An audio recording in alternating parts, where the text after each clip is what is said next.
Chapter 1. Come whereabouts of the ruins.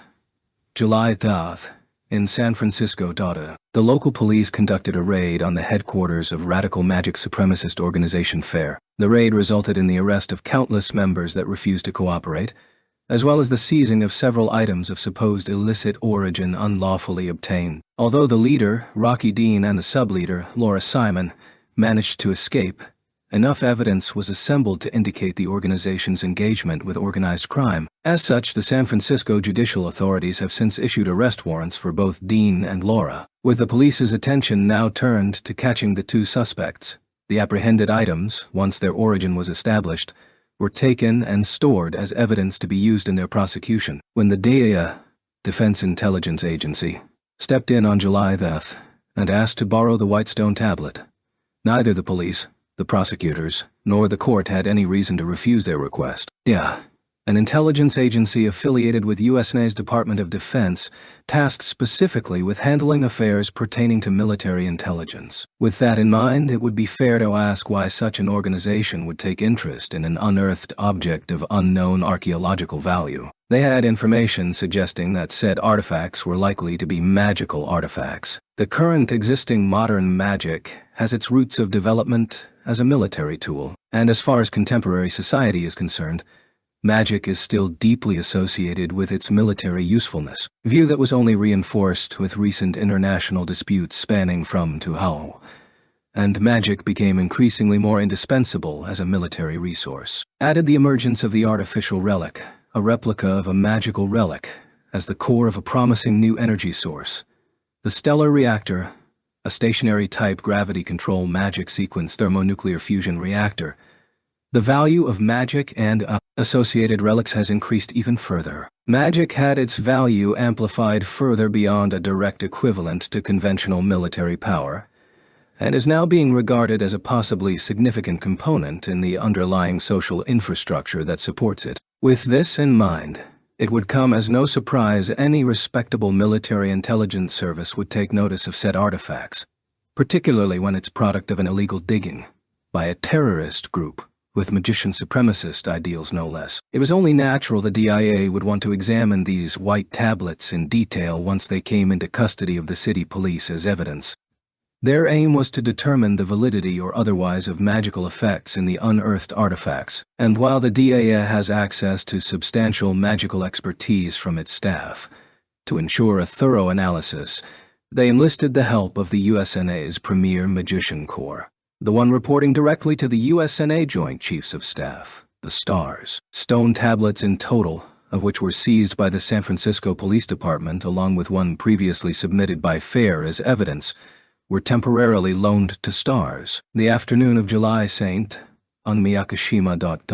Tatsuya was meeting with Minoru as he had done the night before. The venue this time was the apartment Tatsuya used as his home on Miyakishima. The topic of conversation remained the same as the night before. It pertains to the white tablet that was unearthed at Mt. Shasta in Northern California, USNA, which is assumed to conceal a map that shows the whereabouts to where the mythical city of Shambhala resides. If one were to interpret it from a modern perspective, where magic has evolved into a field of science, then it's fairly plausible to believe that Shambhala may very well have been a city where an advanced magical civilization flourished. However, it's hard to imagine a thriving city that has remained as nothing but a legend to this day, especially as the world has become so crowded. Even if Shambhala did in fact exist, it's most likely that only ruins remain. The legend is just mere fiction. This is what most people believe it to be. As someone involved with magic, and as a researcher of magic, the ruins of an unknown magical civilization is something that cannot be ignored. Now that clues to the ruins have been found, it's a straightforward decision that what follows is a search for them. And for that purpose, to discuss the investigation of the ruins of Shambhala, Tatsuya invited Minoru to his home. There, they sat across from each other at the dining table instead of the sofa set in the living room. They were both served a drink in glass teacups by Minami, dressed in her usual style, the same old black one-piece dress with a white apron combination. She accompanied Minoru in his descent from satellite orbit about an hour ago. In mind of the season, her one-piece dress was of a short-sleeved variant, along with a slightly shorter skirt. The cups were filled with iced coffee. It's cold-brewed coffee that Minami had magically manipulated the osmotic pressure of in order to shorten the brewing time, and used to also cool it down. "So you think that the ruins of Shambhala are in Uzbekistan, Tatsuya-san?" Minoru asked, and Tatsuya replied with a "That's right," and a nod. "The Sita River is neither the Tarim River nor the Seer Darya, but the Amu Darya then." Minoru reiterated the question. According to the Tibetan Buddhist scripture, Kalachakra Tantra, the utopic mythical city of Shambhala resides on the northern bank of the Sita River, which springs from Lake Mansarovar at the foot of Mount Kailash. The question was, which of the rivers actually corresponds with the Sita River? The following three rivers are the most likely candidates. First is the Tarim River, which flows through the Uyghur region. Another is the Seer Darya, which flows through Kyrgyzstan, Tajikistan, Uzbekistan, and Kazakhstan. And the other is the Amu Darya, which flows through the borders of Afghanistan, Turkmenistan, and Uzbekistan. The Indo-Persian Federation is, as the name implies, a federal state, with the former states being constituent states of said federation. Among them, the river that flows north of Uzbekistan would be the Amu Darya. Tatsuya shook his head from side to side and replied with, "I'm still not sure about that. However, if you were to extend the direction from which the small tablet compass moved in both California and Tokyo, the two directions end up intersecting near Uzbekistan. The small stone tablet only moved a couple of centimeters, so I can't tell much more precisely than that, assuming that this is actually a compass at all." The word Darya means lake or say in Persian and river in Central Asian Persian. Ipu, Indo, Persian Union Indo, Persia Rempo, he added, pointing to a small octagonal stone slab on the table. Although it is called a stone tablet, its thickness isn't even a quarter of its total width. Tatsuya and the others took to describing it as a small tablet compass, or simply a compass, although it would be more appropriate to call it a flat, smooth stone rather than a tablet. This small tablet compass, which Tatsuya unearthed in the same cave on Mtatwa Shasta where the other stone tablets had been excavated, moves ever so slightly in a particular direction when placed on the palm, and infused with a special type of scion. Unlike a regular compass, it seems to point toward a specific point, rather than a specific direction. Considering the fact that they excavated it from the same location as the white tablets, it would be fair to assume that it is indeed a map to Shambhala. Thus, Tatsuya and the others believe that this specific point would be the location of Shambhala. I see. Indeed, if we insist on just what's written in legends, it may prevent us from seeing the correct answer. The legends have many unclear elements themselves, so sticking with the clues we have in hand should be better for now. Minoru agreed with a broad nod to Tatsuya's answer to his question. Minoru was earnestly impressed, but Tatsuya seemed to take it as a mere back-channeling. "No, we simply do not have enough information to work with," Tatsuya added without pretension. Minoru smiled slightly at Tatsuya's typical lack of affability. Seeing Tatsuya bring his teacup to his mouth, Minoru also reached for his. "Excuse me, Tatsuya-sama." On the occasion that both Tatsuya and Minoru's mouths were occupied at the same time, Minami, who had been sitting quietly beside Minoru until then, spoke up. "If we were to use the compass to observe from several more points, wouldn't it be possible to narrow down the probable candidates?" In fact, it would. After returning his cup slowly to the table, Tatsuya readily agreed with Minami's input. Minami blushed. Tatsuya's nonchalant tone sounded to her as if to say she was stating the obvious, which was, of course, overthinking on her part. "In that case, shall I drop in and observe from a couple of locations in Central Asia?" Minoru didn't see that as Tatsuya mocking Minami, but his quick proposal was clearly a follow-up to support Minami's idea. All right, I'll leave it to you then," Tatsuya answered with the same casual tone of voice as he had before. He followed by pushing the small tablet compass toward Minoru's side of the table.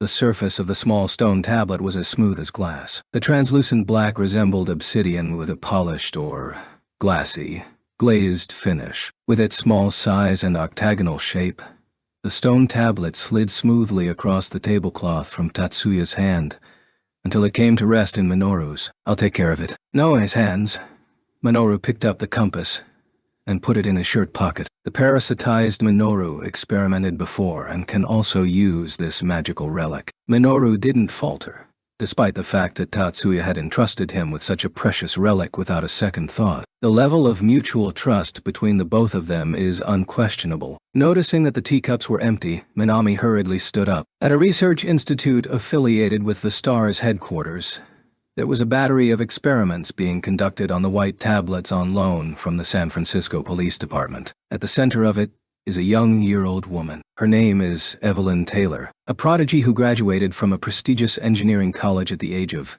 then commissioned as a technical officer by the Federal Army. She is a unique case in that she applied for admission to the United States Air Force Academy after a gap year following her graduation from college, only to be scouted as a technical officer during the screening process. Further to her qualifications, she was found to have a high aptitude as a combat magician based on an examination that was held immediately after her commissioning, resulting in her being assigned as a staff member to a research institute affiliated with STARS. There she would concurrently receive the unique distinction of undergoing training to be a member of the STARS unit. Once Canopus took over as Commander-in-Chief of STARS, he saw an example in Tatsuya and sought to have a combat magician with expertise in magical engineering under his command in STARS. It was his conviction that not only should staff in the rear be highly educated in magic and technology, but so should those on the front lines. Evelyn was just what Canopus was looking for. She caught his eye and he immediately had her educated as a STAR-class member candidate in the STARS, without even having to go through the Starlight Stars cadet stage. That was 2 years ago. And now she's an assistant to the head researcher of STARS, Abigail Stewart, as well as the most promising candidate to be Vega, a first-magnitude STAR-class member of STARS. Initially, Stewart wanted to be the one to get her hands on the white tablets in order to analyze them. However, her hands have been full with analyzing Ubabale, a magic from a prehistoric civilization, which had afflicted so many people on the West Coast and nearly caused social unrest. The next logical choice was Evelyn, her assistant who possesses not only advanced magical engineering knowledge, but also high-level magical skills. The analysis team led by Evelyn was able to immediately determine that a map-like pattern would surface when achromatic scions are poured into a white tablet. Evelyn, we finished deciphering the text. Thank you.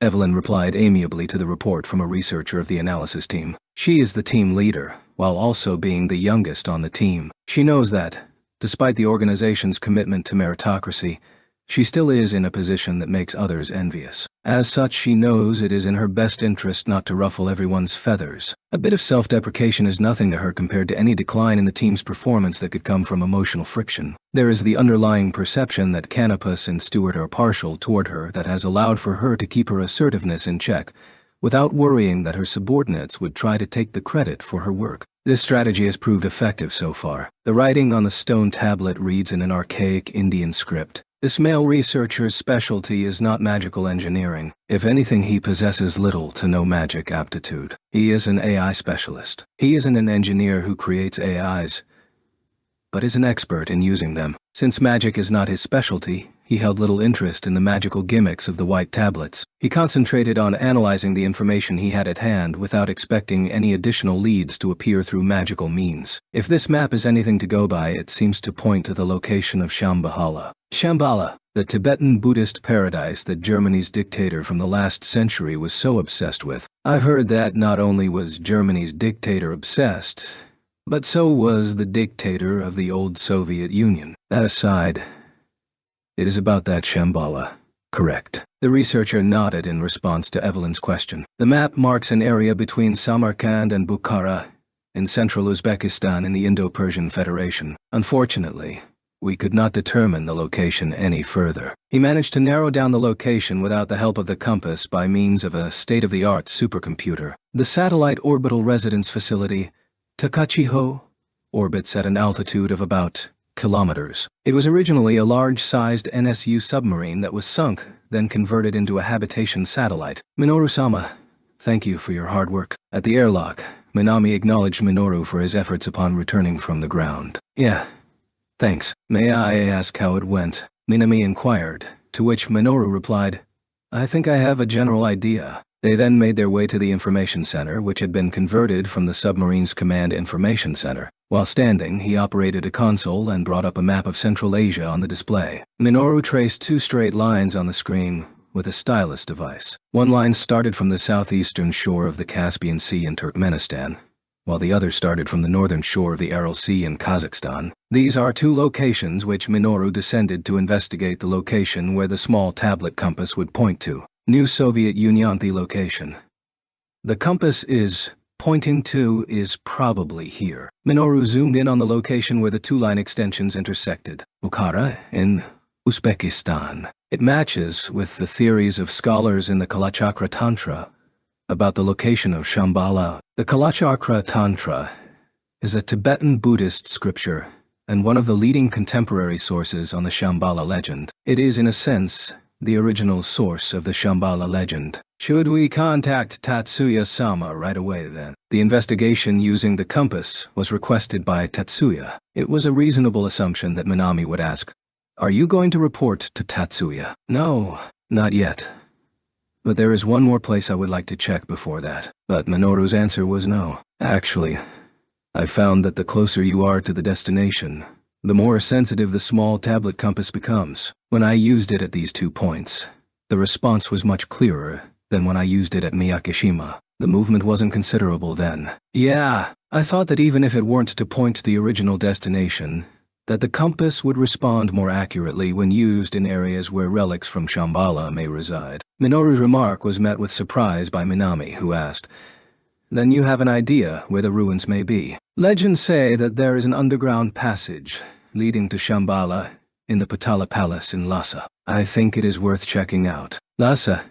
In Tibet? But Minoru-sama, wouldn't that be dangerous?" Minami maintained her polite speech, but concern was strongly present in her tone. She had good reason to be concerned. Tibet is formally an independent state, but it has become a vassal state in effect of the GOA, and the current Tibetan government followed their will in not allowing Japanese nationals to enter the country. Minoru is not a Japanese citizen anymore. Kudu Minoru died in the summer of 3 years ago. However, he uses a forged Japanese passport when on the ground. If he were the Great Asian Union, the Great Union of Asian to have it on him, the local officials would without a doubt try to arrest him for illegally entering the country. The same would be true even if he weren't to carry his passport. The Tibetan judicial authorities are the least of Minoru's problems, however. The problem is that the Gao has stationed soldiers in Tibet, acting as if they own it. With Tibet sharing a border with the IPU would like Tibet to disassociate from the Yao, whereas the Gao seeks to obstruct any influence of the IPU on Tibet. As a result,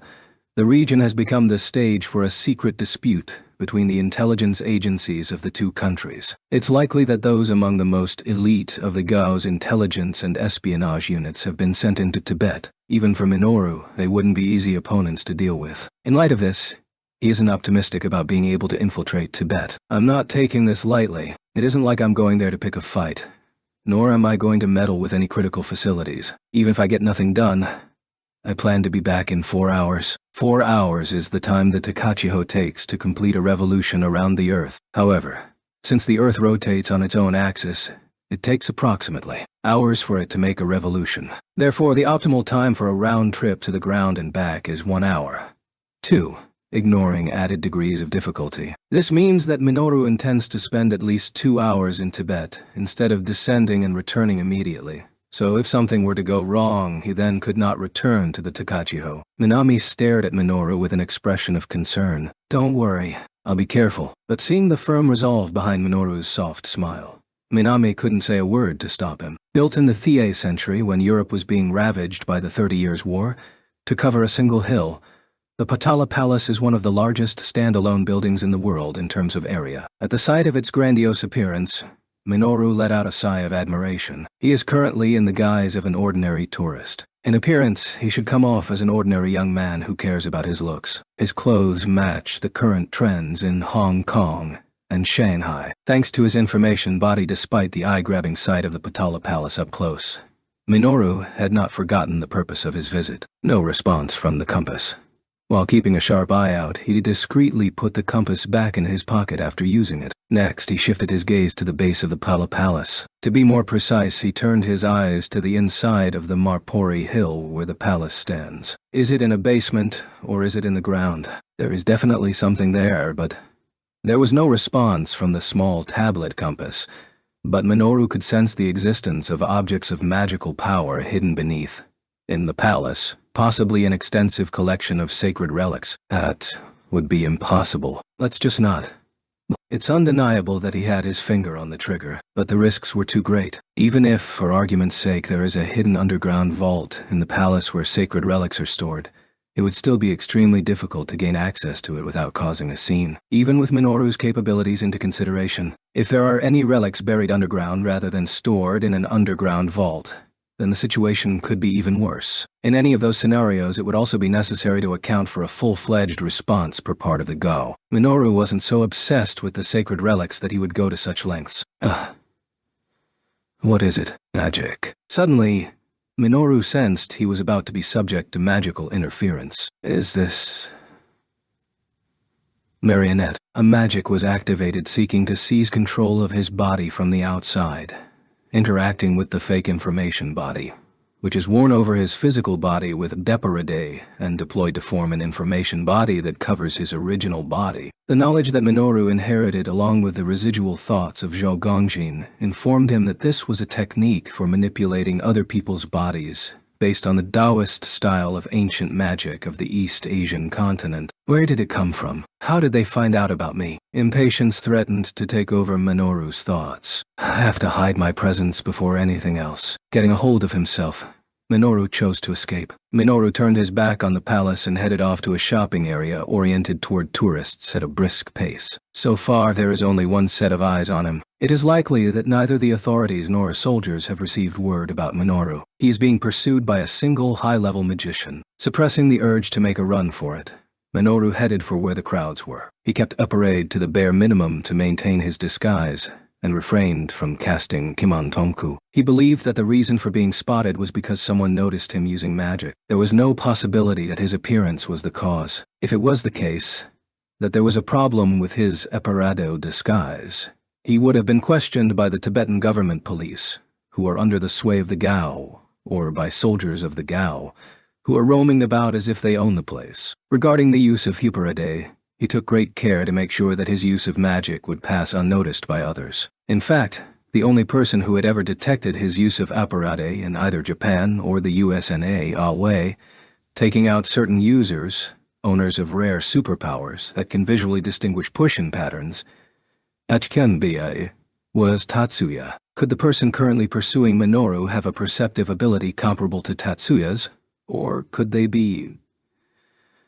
Did they notice the use of the compass? Minoru believed that this was the most likely case. They still do not know how the compass operates in principle. All they found out is how to use it. Besides pouring science into it in order to activate it, there is an undeniable possibility that it might emit some kind of special signal that Tatsuya and Minoru are unaware of. Shortly after Minoru sank into the crowd of tourists, the set of eyes on him increased to 2. At about the same time, he sensed a sign of magic being activated, and soon after that the sound of a flute note reached Minoru's ears. Vertigo assaulted him. Holding on to his feet, he held the reins on Paradate upon its state becoming fluctuating. Minoru wasn't the sole victim of the dizziness. Many of the tourists he was using to blend in, as well as the working shopkeepers doing business with them, all went down on a crouch. Several fainted and collapsed on the street. A sonic weapon. No.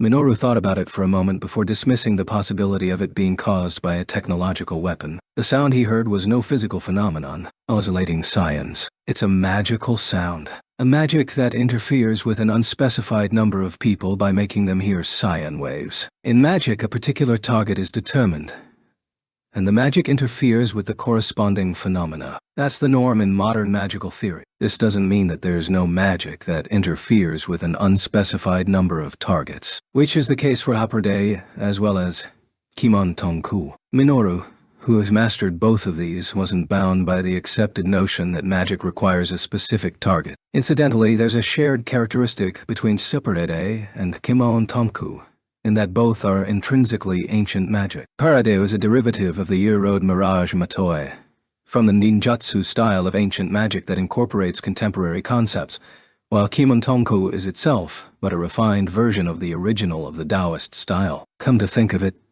the marionette used earlier is also a magic rooted in Taoism. Is my enemy a Daoshi? A master of the East Asian continent's Taoist system of ancient magic is called a Daoshi. Because of their long history, there are many of those Daoshi in the Gao military. My enemies are Gao magicians after all, and I can see from the attack just now that they have no qualms about involving civilians. It wasn't Minoru's intention to drag civilians into this situation. Besides, currently, Minoru is the only one who remains standing in this tourist shopping area. There was no curtain of people to hide behind. Facial expressions fade from the mirage covering himself. The resources that previously kept the illusion's eyes, nose, and mouth in correspondence to his real face were being reclaimed into standby in preparation for the ensuing magic battle. Notes of a flute whistle behind Minoru's back.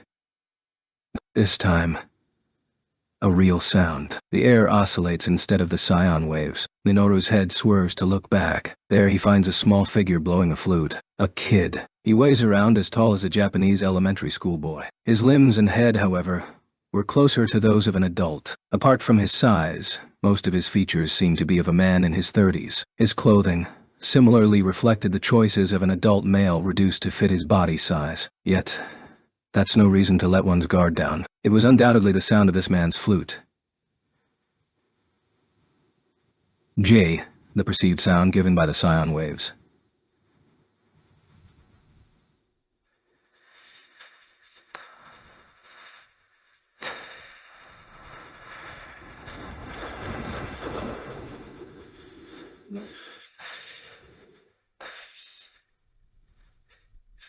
Is she? The scion music is still playing under the physical tone at this very moment, stirring Minoru. This tone is probably a magic that interferes with brain functions. The reason for the dizziness that makes it hard to stay standing, and the difficulty in maintaining magic, HAR more precisely, difficulty in renewing the effects of a magic in operation GHA, is probably because of the interference with mental faculties. The tricky part of this magic, which could be magic flute, is that it is expressed in the form of music. Instead of targeting a specific target, the magic continuously affects anyone indiscriminately within the area where the emitted scion waves can be heard. As long as you are within the range, you can't avoid it, even with Tepperido. Should I take some distance with Chemok teleportation? The magic inhibiting effect of magic flute is about the equivalent of cast jamming. It's not so strong that it prevents magic being activated, but there is also no reason to stay under the influence of the enemy's magic. There was no longer the option to blend in with the crowd, nor was there any point in concealing his magic skills any longer. He has nothing holding him back from using his magic. Minoru activated Chemok teleportation right away, except not to return to Takachiho. His situation wasn't so dire to the point he would need to jump to satellite orbit without allowing himself enough time to focus on the task, and he couldn't accept even the slightest risk that Takachiho's existence might be discovered. Minoru's figure vanished, emerging the next instant on a rooftop at the very end of the shopping street. He confirmed the range of the magic flute's effect before jumping. He turned around ready to counterattack. Unfortunately, Minoru had to scramble and switch the offensive magic he was activating to a defensive one. Invisible blades flew towards Minoru. A slash of vacuum called Kamaitachi, instead of the popular compressed thin blades of air used in modern magic. Nevertheless, human skin is not so weak as to sever upon exposure with a difference of about 1 atmosphere of air pressure at sea level. E.g., assuming that sea level is 1 atmosphere, and the vacuum is 0. The threat comes not from the natural phenomenon of the vacuum itself, but in the definition of cutting and tearing embedded in it. This is not so much a slash as it is a curse. Is this also a Taoist technique? In Zhou Gongjin's knowledge, there was a magic named Akuyong Kuwa. In this ancient magic, a curse is released through the medium of the wind, imprinting on the enemy the perception that he is injured or ill. It's part of the suggestion, a kind of mental interference magic, that the enemy damages itself by the subjective impression. It gained its name, Kyon-ki, from the similarity the beast with the same name has with the Japanese Kamaitachi. which is said to have been re-imported from Japan in the 8th century. Regardless of its precise identity, it is not something that can be ignored. Minoru searched for the enemy's location, repelling the vacuum slashes and the built-in curses one after another. From the feel of the magic, it wasn't from the little man with the flute. It was from another pursuer. Where is he?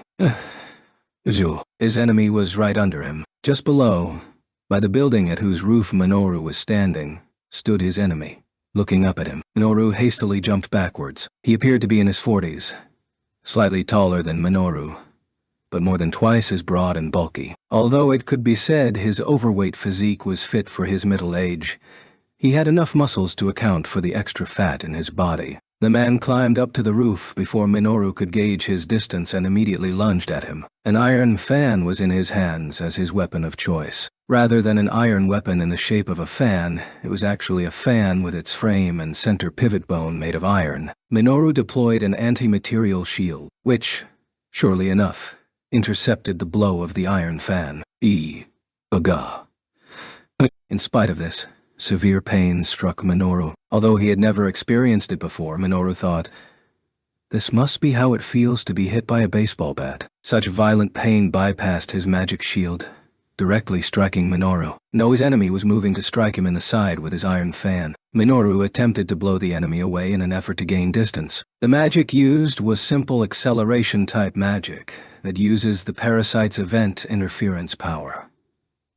It's actually more akin to psychokinesis than to magic. Considering the enemy's physique, it should have been able to blow him away by at least 2 meters. The magic was nullified, but in reality, all it did was to disrupt the iron fan's blow. For under a second, the enemy merely stiffened his body to withstand the gust of wind, then immediately resumed his strike motion. Gram demolition. No, not that. I didn't catch any Siam flow like that.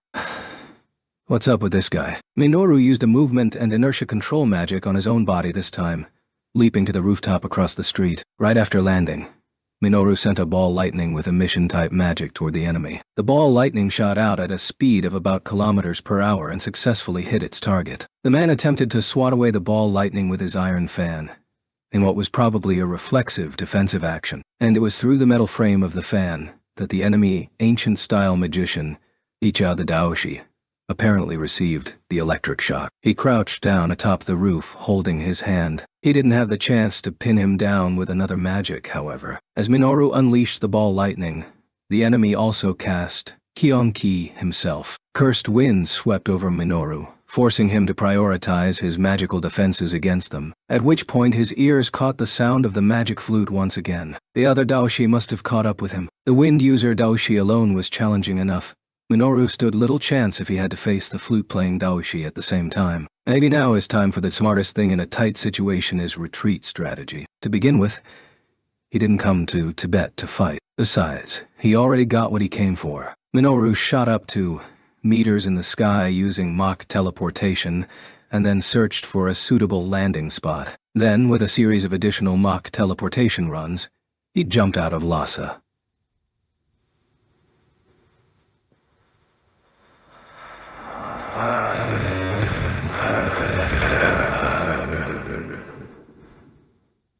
His final stop was a vacant lot by the roadside on the southern bank of the Lhasa River, which flows east-west to the south of the palace. He moved about 5 kilometers away from his former location. He moved only 5 kilometers away out of concern that he might stand out too much if he went to a place with too few people. Takachiho was already nearing the horizon from his ground-level perspective. Minoru decided that it would be better to wait for Takachiho's next approach before returning to space. What was the deal with those guys, anyway? He was fully aware of the high probability that he would come in contact with magicians of the Yao, especially those of a high-ranking ace class, if he sneaked into Tibet. He believed himself to be mentally prepared for such an occasion. But the talent of the magicians he came across were beyond his expectations. Even more unexpected was the approach of their abilities. Neither the wind user nor the flute player, as he called them, had much magic raw power themselves. The wind user's Kionki was limited to single targets,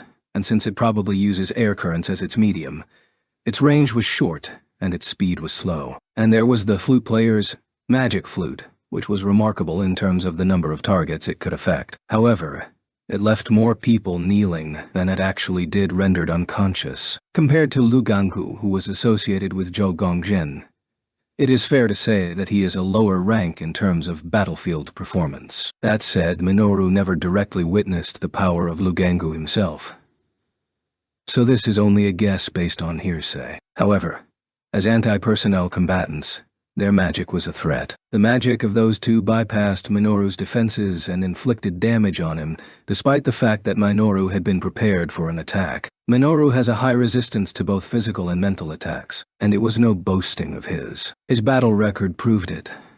Minoru had never struggled thus far, not since he faced Fumiya Kuroba of the Yotsuba family. His grandfather, the late Kudu Retsu, and Tatsuya. I wasn't trying to underestimate them, but... Slightly shaking his head, Minoru shelved his regrets for the moment and regained his composure. He extended the radius of his passive magic perception powers to a radius of kilometers, and probed his surroundings. Moments later, he noticed an information body within this new radius. I guess they wouldn't let me get away with this easily, Minoru muttered in his mind. The information body was a familiar from the enemy Daoshi. It was equivalent to what is referred to in Japan as Shikigami. It wasn't a single information body, Jiao familiar. He detected only 2 of them at first, but now the number has increased to 6. The familiars approached at a considerable speed in a radial fan-like formation. They couldn't trace Minoru's emic teleportation.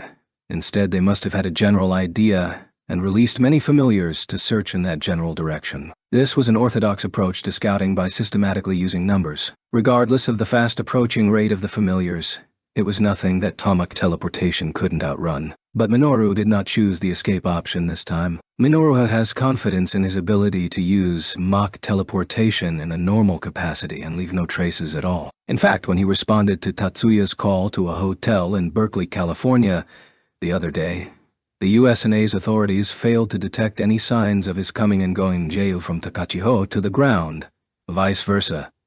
Not even that states were able to detect Minoru's mock teleportation. Yet, his current pursuer, whose identity is still completely unknown to him, managed to. They might be able to trace Minoru's return to Takachiho in some unknown way, since mock teleportation is, after all, not truly a magic of instantaneous travel. Even at the time of closest approach, when Takachiho is near its zenith, it takes about seconds to make a single trip. Once it gets near the horizon from the ground perspective, the time required is nearly twice as long. Vast may be the knowledge he absorbed along with the spirit of Zhou Gongjin, but even that spirit wasn't thoroughly versed in all of the Shengjin and Taoist arts. Therefore, even if the magic itself may be unperceivable, there is an undeniable possibility that remnant traces of the movement process could be picked up. Takachiho's security is paramount, even if it comes down to a worst-case scenario in which he is temporarily entrapped. Minoru would only return to space after he was sure that he cleared his pursuers. Now,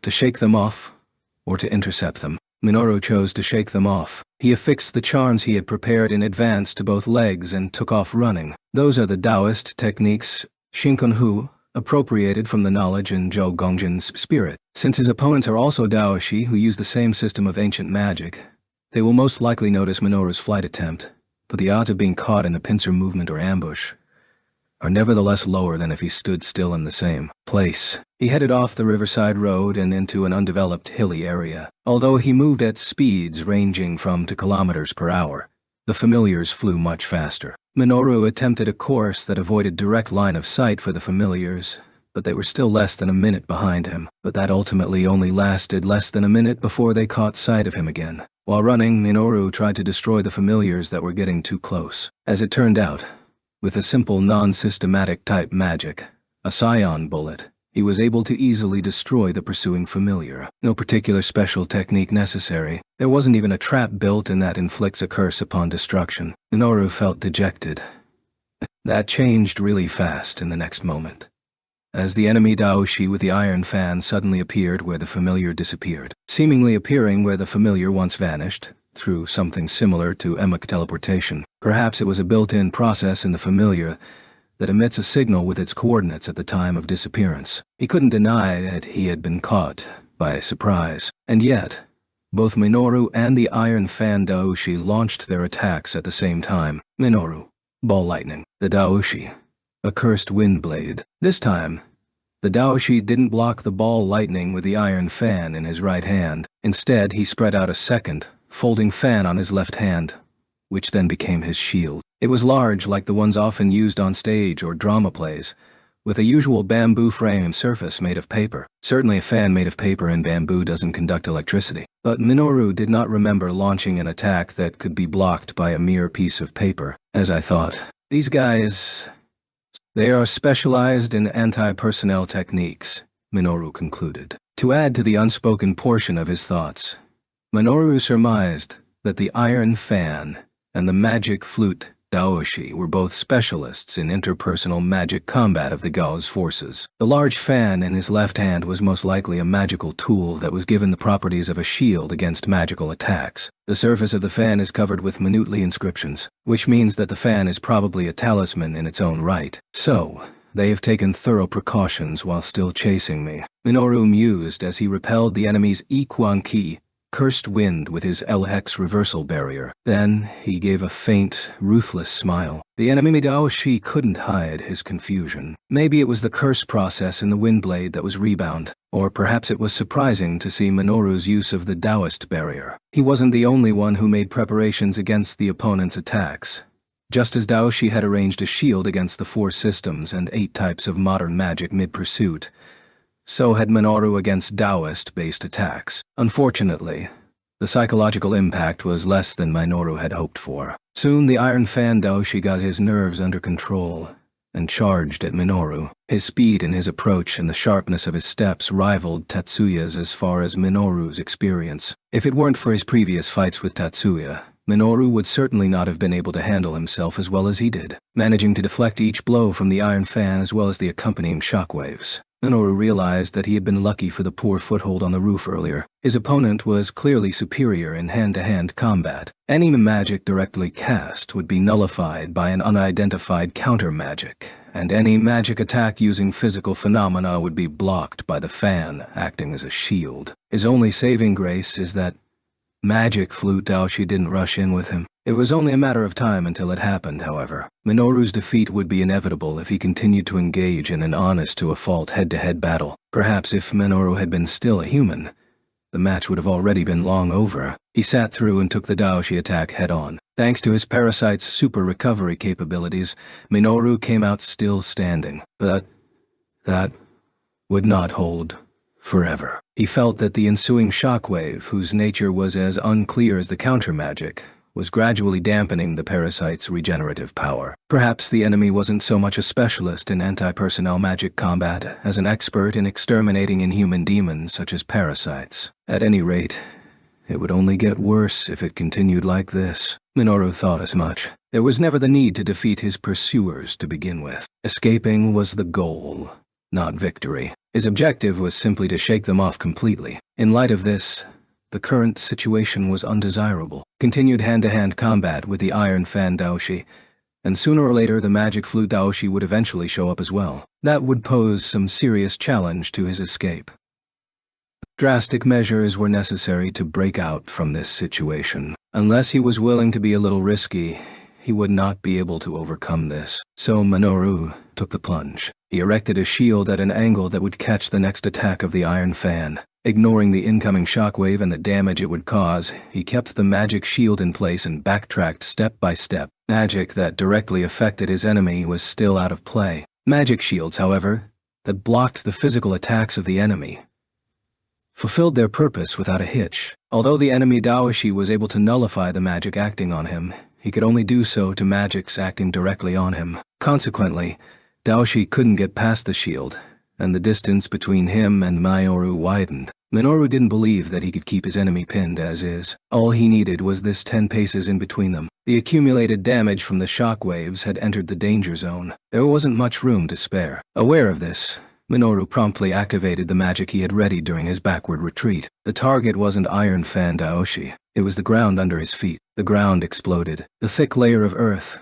from 1 to 2 meters below the surface, suffered a rapid upward acceleration that blew away the stratum and the sand above it with an explosive force. The enemy's Daoshi was sent flying along in the air, by this magic that disregarded any efficiency. The ground he was standing on was blown away. Even if the magic was nullified, there was no way he could prevent himself from being covered by the blown earth and sand. His enemy was launched nearly 2 meters into the air, dropping in along with the sand and dirt he was sent flying up with, burying him halfway through. The concussive force of the explosion wasn't enough to incapacitate a first-rate soldier, however. The Iron Fan Daoshi would be soon springing up from under the earth and sand, and would resume his attack. Minoru didn't take it as an opportunity for a follow-up attack. He activated another series of short-range Wamok teleportation to make his escape. His sequential Temuk teleportation moves brought him around the hills, back into the city center of Lhasa. It was that he would be able to elude the enemy. For the time being, at least there was no sign of either the magic flute or the Iron Fan Daoshi, nor any other enemy magicians in the urban area he had blended in with. Minoru made his way to the train station across the street on foot, using a combination of Operate and Kimontanku to board a stationary train bound for Qinghai. He didn't have a boarding ticket, but neither did he need one. He could have easily swiped a ticket along with the ID, but he again saw no need to go through the trouble. He wanted to shake off the pursuit in any case. He simply hopped off the train before the ticket check. Unfortunately, things didn't go so smoothly. He heard a commotion from the car ahead. Judging from the snippets he could pick up, it sounded like a soldier from the Gao military boarded for a checkpoint inspection. Now that's cheap, Minoru grumbled in his mind. If those Daoshi are really magicians from the military, it was natural, or rather inevitable, that they would be checking any train or self-propelled vehicle leaving Lhasa. As much as he hated to admit it, he underestimated the Gao. Regret stalls thinking, delaying the next action. By the time he had moved to exit the train, he recognized the approaching steps as the presence of a magician. It was someone other than the 2 Daoshi who attacked him beforehand. Maybe that's why he noticed them so late. Was it because he unconsciously limited his enemies down to just those 2? That was why He did not notice until they were so close. Pushing these self-reproaching thoughts to the back of his mind, Minoru searched for a way out of the train. The aisles were full of people. If he had to wade through them, he would not make it to the exit beyond them in time.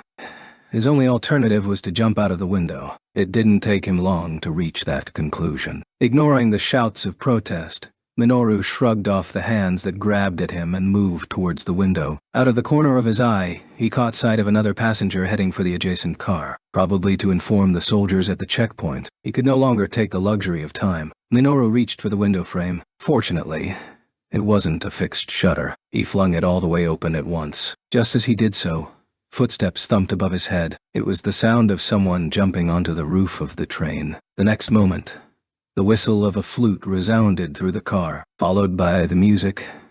Magic assailed indiscriminately. As passengers crouched, some fell to their knees, and others fell down to the ground. Minoru climbed a foot on the window frame and jumped out of the vehicle. A large contingent of soldiers gathered here and there on the platform ahead of the train's departure. One of them fired without warning at Minoru as he jumped out of the window. The side of the train was made Swiss cheese with bullet holes. With a shield raised with the pointing of the gun, Minoru came out unscathed. Unfortunately, however, the stray bullets left a trail of victims. He raised from his crouching landing position. Turning his head, he spotted one of the Daoshi, the one who looked like a small boy, playing his flute on the roof. The music should have been audible to the soldiers who fired earlier, but they showed no sign of being affected by the magic. The range of the magic interaction apparently doesn't coincide with the range in which the music can be heard. The flute notes ceased momentarily, then restarted with a different tone. Must have been a change of music. Simultaneously, the magical effects cast along the sound was also changed. Minoru immediately knew what it entailed. It went from inhibiting mental faculties to inhibiting the construction of magic formulas. Specifically, it seems to be very effective in clouding magic targeting. Minoru felt it wasn't strong enough to completely suppress his magic, but he hesitated in casting long-range mock teleportation. By restricting the amount of information he can get about the destination, this magic effectively obfuscates the target. It is the informational distance, what and how much you can determine about a target, rather than the physical distance, which governs the effectiveness of magic. In that sense, if a target is at a visual distance, but with restrictions on the information that can be gathered, it might as well be beyond the horizon. It is almost as if the magic was chosen to block Minoru's means of escape. No, They must have chosen their repertoire based on their evaluation of Minoru's means of escape so as to block them. Fortunately for Minoru, hidden by his trousers, he still has his Ishinkonhu talismans affixed to his shins. Minoru began to run alongside the train as soldiers were gathering on the adjacent platform. Invoking Kimon Tonkao in parallel with Shinkonhu, Minoru attempted to avoid the soldiers' gunfire. The magic from the flute focused on interfering with modern magic, but it had little effect on ancient style. He activated Kimon Tonkao after confirming this with Shinkonhu. Soon after, Minoru deactivated Kimon Tonkao, being a magic that disrupts the sense of orientation of those who look at you. This magic works by principle of interfering with the mind of those who are trying to determine your position. As a result, anyone trying to pinpoint the caster's exact position will invariably be diverted to the wrong direction. So, what happens when Kimon Tonkao acts on a person who is about to target its caster? Answer: an unavoidable misfire occurs. The person pulling the trigger may think they got their sights on the correct direction, but they are way off. In a crowded place like this train station, the misfires would cause many casualties. Right here and now, there are already numerous civilians bleeding from gunshot wounds. Minoru doesn't consider himself at fault that civilians were wounded and lives were lost. Misfires are the responsibility of the person who pulled the trigger in the first place. He became adept of this rationalist mentality after leaving his humanity behind. But even if he doesn't feel remorse, he would not be fond of the resulting scene. He harbored no animosity or resentment towards the Go, much less of the Tibetan people. If it depended on him, he would be happy not to cause more unnecessary casualties. Having released the misdirecting magic,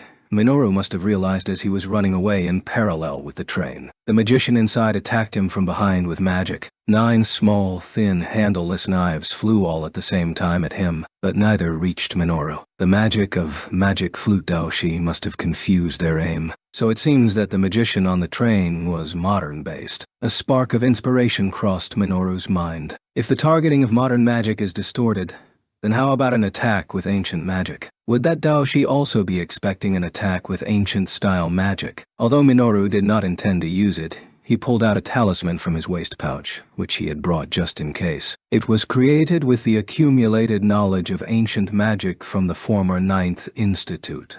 A talisman of Japanese Onmyo Jutsu, Ashiki Fuda, a topic he took upon himself to delve into at the beginning of the year, using his newfound abundance of free time in his life in space. Minoru slowed his tempo and tossed the shikafuda behind him. Kyu Kyu Nyo Ritsurio. At the same time that he chanted the activation keywords, the shikafuda instantly burst into flames, and the flames took on the form of a hawk. Nice. Just as I thought. Just as Minoru deduced, the song caused no interference with ancient-style magic. Not only the sequences that affect oneself, but also remote ones are not obstructed. A dark scarlet flame embodies the form of a hawk and soars into the sky, striking magic flute daoshi. The flute releases a long, high-pitched note. The sound is succeeded by pressure. The impact of the psionic wave brought on by the sound crushed the flaming hawk. The shikigami scattered as ashes. The magic flute daoshi instantly neutralized Minoru's ancient magic attack. Minoru's attack was by no means a half-hearted effort. Although the activation procedure was simplified, he took his time with the sequence and applied a considerable amount of mystical power to create it. That daoshi matched or even surpassed Minoru's ability as an ancient-styled magician. However, Minoru outwitted the magic flute daoshi in the scope of the game. He had to interrupt his playing in order to destroy the shikigami hawk. The intermission was for a single note. When the flame hawk dispersed into ashes,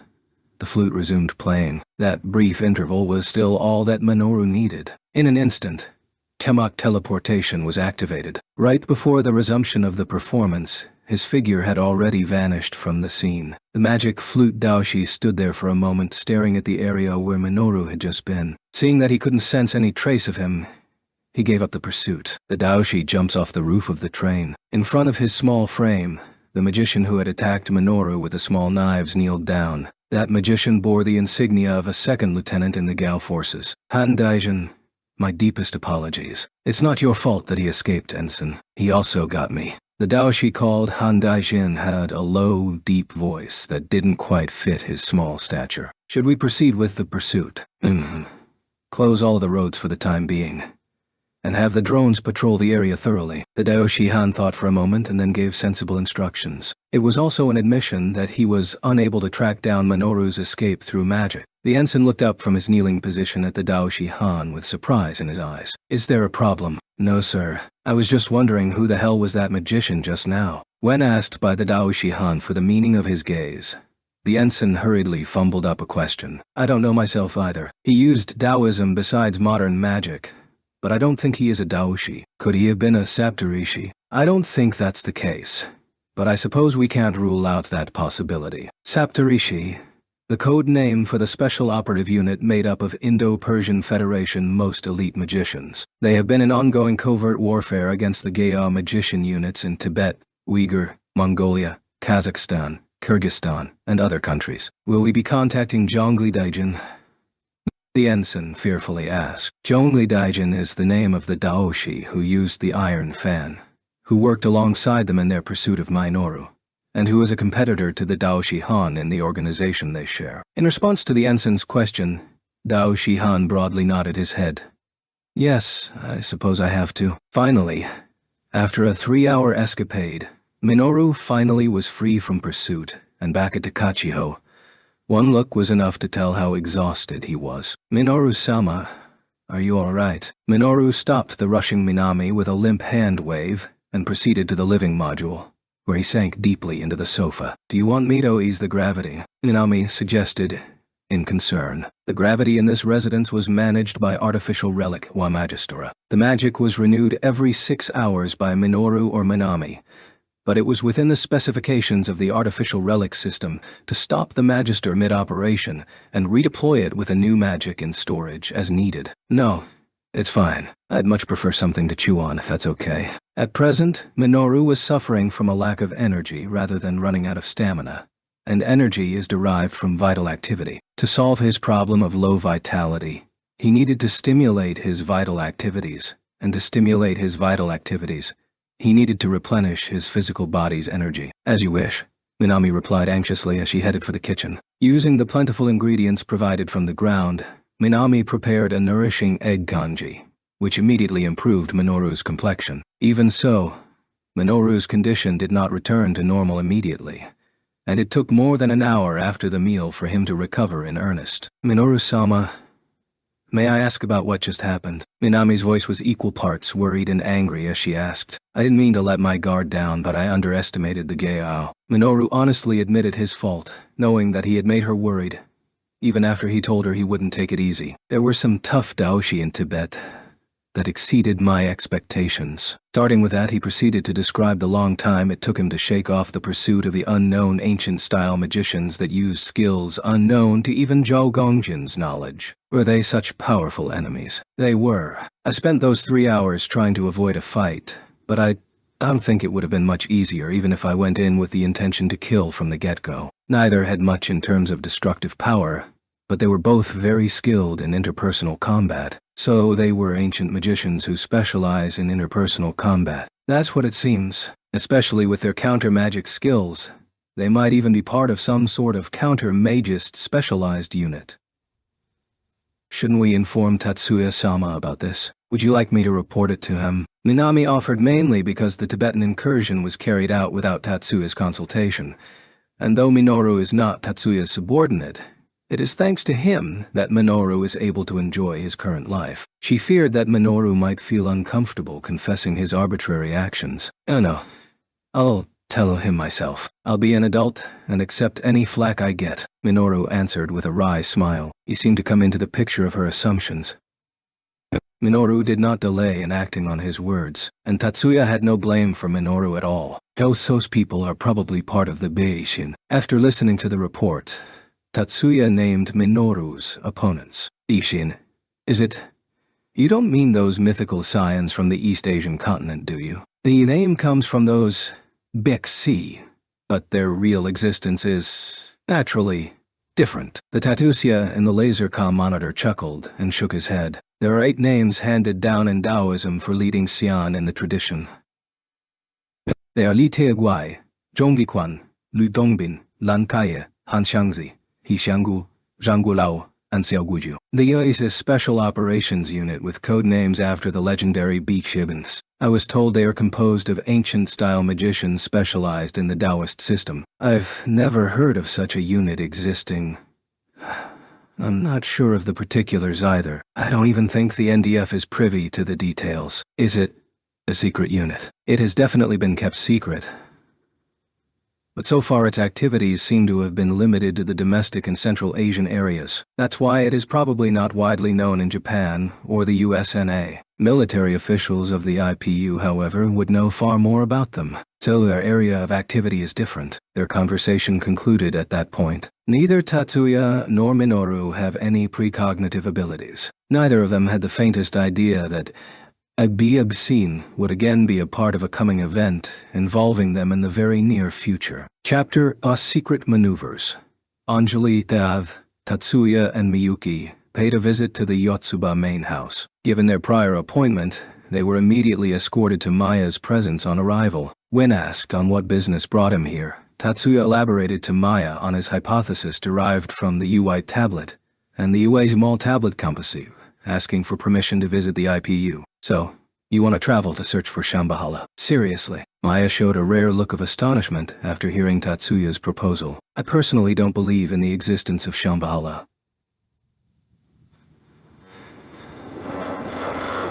But I do believe that it is not all that unlikely that I may find the ruins of the civilization that was used as the basis for the legend. Are you expecting to find any kind of relics? We may be able to find something even more valuable. Maybe an unused guru's tablet, for example. A tablet presumed to be from a prehistoric civilization that records magic, you say.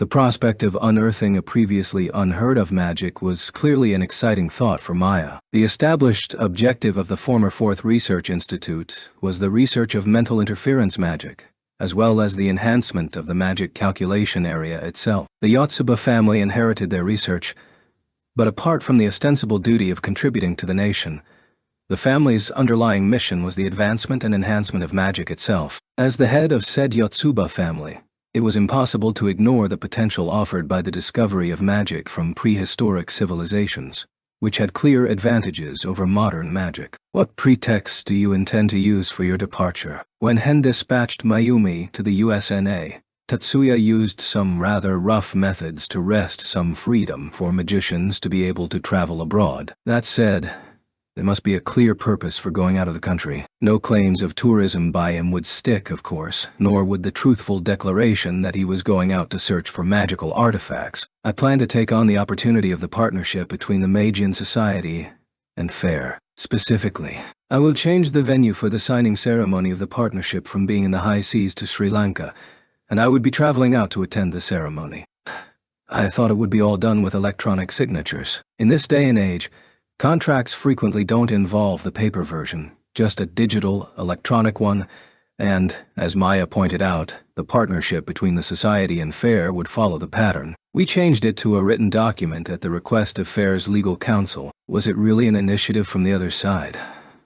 Maya asked Tatsuya in a teasing tone with a grin plastered on her face. Yes, just a coincidence that just turned out to be quite convenient. Coincidence? I see. Maya's smile deepened at Tatsuya's dismissive reply. Well, fine then. Sri Lanka is ostensibly neutral, so there will be less waves than going directly to the IPU. There were many parties included in Maya's analogy. Some are the Japanese government and the National Defense Forces, but others include foreign governments, militaries, intelligence agencies, as well as powerful people in the shadows, dubbed power brokers or eminence gris. So, are you taking Miyuki-san along again this time? Maya asked, glancing at Miyuki on his side, who abstained from any comment to this moment. Miyuki maintained her downcast demeanor, not making eye contact with Maya. Yes, that is my intention. Beside me is the safest place in the world after all, he said with a straight face, to which Maya could only give a wry smile. Oh my, oh my. Besides, I'll also be bringing Lena with us this time. Tatsuya sincerely believed that the safest place in the world for Miyuki is right next to him, but he also recognized that he couldn't do everything himself. There are places in society where only women are allowed in. To fill the gap, he needed someone of her same sex who was at least as capable as Miyuki herself. Someone like Lena, for example. Is that so? Then, I have no qualms. I'm grateful. I'll be waiting for good news. Maya's last line was delivered with the expression of a child eager for a souvenir. On July 10th, the day following the visit to the Yotsuba main house, Tatsuya showed up for work at the Machida office of the Magian Company. Miyuki had exams stretching through the end of the month at Magic University. Tatsuya had been exempted from that burden upon his enrollment on the proviso of making contributions to the university's research. And if Miyuki was so inclined, she too could enjoy the same privilege. But she decided against it out of consideration of her image in the public eye. Thus, she diligently took on her exams today as well. After finishing the clerical work around noon, Tatsuya made an international call to the Republic of India and the IPU. His contact was the representative of the Magian Society, Chandrasekhar.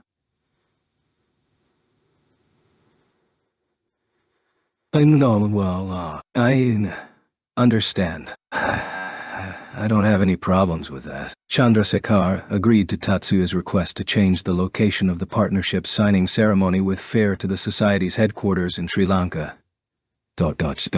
Thank you very much. All it remains is to get Fair's approval. I will contact you as soon as I have a firm schedule. I'm free until around the end of next month. Any time until then works for me. On that note, her agreement didn't come free of doubt, however. What is your real purpose in coming here? She figured out soon enough that the signing ceremony was only a camouflage. Chandrasekhar is not just some scholar.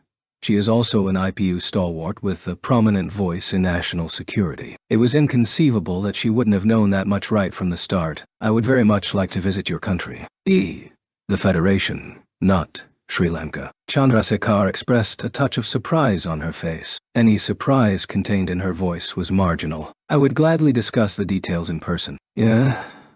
All right, Chandrasekhar spent a few moments with Tatsuya's self-indulgent argument before giving her answer. Then, we can have you over at my house following the signing ceremony. Hey, are you certain? The pause that Tatsuya's answer required was relatively longer. Yes, by all means. If you don't mind, I'd also like to discuss your stellar reactor and the artificial relic. All right, then.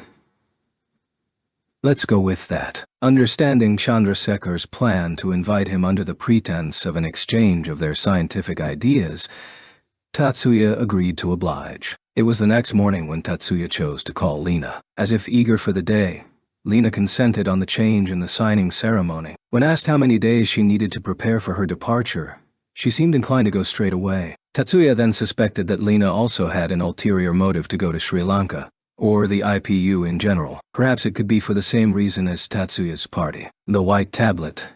The mapstone tablet is still in Yasene. Although he believes that Fair doesn't have what it takes to solve the puzzle of the map, but someone at Fair must be interested in looking for Shambhala. At least, that was what Tatsuya thought. But he didn't care to speculate any further, and proceeded to discuss the schedule of the signing ceremony with Lena. They settled on August end, right on the edge of the summer vacation, when Miyuki would have more free time. A few hours earlier, 2 hours before Tatsuya's call at p.m. local time, Lena received a request from a USNA federal officer to meet with her. It was a completely unexpected sudden visit. Lena would normally have declined such a request, but not when it was a federal officer, especially one of the stars. She welcomed her surprise visitor into her office. It's a pleasure to meet you, Miss Fair. I'm Second Lieutenant Evelyn Taylor of the Special Operations Magician Unit Stars. The officer who came uninvited was alone, a slightly taller than average young-looking woman. A pleasure to meet you, Second Lieutenant. I am Lena Fair, Fair's representative. Lena stood up to greet her and was overwhelmed by her size. Lena stood little over centimeters tall. Her guest was about 5 centimeters taller than that. Her visitor was only about 5 centimeters taller than that. Therefore, the height wasn't the reason. Second Lieutenant Evelyn was particularly endowed. When Lena approached her for a handshake, she had the illusion of being oppressed by the large breasts protruding in front of her. As a matter of fact, Lena may harbor an inferiority complex about her girlishly slender, unreliable figure, which may account for why she was so keenly conscious of Evelyn's figure. "Please have a seat. How can I help you today?" Hiding her private feeling of defeat with a smile, Lena promptly asked about her business. "I have an explanation and a request regarding the stone tablet you submitted as evidence." "An explanation and a request?" "Yes," Evelyn said with a nod and told her of the high probability that the white tablet was a Mapdo Shambhala. Shambhala.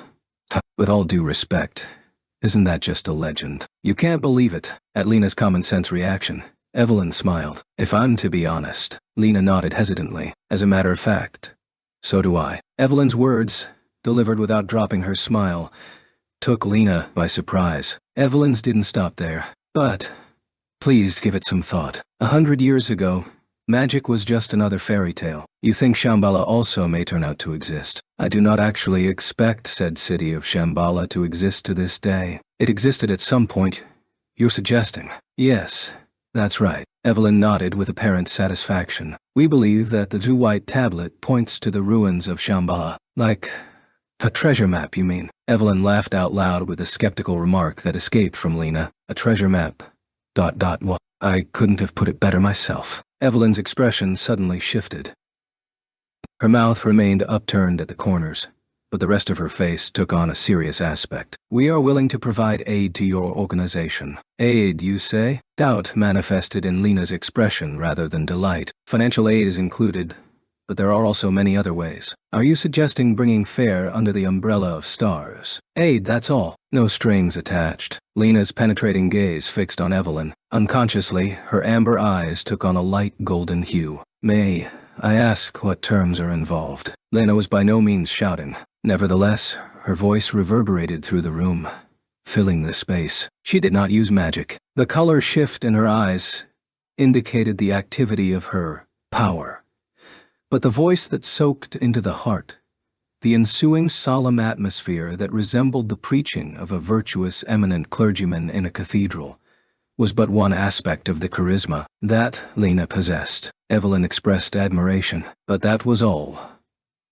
She was amazed, but not much beyond that. "Yes, of course. If I may borrow your words, I'd like you to go on a treasure hunt." "You mean going to search for the ruins of Shambhala?" "Exactly." Evelyn nodded with a smile that said, "Good guess. If our decipherment is correct, the ruins of Shambhala are located in Uzbekistan in the IPU." "In the IPU, you say?"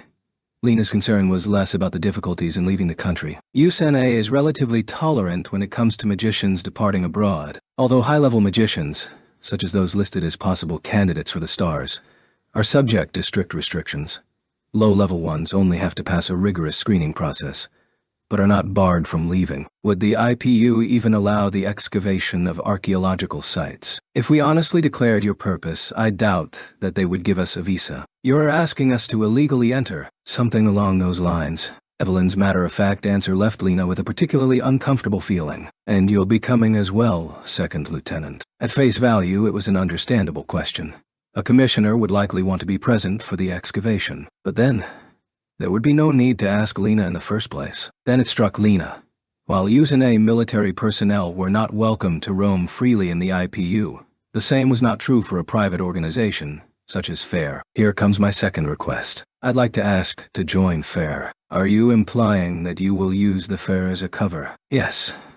"What?" Evelyn confirmed without a single word of apology. "Oh, of course. This is not a coercion. This is but a request from the Federal Army." Again, not a shred of guilt behind, and in Evelyn's smile. And like that, she waited for Lena's answer with a look that could even be described as innocent. Ultimately, Lena chose to accept both of Evelyn's requests. For the third consecutive day on July 8th, Tatsuya arrived for work at the Machida office. His schedule for the beginning of the week would have him in Miyakishima today to wrap up stellar generator work. But, as it turned out, after his call with Lena from FAIR yesterday evening, he received a subsequent call from Sanada of the Independent Magic-Equipped Regiment with a "I need to meet with you" request. He meets Sanada relatively often. Though Tatsuya may no longer be in Special Duty Officer, he maintains his ties with the NDF. In this case, a Special Duty Officer is not a person who did not undergo Officer Academy and received officer treatment as a special exception,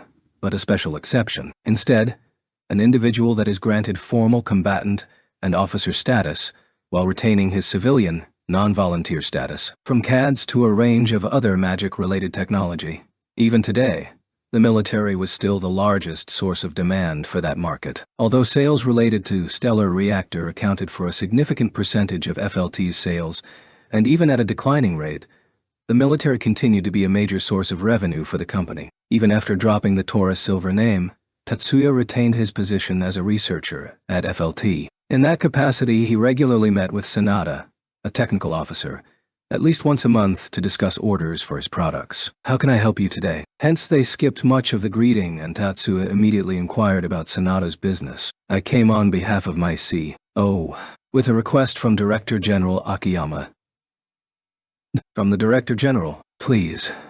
Go ahead." Chief of the Staff Headquarters, Director General Akiyama, is one among the top brass of the National Defense Force, who holds the most favorable stance toward Magyst, be it uniforms and the suits. He lent a helping hand, albeit half intimidated, to ease the restrictions on Magyst travel from Japan following Tatsuya's bold move last month, with his demonstration involving bombing of a comet. Tatsuya felt like he owed Akiyama a bit for that incident. Shiba-san Sanada was currently in front of Tatsuya as a business partner rather than a colleague. He naturally changed his address form accordingly. "It came to our attention that you will be visiting Sri Lanka next week. Do you know about it already?" It wasn't that much of a surprise to Tatsuya. Unlike his last visit out of the country, his travel to Sri Lanka was not a secret. The application for the needed visa was also duly filed yesterday with the newly established Sri Lankan embassy. As of April of this year, Sri Lanka seceded from the IPU and became independent. His surprise was, as he put it, "You already know about it. Only, will you be attending the Magian Society's ceremony?" "Yes. The Society has decided to officially partner with an American organization called FAIR, and I will be attending its signing ceremony." He didn't shy away. He not only confirmed but also added the details of the ceremony to his answer. "If your schedule allows, would you mind making a visit to the IPU?" To the IPU? He limited himself to a raised eyebrow. Had it been Miyuki or Lena, they would probably not have been able to hide their reaction. Suffice it to say, unlike his visit to Sri Lanka, the trip to IPU is a secret. You wouldn't need an additional visa to enter the IPU from Sri Lanka, and it wouldn't be unreasonable to expect a personal invitation from Dr. Chandrasekhar.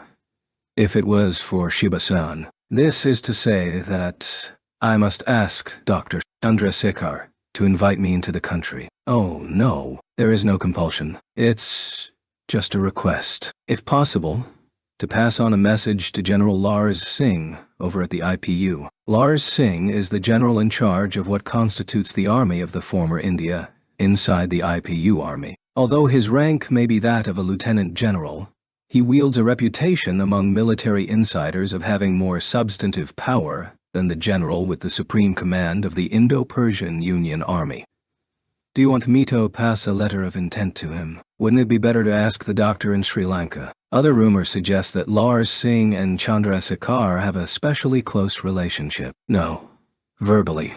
Please, Sanada says, shaking his head. Tatsuya's eyebrows rose again, this time in surprise. Sanada was asking Tatsuya to deliver a message that couldn't be sent in any data or written form. Is it really acceptable for me to be privy to such a highly confidential message? As long as there is nothing left behind, it's fine. The message itself doesn't hold much significance. So, if I understand correctly, the question is to pass the message to General Sai and no one else. That is correct. Tatsuya mulled it over for about 10 seconds. Staring at Sanada's face, who didn't seem to be taking it seriously as much as he should have. All right, I'll pass it on, if I get the chance. Understandable. I appreciate it.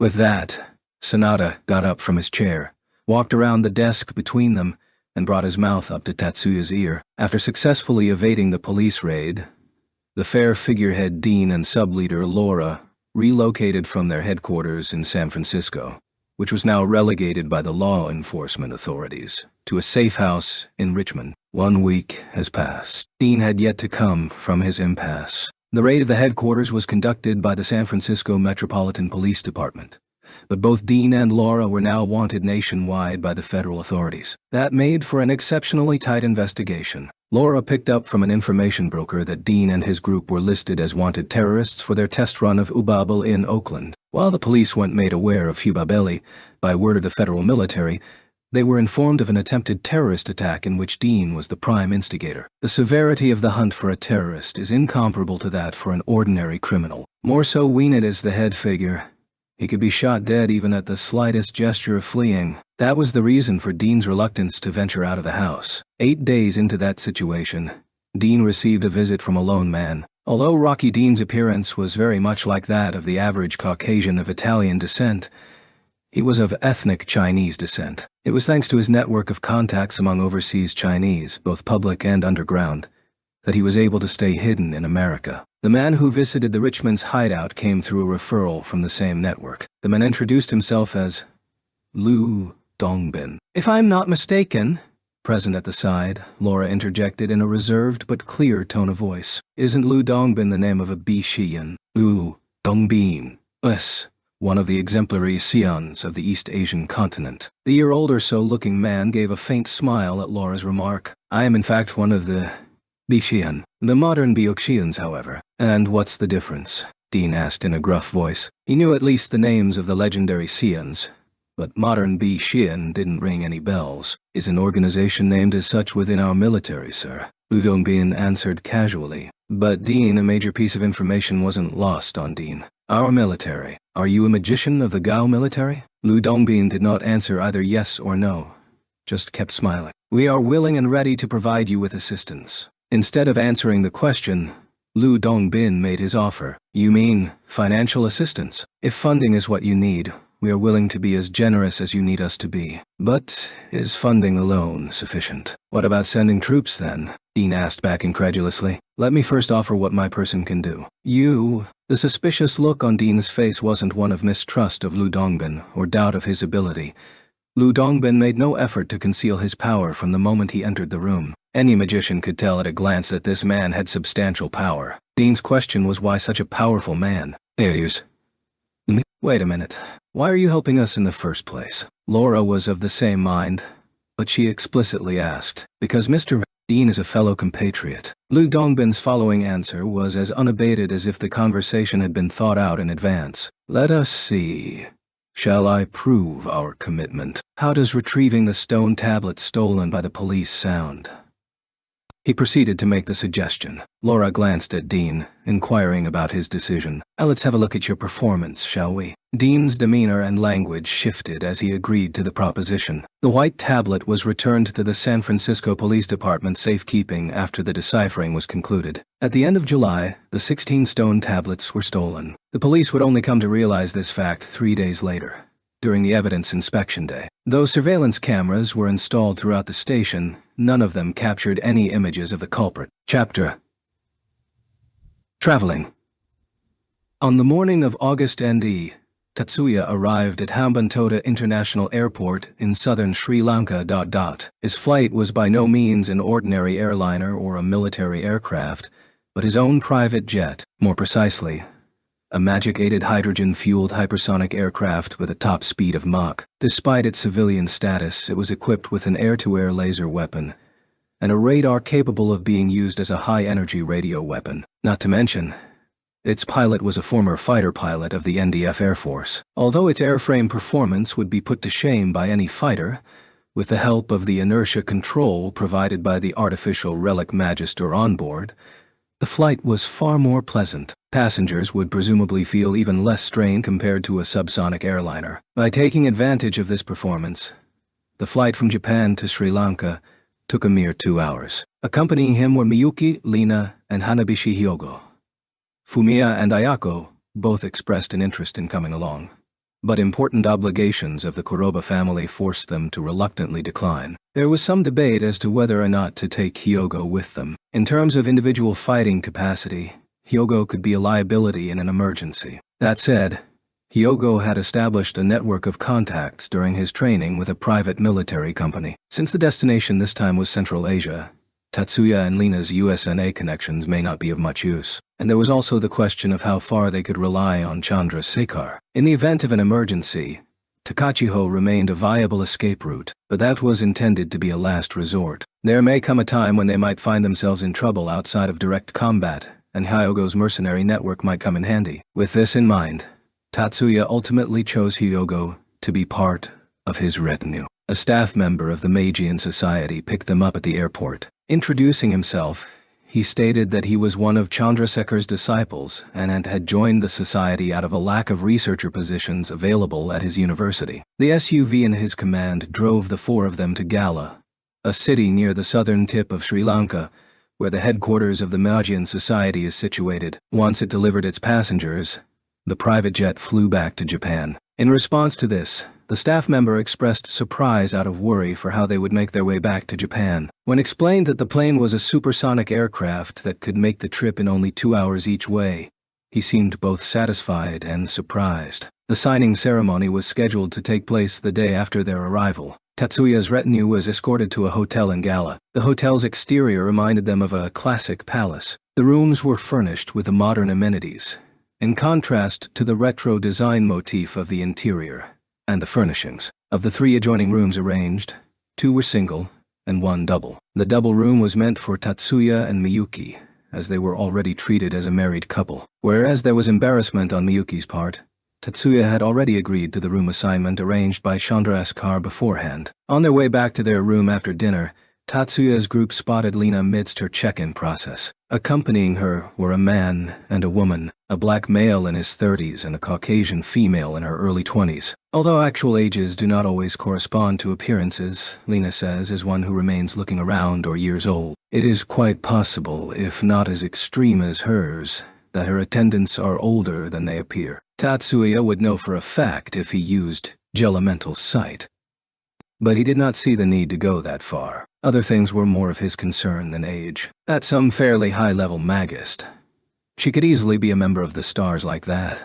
He only saw her at the check-in table from a distance, but he didn't need to see her with his elemental sight to know that she was a powerful magus. Lena was of the same opinion. She's probably military too. Maybe she's a new member of Stars. Lena commented on Lena's companion while sipping a cocktail from room service in Tatsuya's room. Her too was in line with her previous guess that the black male was also of ex-military or mercenary origin. Does she share any sort of common traits with the Stars? I only caught a glimpse of her.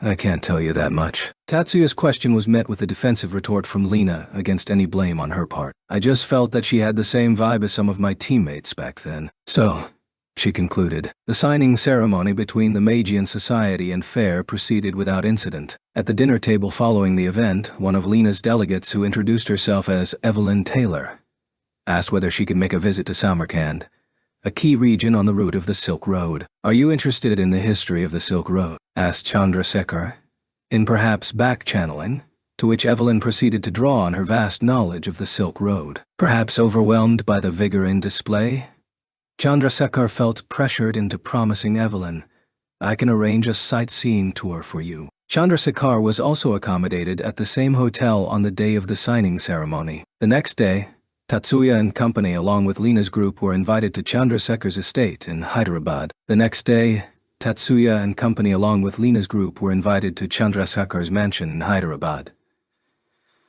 It was a vast estate, larger than the Yotsuba's main house, befitting of the term mansion. Pleased to meet you. I am Arya Krishna Shastri. Arya, an undisclosed strategic class magician, awaited them at the mansion. Tatsuya had already made her acquaintance at the Magian Society's inauguration ceremony held on the Indian Ocean. At the time, Arya attended as Chandrasekhar's escort. This greeting was addressed to Miyuki and Lena. In doing so, Arya was notably conscious of Lena, with a greater amount of her attention focused on her, even from the sideline. Arya's higher interest in Lena over someone like Miyuki was due to one of the stipulations in the partnership agreement between the Society and Fair, namely personnel exchange. Arya was told that she would be sent to Vancouver, where Fair's headquarters were located, though that wouldn't happen on this occasion. Following their meeting with Arya, they all enjoyed a late lunch at leisure. After the meal, they were escorted to the salon, where tea was served, except for Tatsuya, who was taken individually by Chandrasekhar to her study. Although described as a study, The room itself was a spacious room with a full-size reception set. Calling it a private parlor would be more appropriate. "Now, if I may ask you a question," asked Chandrasekhar to Tatsuya after they had settled themselves across from said set, and the servant exited the room after serving the tea, in a tone that seemed to be a direct resumption of their previous conversation. Tatsuya did not inquire on the subject. It was his promise to explain in person his purpose for his visit to the IPU. "We have unearthed some artifacts at USNA that we believe may be a map to Shambhala." "Shambhala? That Shambhala?" Chandrasekhar's tone of voice in echoing back the question sounded, to say the least, as if she was half doubting Tatsuya's sanity. "Yes. That said, I'm not personally a particularly believer of legends of underground kingdoms. The legend of Shambhala is often mixed with the fictional tale of the underground kingdom of Agartha. I'm of the opinion that the map indicates the location of the ruins of Shambhala. And you think it is in this country?" At the mention of ruins, Chandrasekhar brought a serious face to the conversation. "It is our belief that the ruins lie near Bukhara, Uzbekistan. Are you sure you want to confide that much to me? Doesn't Mr. want the inheritance of Shambhala to himself?" "I don't intend on stealing from your country's archaeological sites. At the same time, I'm reluctant to publicize the existence of Shambhala's ruins." "Why so?" "Because of the possibility that there are extremely dangerous artifacts buried in the ruins of Shambhala." "Extremely dangerous?" "I believe any magical artifact can be dangerous depending on how it is handled. In my opinion, these are far more dangerous than artifacts that have been excavated in the past." "Far more, you say?" "In our estimation, the risks are comparable to or even greater than of strategic class magic." "That much?" Chandrasekhar directed him with a "I find that hard to believe" look, but she soon composed herself and fixed Tatsuya back with a serious look. "In fact, if even half of what the legend says about Shambhala is true, then it is possible that it may contain a magical artifact capable of bringing about a power comparable to strategic class magic. So, how do you propose to address such a dangerous legacy? If a pacific application is possible, I'll make the attempt. If not, I'll study it and develop countermeasures." No hesitation. That was his answer. "Has not the idea of leaving it buried been on your mind? If we leave it hidden, it will eventually be discovered by someone else. Now that we have a clue, I can't turn a blind eye to it." "I see. I understand your point." Tatsuya's statement wasn't entirely untrue, but it wasn't entirely sincere either. It was more of an after-the-fact reasoning, but it was compelling enough to convince Chandrasekhar. "I'll see to it that the Mr. is free to explore the ruins on my end. I apologize, but I must ask you to stay here until I settle these arrangements." "I understand. If it turns out to be impossible, I will respectfully return to my country." Tatsuya's tone and expression were as auspicious as his words. "I won't make you wait for long." Chandrasekhar, however, assured him an early return, radiating a strong sense of caution. It was clear that she did not take Tatsuya's statement about returning home at face value. Upon conclusion of his conversation with Chandrasekhar, Tatsuya was taken to the guest room. In terms of guest rooms alone, the mansion had as many as a small hotel. Different from the situation in the Sri Lankan hotel, the assigned rooms were for one person each. Nevertheless, the room Tatsuya was shown had two separate sections inside, one with a living room, and the other with the bedroom plus a shower booth. The living room area measured about square meters, and the bedroom about half that size. Just after Tatsuya settled down in the guest room, there was a knock at the door. Hardly a matter of a sixth sense or a careful ear for footsteps, but rather the notification from the servant who had shown him to the room. Entering were Miyuki and Hyogo. "Lena said that she wanted to explore around by herself a little bit," answered Miyuki before Tatsuya could pose the question. "I see. I was hoping to fill everyone in together if possible. I will make sure to pass the word to Rina Oju-sama." Hyogo promptly reacted to Tatsuya's musing as if it was directed to himself, notably in his words, since Lena's naturalization as Tudu Rina. Hyogo has taken the liberty of addressing her as Rina Oju-sama. Tatsuya accepted Hyogo's offer with a please, and turned his attention back to Miyuki. "I've secured doctor's cooperation." He then immediately explained the results of the meeting. "So, will we be able to search for the ruins of Shambhala without divulging our purpose to the IPU government?" She indicated that she could think of a way to do so. "I was expecting she would be willing to help us since she has assumed the role of society representative, but it is still a bit surprising to think that Doctor has such influence within the IPU to allow foreigners to operate freely around. Yes, it appears so, since Doctor has a particularly close special relationship with General Lars Singh, who effectively heads the IPU's federal military, said Hyogo, as he set the glass down in front of Miyuki, as he had assigned himself the role of preparing the drinks. The beverage in question was a mild alcoholic cocktail, mixed in the provided kitchenette in the room. Special, Miyuki quietly murmured, appearing slightly embarrassed. Setting the same drink down in front of Tatsuya, Hyogo turns to Miyuki with a smile. General Singh and Dr. Chandrasekhar are related, although a rather distant kinship from our sense of the word. The doctor receives close patronage from the general, almost as if they were direct relatives. If I'm permitted to make a rather gross simplification, I would say their relationship is akin to an uncle and niece. Oh, in that sense, I see.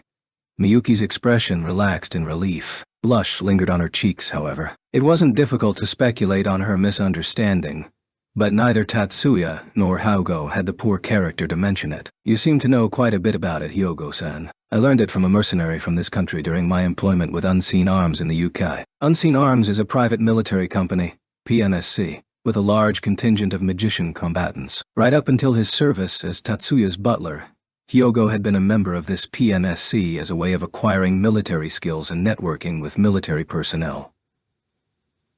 An ex-colleague of mine from that time is currently stationed in Kazakhstan. They have a debt to me, and I believe they could be of service to you, Tatsuya-sama. That's good.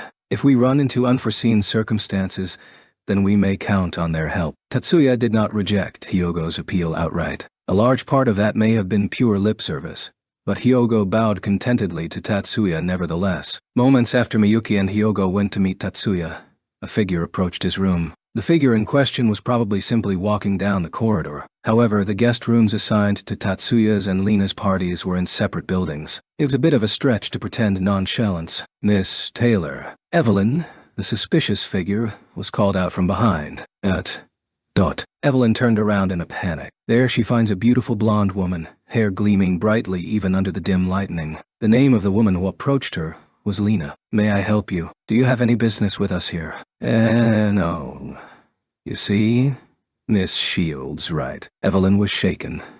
Perhaps understandably so. She tried to keep herself from trembling in panic, but hardly managed to. Yes? Shall I do another self-introduction? No. There's... Pleasure. Angelina Shields. Evelyn was about to say... No need, but Lena interrupted, introducing herself anyway. Since I'm probably younger, please feel free to call me Lena. Right, Lena. Evelyn's expression stiffened on hearing the nickname Alina. Oh, so you knew? Or should I say, I finally realized it. Lena, who was so far under the guise of a refined lady, scowled. Miss Taylor. You're with Stars, right? Lena adverted Evelyn's identity in a decisive tone of voice. So, you're really Angie Sirius. There were only a handful of Stars members who knew the Lena behind the disguise of Wanji Sirius, namely the stellar class members at HQ and a select few like Sylvia Mercury, who knowing her identity was a part of the mission. So you knew it. Lena smiled triumphantly. Evelyn's mutterings confirmed Lena's assumptions. How did you know? Could it be from the Commander-in-Chief? It's no secret among the Stars that Canopus, the Commander-in-Chief, had a tight friendship with the former Sirius. Evelyn learned from stories of the senior officers of the squadron. Evelyn's suspicion was, in light of this information, that Canopus had leaked information about her to Lena. I didn't hear a thing about you from Ben, but Lena dismissed the allegation straight up. It didn't sound like a lie. I just got a feeling that you were a member of the Stars squad, that's all. A feeling? I don't think I get it. Me neither. Maybe it's because of the training and we all developed some sort of trait. Who knows? She didn't want to agree, and yet she felt as if she could understand. Faced with such a conflict, Evelyn was unsure how to respond in return. So, what is your aim here? Did you come to spy on Tatsuya? Though I can't imagine Ben would give such an order. Seeing her counterpart's muteness, Lena pressed for an answer. That's wrong. I never received such an order. Feeling backed into a corner, Evelyn can't help but answer truthfully. Then why are you here? I mean, if you're not here to spy, you came to find out if I'll interfere with your mission. Posed with the correct answer, Evelyn struggled for words. I'm not sure if I am the best person to tell you this, but I don't think you're cut out for undercover missions. I'm just not used to it. Having involuntarily raised her voice, Evelyn hurried to cover her mouth with her hands. We have a proposal for you. Why don't we talk in my room? You wouldn't want Tatsuya and the others to hear, would you? Lena offered, while staring at Evelyn with a look of sympathy, despite also thinking maybe it's too late for that. All right. Grudgingly, both in tone and countenance, Evelyn accepted Lena's suggestion. After dinner, Lena and her entourage soon retreated to their rooms, leaving the salon to the discretion of Tatsuya and company. Did you find out anything, Lena? Nope. The most I got was that she is Evelyn Taylor, and STAR's trainee who has yet to receive her official codename. When I got to the reason why she came to the IPU, she clammed up. She wouldn't even tell me if Samarkand was really her destination. Lena shrugged her shoulders and struck a pose of, I'm out of ideas. It's at least true that she's planning to go to Samarkand. Who knows? I didn't get any confirmation for that. Though both arms were brought down, Lena's expression remained in the I'm out of ideas stance. If my impression counts, I think that, for now, her plans are to go to Samarkand. Samarkand? At this time, Miyuki's eyes widened in astonishment at Tatsuya's muttering. Tatsuya-sama. Don't tell me she's too. Hey, Miyuki. That'd be... Lena also widened her eyes a beat behind Miyuki. The Mapstone tablet is still in the USNA. It wouldn't be much of a stretch to think that someone else would be able to decipher it. Tatsuya answered both of their questions together. But, Tatsuya-sama, they don't have the compass. They may have other data that we don't have instead. Tatsuya tempered Miyuki's guarded optimism. In the pictures Minoru took at Fair's headquarters, there were 15 pieces. There was another stone tablet map that Fair took from Fair. Tatsuya, what are we going to do? While Miyuki brooded gloomily, Lena impatiently asked Tatsuya about the next course of action. We'll proceed as planned for the time being. This Evelyn Taylor said she's going to Samarkand first. Right. It's quite far from our destination, and we still haven't confirmed that her mission is also the unearthing of Shambhala. Tatsuya-sama, wouldn't it be appropriate to tell the doctor about this? Miyuki's line came purely out of concern over Chandrasekhar possibly being deceived by Evelyn. Indeed, that's one way to handle it. Tatsuya's expression, however, was far from good-natured as Miyuki as he considered her suggestion. Chapter Bargaining Tatsuya's Company. Stay in Hyderabad was immediately made known to the intelligence agencies of the IPU government. Not surprisingly, both Tatsuya's and Lena's entourages followed the official procedure to enter the country. Furthermore, they were staying at Chandrasekhar's residence, a VIP of the IPU government. It would in fact be weird if said intelligence agencies did not fix their eyes on them from day one. It was the next morning. Tatsuya noticed the presence of eyes peering at them from outside the house as soon as he got up. Are those outside the mansion your guards, Doctor? Tatsuya asked Chandrasekhar at the breakfast table. Outside the mansion. Chandrasekhar's response did not seem to be feigned. Apparently, she was too unaware, and the surveillance was being conducted without her permission. Yes. It appears that they are using perception-type magic to watch what is going on inside the house from outside. At his remark, Miyuki and Lena acted naturally, as Tatsuya's awareness of the surveillance was a given to them. Hyogo, at the foot of the table, made the slightest gesture of a smile in admiration. Lena expressed her genuine surprise. So did her black male attendant, Louis Roux. And Evelyn was, for some reason, frustrated. You have not heard a word of this. Chandrasekhar's displeasure was exposed in her voice. I beg your pardon. I will have this stopped immediately. There was no guarantee that anger wasn't an act, but it was sufficient for Tatsuya if it also meant a loosening of the watchful eye. Today, Chandrasekhar led them on a tour of the University of Hyderabad. Of the IPU's magical research centers, 6 are located each in the former India and Iran again. The IPU is a federal institution HEA, and this university is one of them. The arrangements for their ruins exploration were still underway. Since they wouldn't be moving anywhere from here until they were ready, they visited the Magic Research Center at the University of Hyderabad to maintain their ostensible purposes of entering the IPU. The visit was a waste of time according to the main purpose of the trip, but I'm not going wasn't an acceptable option. Besides, Tatsuya had his own interests as a magic researcher. Along with Tatsuya, Miyuki, Lena, and Louis Roux joined the tour, while Lena abstained in order to keep Evelyn in check at the house. As for Hyogo, He stated that he would check the situation in the Uzbekistan area through his personal contacts. He apparently went off on his own, but since he has been trained by the Yotsuba family, not to mention his experience with the PMSC, Tatsuya didn't see an issue with letting him operate alone. Tatsuya received a very enthusiastic welcome at the university, to say the least. The reasons, though, differed greatly between the faculty and the students. Most of the questions from the faculty members were focused on the topic of artificial relic. Most involved the replication process of the relic, with a few here and there about the stellar reactor system. The students seemed to have a strong impression of Tatsuya's successive victories over global powers other than IPU. He had not just one or two asking how to acquire a magic-like material burst. Others asked if Stellar Generator, the company that administers the stellar reactors, employs foreigners, or if it will ever establish a foreign branch. Tatsuya's visit to the University of Hyderabad was generally received positively, no doubt in part due to being at the invitation of Chandrasekhar. In terms of incidenza, there was one surprise. It happened as Tatsuya was about to leave the university. "The General wants to see me." Lieutenant General Lars Singh requested a meeting with Tatsuya. He wondered if Chandrasekhar had engineered this occasion.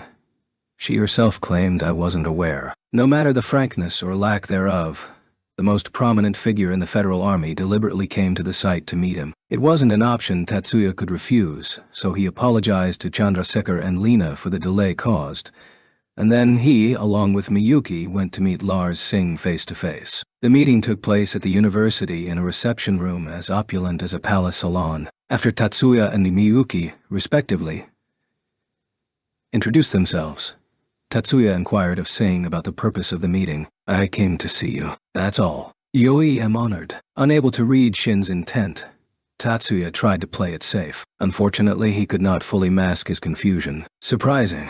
I don't find it to be unexpected myself." "Pardon me. To tell you the truth, it did not come to my mind that His Excellency, the Deputy Commander-in-Chief of the Indo-Persian Union Forces and Commander-in-Chief of the Indian Republican Armed Forces, would expressly take the time to visit a private civilian of no consequence like myself." Lars Singh laughed out loud with amusement, with exception of his fully grayed eyebrows.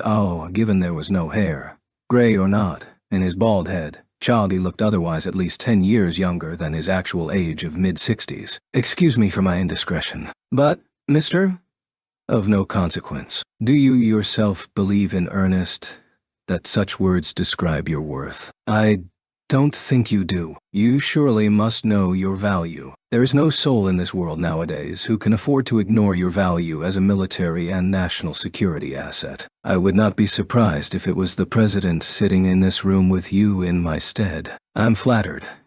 Tatsuya bowed lightly in his seated position. Miyuki, beside him, followed suit without a word. Whereas Tatsuya wore a neutral expression, Miyuki privately sported a satisfied smile, proud to hear the words of Lars Singh. "Well, now that we satisfied my selfish aim for this meeting, I'd like to offer anything Mr. Shiba may be interested in." "Don't worry, we can talk about more than just financial topics. I don't have a particular request. In fact, if I may take the opportunity, I'd like to pass along a message to you, sir." "Let's hear it." "This is a verbal message from the Chief of Staff of the National Defense Force of Japan, Akiyama. In his message, I would like to directly consult about the future." Singh's eyes, which had been once humorous, now suddenly took on a sharp gleam. "Mr.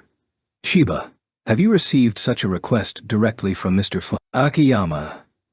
"No, sir. I received this request via a trusted friend in the National Defense Force." I see. In that case, I'd like you to tell that friend of yours that I'd be happy to." "I sure will." After that, they spent minutes with Miyuki chatting. And that was the end of Tatsuya's meeting with Lars Singh. By the time they returned to Chandrasekhar's mansion from the university, Hyogo had not yet left the house. With some time left for dinner, Miyuki brewed a pot of chai tea for the both of them in the kitchenette of Tatsuya's guest room. "Tatsuya-sama. Are you sure you should not have asked the general for his assistance?" "I don't intend to. If we asked His Excellency Singh for his cooperation, we would have to share the information about the artifacts in case we successfully find any." Tatsuya frowned as he answered, "I'd like to minimize as much as I can the possibility of the magical artifacts falling into military use. I only asked Dr. Chandrasekhar for her assistance, because I had no other choice. I'd prefer to avoid it, really. I see. So that's the case. So does Tatsuya-sama believe that there is such a dangerous object hidden, and I hope I'm wrong. Miyuki couldn't find any comforting words to say to Tatsuya, as he muttered to himself under furrowed brows. The situation, however, took an unexpected turn for Tatsuya. Friday, August 10th, on the morning after the day of Tatsuya and others' visit to the University of Hyderabad. Tensions are rising on the border between Uzbekistan and Kazakhstan. I'd like to ask you all to wait a little longer before going to Uzbekistan, Chandrasekhar suddenly announced at the breakfast table with all, Tatsuya's group and Lena's group, present. Her expression didn't suggest that it be a joke. Is the Samarkand visit also being postponed? Evelyn reacted first. The tension is primarily originating in the northeast of Samarkand, near the eastern shore of Lake Idar. While it's nearly 200 kilometers away from your destination, I'm afraid we cannot dismiss the implications. I see. Evelyn backed down quietly, but it was apparent that, in her downcast face, she was on the verge of gritting her teeth. I recall that your country and Kazakhstan have friendly relations. Tatsuya was the next in line to question. In part, yes, we did. We at least had not been hostile to each other. We are as much surprised by the suddenness of the situation as you are. Tatsuya wasn't the only one to arch an eyebrow at Chandrasekhar's answer. There were no previous indications. Tatsuya queried further. Yes. We're still in the process of ascertaining the situation and the surrounding circumstances. Chandrasekhar answered his question with her own bewildered expression. Despite being out of its hottest season, Hyderabad is nevertheless hot and humid. It has been raining since this morning. Chandrasekhar was at the university on work, so no further discussion about the future. After breakfast, both Tetsuya's group and Lena's group withdrew to their respective rooms. That said, each person didn't necessarily choose to spend their time by themselves. It's nice to relax once in a while, isn't it? Miyuki says with a smile as she lays a cup of coffee in front of Tatsuya. The cup was filled with magically cooled iced coffee. She had first attempted to use Indian coffee, but was unable to brew it properly, so she switched to regular coffee. Tatsuya, Miyuki, I got it, said Lena from the other side of the door, and without waiting for a prompt, she walked right in. In one hand she carried a large metal dish filled to the brim with tea cakes. That's quite a lot you got here. Miyuki's comment wasn't much in exasperation, just surprise. Don't blame me. I just asked for some tea cakes, and they gave me this bowl full of them. Lena was quick to plead her innocence. I wonder if it's part of the culture here to indulge guests, Miyuki muttered in pure perplexity. At this point, there wasn't any hint of disapproval in Miyuki's tone. At any rate, it seems like we will have a lot of calories to burn. Until Tatsuya made his comment, at which point Miyuki turned a sharp look at Lena. On the large platter were small, firm pieces of siji halwa, a dish made of semolina flour mixed with vegetables, fruits, and sesame seeds and boiled in oil and sugar. Gulab jamun, darkened deep-fried donuts in syrup. Coconut barfi, a milk pastry filled with coconut and/or nuts. Sandesh, milk fat blended with sugar and cardamom in a circle shape. Chickpea, nuts, dried fruits, sesame seeds, and other ingredients hardened in caramelized sugar, and a number of other Indian confectionaries. The most remarkable feature is their sweetness. Not just a bit sweet, but sweet with all due emphasis on the word. It's fine. It's fine. There's no need to eat all of it. The meaning of Miyuki's gaze was impossible to misinterpret, so Lena, nearly breaking out in a cold sweat, pleaded in her own defense. As Miyuki and Lena were sipping their coffee and keeping each other from having a feast with the generous serving of calorie in between them, Hyogo made his arrival. Upon hearing the news from Chandrasekhar, he went over, even under this occasion, to ask his mercenary associate about the situation. Tatsuya Sama. It's indeed true that the Kazakhstan army has been mobilized. After the prefatory note, Hyogo presented the entirety of his findings to Tatsuya. Did you find out the reasons? It appears to be a state of alert in response to Kazakhstan's border guards taking fire from Uzbekistan's side. Hyogo's connotative phrasing invited a frown from Tatsuya. Have you been able to ascertain from whom these shots came? Lena opened her mouth in exclamation with Tatsuya's question. No, Not yet. I can't even say for sure if it was someone from Uzbekistan. This is one of those false flag operations to provoke a conflict between the IPU and Kazakhstan, right? Lena jumped to her feet and exclaimed, "The culprits must be agents of the GAO," she confidently asserts. Tatsuya and Hyogo both chuckled a little. "Lena, didn't he just say that they haven't identified the culprit yet?" "Indeed, sir, so I said. However, Kazakhstan's military seems to have the same suspicions as Rina Ojusama." While acknowledging Tatsuya's words, Hyogo backed up Lena as well. "In that case, does it mean that Kazakhstan has no intention of carrying on with the army mobilization?" Miyuki, who had been listening in with a pensive expression, asks Hyogo for confirmation. "Most likely, it may be as you say. Miyuki-sama." My former comrade in Kazakhstan had the same conclusion. Miyuki put her hand on her chest and breathed a sigh of relief. Seeing the troubled expression on Tatsuya's face, however, rejuvenated her anxiety. "Tatsuya-sama? Do you think a conflict is going to happen?" No. No, if that's what Kazakhstan believes happened, then it's unlikely that a conflict between the two countries will break out. Miyuki asks gingerly, and Tatsuya, who had been basking in his own thoughts, returns to the conversation. "I was wondering about why the GAO would stage a false flag incident at this point in time. What are you concerned about?" "It's not much of a concern. But I wonder if the commotion Minoru stirred up in Tibet may have been the catalyst." He had already shared with Miyuki and the others the information about the events in Lhasa, Tibet, where Minoru was pursued by Daoshi, whom they believed to be a Bibixin. So if Minoru hadn't acted on his own and went there to search for the ruins, this wouldn't have happened. Lena complains. "No.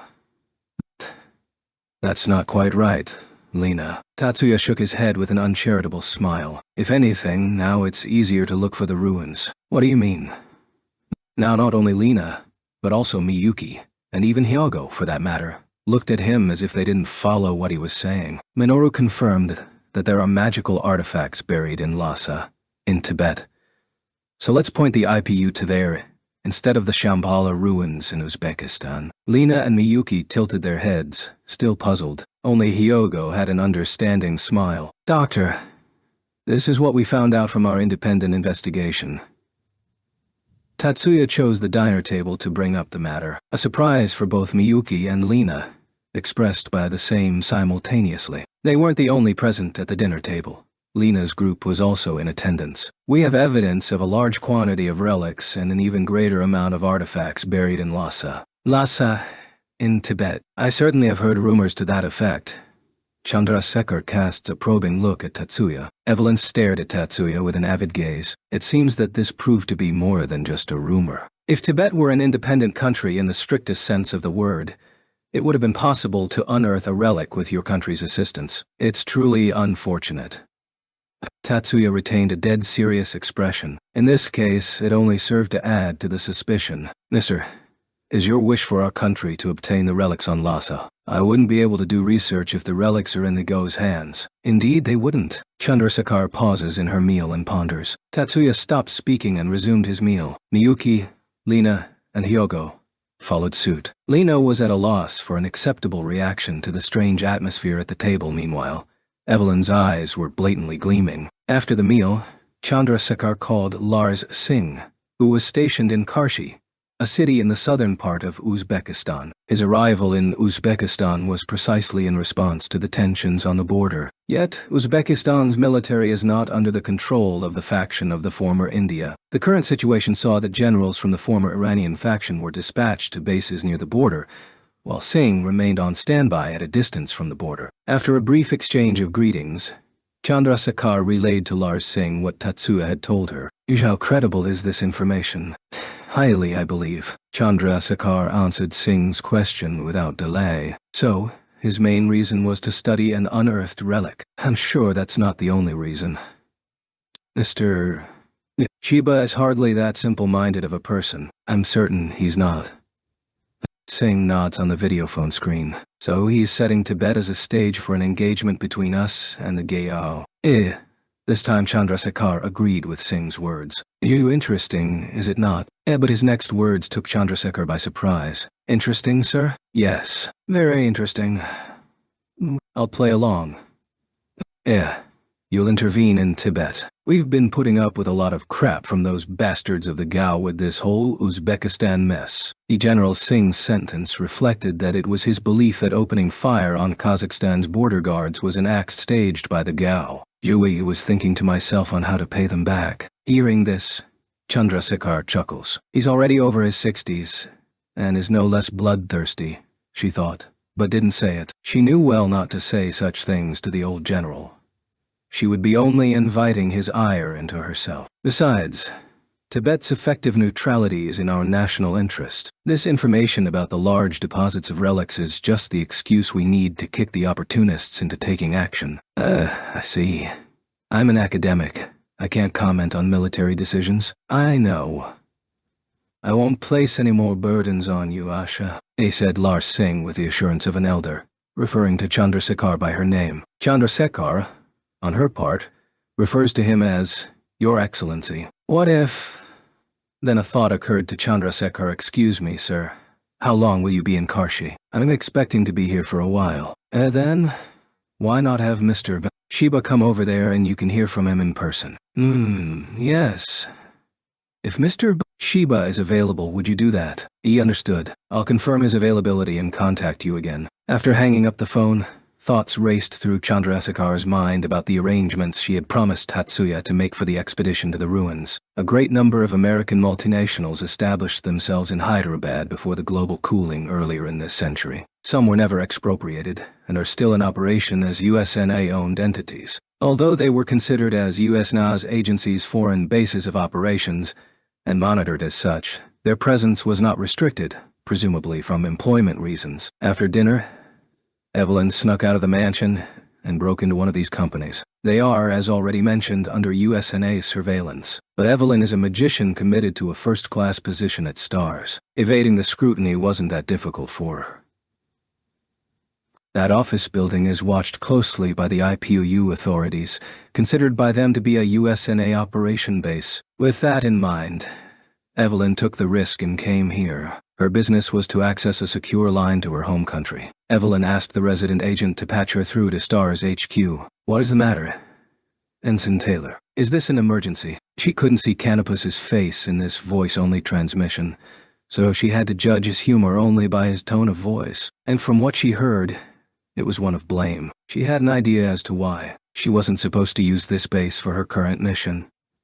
This was reserved to be used only in case of emergency. As a matter of fact, what Evelyn thought was a cross-examination was but a misinterpretation.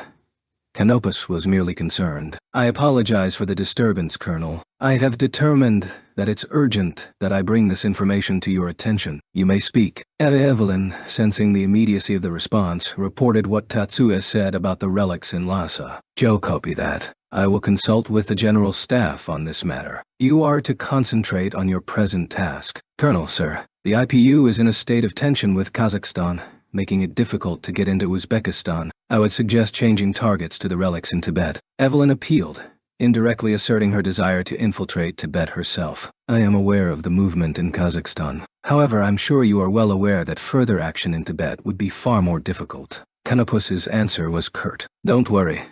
Kazakhstan will not take further military action. Just hold steady for now. Understood, sir. Evelyn was curious as to why Kazakhstan would not move, and what assurances he had they wouldn't. But, in her assessment of the conversation, such questions would likely be considered out of line. As such, Evelyn held back her questions. After dinner, Miyuki was held by Lena into a conversation. Even Lena has her times when she wants to indulge herself in some casual chatting, without worrying about intruding between Tatsuya and Miyuki time together. Because Miyuki empathizes with this, she plays along with Lena without protest. With this backdrop, Tatsuya was relaxing unusually on his own. He is seldom able to prepare his own food and drinks. Not because he couldn't, but because he's usually surrounded by people who want to take care of every one of his needs. On this occasion, he enjoyed the rich aroma of the coffee he brewed himself. While sipping his coffee as he read a book, Tatsuya suddenly felt as if someone was calling out to him. He didn't think it was his imagination. He was sure he felt a familiar feeling before, like someone was trying to tap into his consciousness with some kind of mind interference magic. It wasn't anything aggressive. There was no malice intended toward him. Rather than accepting the magic to act on him, Tatsuya blocked its influence and probed for its caster. He found out soon enough who it was. They also didn't attempt to hide. Tatsuya closed his book, sipped the last of his coffee and headed for the salon. There he found a year-old woman with the appearance of a mid-teenager waiting for him. It was Lena. She stood up as soon as she saw Tatsuya and bowed. "I'm sorry to be taking your time," she said. "Don't be. Please have a seat." "So, how can I help you?" Tatsuya asks as he sits down across from her. "I would like to have a word with you about a matter, Mr. Lena's expression and tone of voice suggested that the topic was hard for her to say. "Is there a problem?" "No, please don't mind it. I'd like to consult. Rather, I'd like to confess something to you. Is there something you've been keeping from us? Or does it concern me directly? I'm not entirely sure if it may be of your concern, mister. If it won't bring us any harm, then there is no need to share with us." Tatsuya offered her a way out, yet Lena shook her head with a tormented expression. "Oh no. I think it's best not to keep it a secret after all." In a firm voice, Lena voluntarily cuts off her retreat. "I see. Then feel free to tell me. My associate, Ms. Taylor, is an officer of the federal military. Not a former, one still in service." Tatsuya assumed a solemn expression and returned the question, hiding his awareness of the matter. "Yes, and her wish to go to Samarkand is not for the purpose of sightseeing, but for the sake of her assignment. An assignment for the USNA military. If that's the case, I'd better not know anymore." "No. Please listen." Feeling the blame weighed on her with Tatsuya's blunt response, Lena took on an anxious tone. "Ms. Taylor's mission is related to the stone tablet that was unearthed on Mtart Shasta. The black tablet." Tatsuya keeps up with the feigned ignorance and serious facade. "No, the white one. The 16 stone tablets unearthed after that one were maps that point to burial sites with other stone tablets or even relics. It may sound rather unbelievable, but according to what the military deciphered, it was a marker for the location of Shambhala." "Oh, so Shambhala is in Samarkand." His awe wasn't part of the act. Although it was among his expectations, he still thought that USN's competence in locating the location with only the use of a stone tablet was indeed remarkable. "From what I've heard, it's in the area between Samarkand and Bukhara. So that's why Ms. Taylor is so fixated on going to Samarkand." As he asked, Tatsuya mused. It seems that the USNA precision is still limited without something like the compass. The matter of the signing ceremony was quite convenient for Ms. Taylor's mission. Lena carries on, completely oblivious to what is going on in Tatsuya's head. "I'm very sorry to have consequently taken advantage of you, mister." "No, don't worry about it." Tatsuya interrupted Lena's incoming bow with a gesture. "I have also had business bringing me to this country. We both had our interests." What could you possibly?" Lena, upper body suspended in her attempted bow, asked reservedly as she brought her back upright. "Merely the opportunity to meet with His Excellency the General. That's all. I'm afraid I can't comment any further." "Is that so?" Lena seemed satisfied with that explanation for the most part. There was no indication that he noticed anything of Tatsuya Group's true purpose here. After the next day's breakfast, Tatsuya was invited to Chandrasekhar's study. As the invitation stated, he wasn't needed to be alone. Miyuki and Lena accompanied him. There, Chandrasekhar proposed that they fly to the Karshi Khanabad airbase in Uzbekistan on the pretext of briefing Lars Singh about the relics in Tibet, and from there, secretly, enter Bukhara, overland. "I'll provide a car for you. There will be no travel restrictions in the West. You can leave in the middle of the night and you should reach Bukhara without anyone noticing." Thank you very much." After brief consideration, Tatsuya decides to accept her proposal. Chapter Infiltration.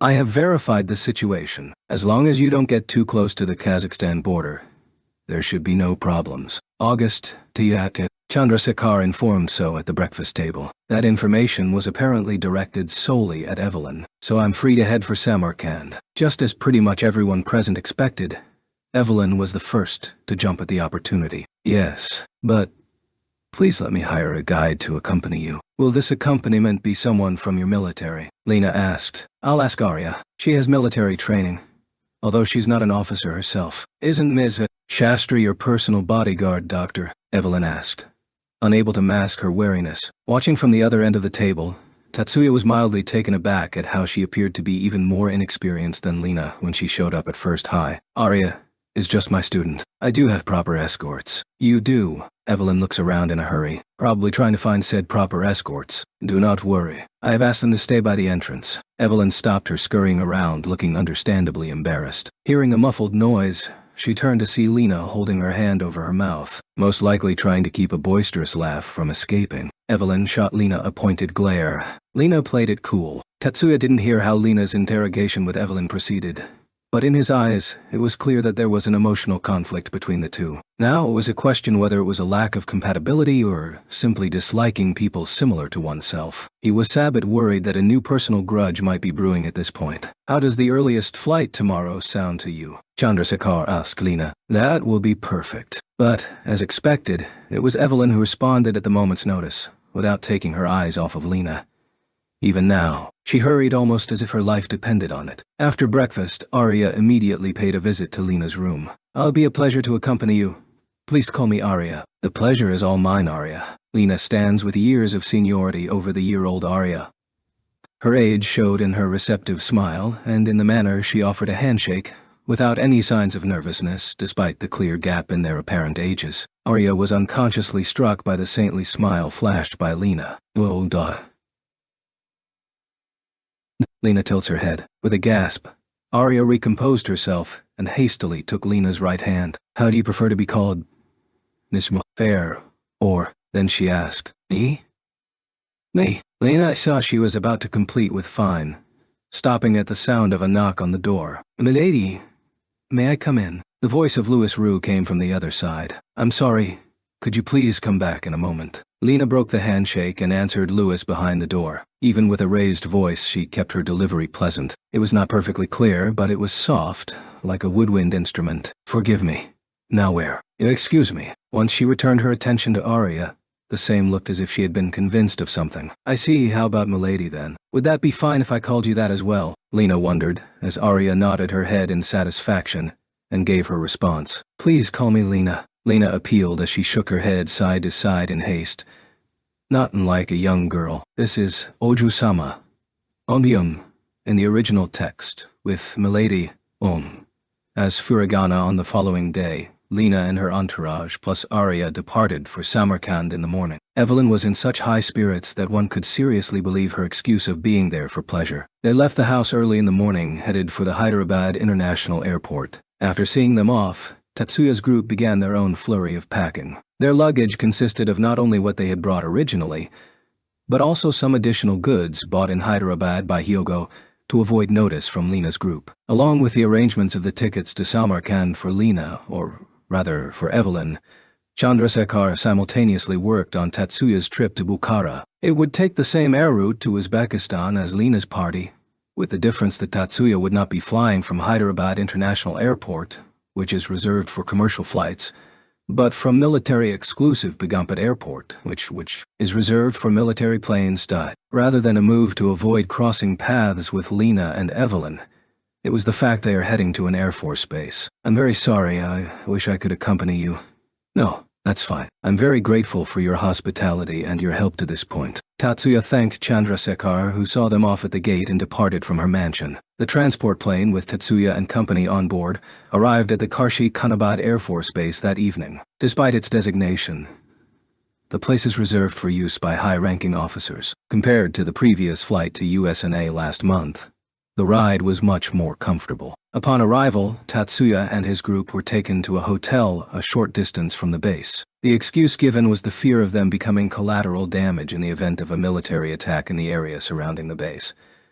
But it was transparent that they did so out of a desire not to accommodate outsiders on the base. Not to say that anyone in Tatsuya's group took offense to this. If anything, they considered it a matter of course. For the most part, it would be incongruous to have a foreigner staying within or in the immediate vicinity of the base. Being introduced as a VIP by Chandrasekhar, didn't change the fact that Tatsuya was a foreign combat magician. Caution was justified. It wasn't as if Tatsuya and the others had been treated with disdain by the military. In fact, less than an hour after checking in, they received an invitation to dinner. The location is a restaurant near the base. The host was General Lars Singh. Tatsuya and Hyogo opted for the standard dark suit and tie, whereas Miyuki and Lena donned their shalwar kameez, a loose-fitting shirt, and wide pants, gifted by Chandrasekhar for the occasion. For the sake of clarity, they did not wear a dupatta shawl. Lars Singh, for his part, came in his dress uniform of the IPU Federal Army. His entourage was equally clad in military uniform,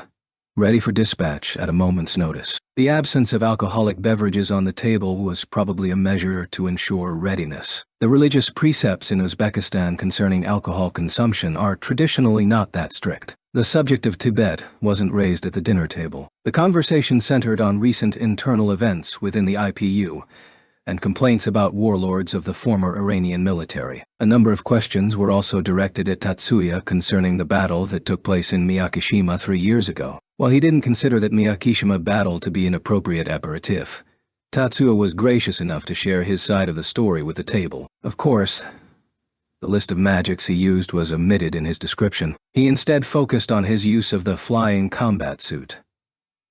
He illustrated with his own experience how useful the flying combat suit can prove to be in an urban environment, sparking much interest among General Singh and his subordinates. His second encounter with Lars Singh ended on a positive note, after which they agreed on an appointment for a follow-up meeting tomorrow. Immediately after checking into the hotel in Samarkand, Evelyn went her separate ways from Lena. She didn't receive any criticism for self-indulgences or heartlessness. After all, from the beginning, her association with Lena was intended to be a cover for her entry into the IPU. Her duty was to find and extract the Shambhala artifacts and bring them back to her home country. There was no room for sympathy. Evelyn herself has been under a lot of stress over the past 3 days, from Lena revealing her true identity to the scoop from Tatsuya that was triumphantly reported to her superiors, only to be dismissed out of hand. For Evelyn, who had been walking along the prodigy path all her life and had never known any setbacks, it wasn't surprising that this situation has left her psychologically disturbed. Ill for Evelyn,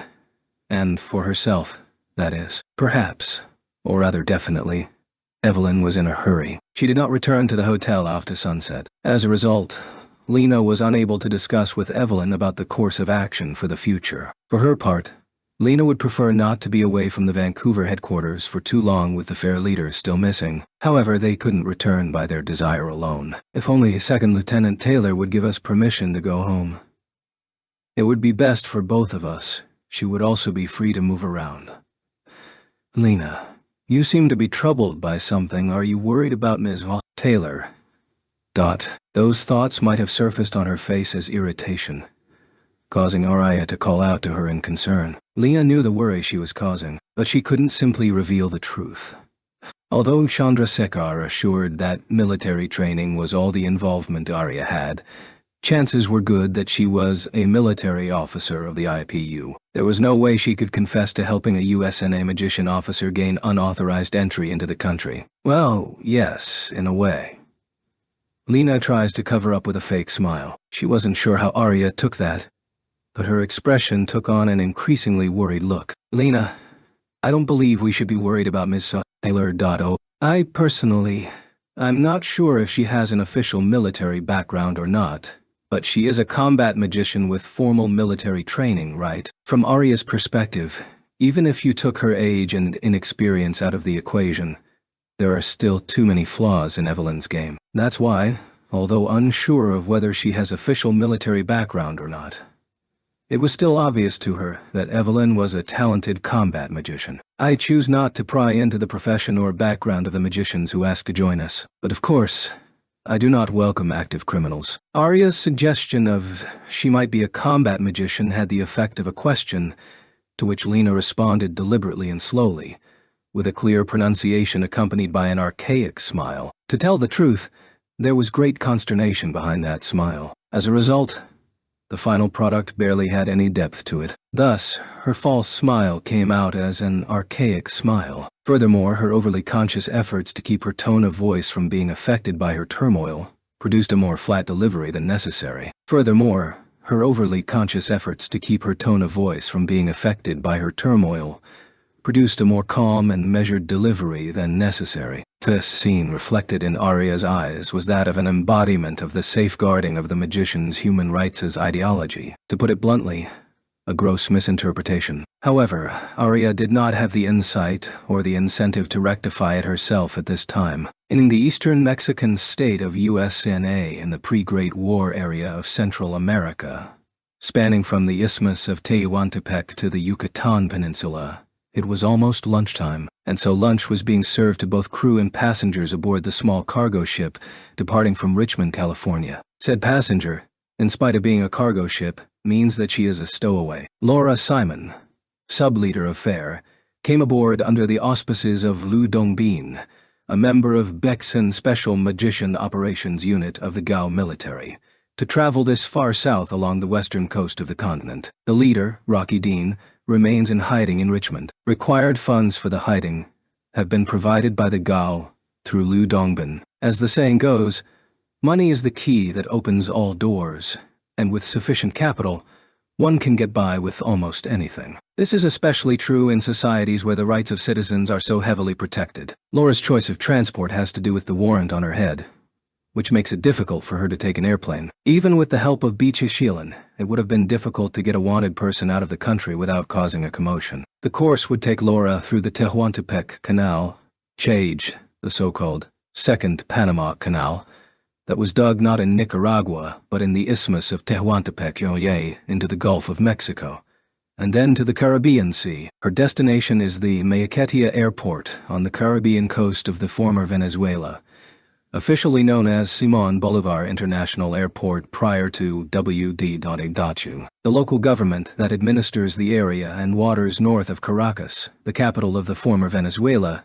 is under the sway of the Gao. Their sway doesn't go so far as to include the dispatch of military forces or the deployment of missiles in the region, an act that USNA would be sure not to take kindly. The region itself remains outside the reach of USNA officials. From Maiquetía Airport, it is possible for Laura to board an airplane. First, she would be landing in Singapore. From there, she would use a forged passport to enter Japan. That was the plan of Lu Dongbin as he accompanied Laura on her trip. On the morning of August Tatsuya was once again invited by General Lars Singh for a visit to the Karshi Khanabad Air Force Base. He was accompanied by Hyogo alone, with Miyuki and Lena staying behind at the hotel. A collaborator of mine paid a sightseeing visit to Lhasa, and noticed a number of objects emitting waves akin to relics beneath the hill on which the Potala Palace stands. Here is how Tatsuya described the discovery of the deposits in Lhasa. A Japanese in Lhasa.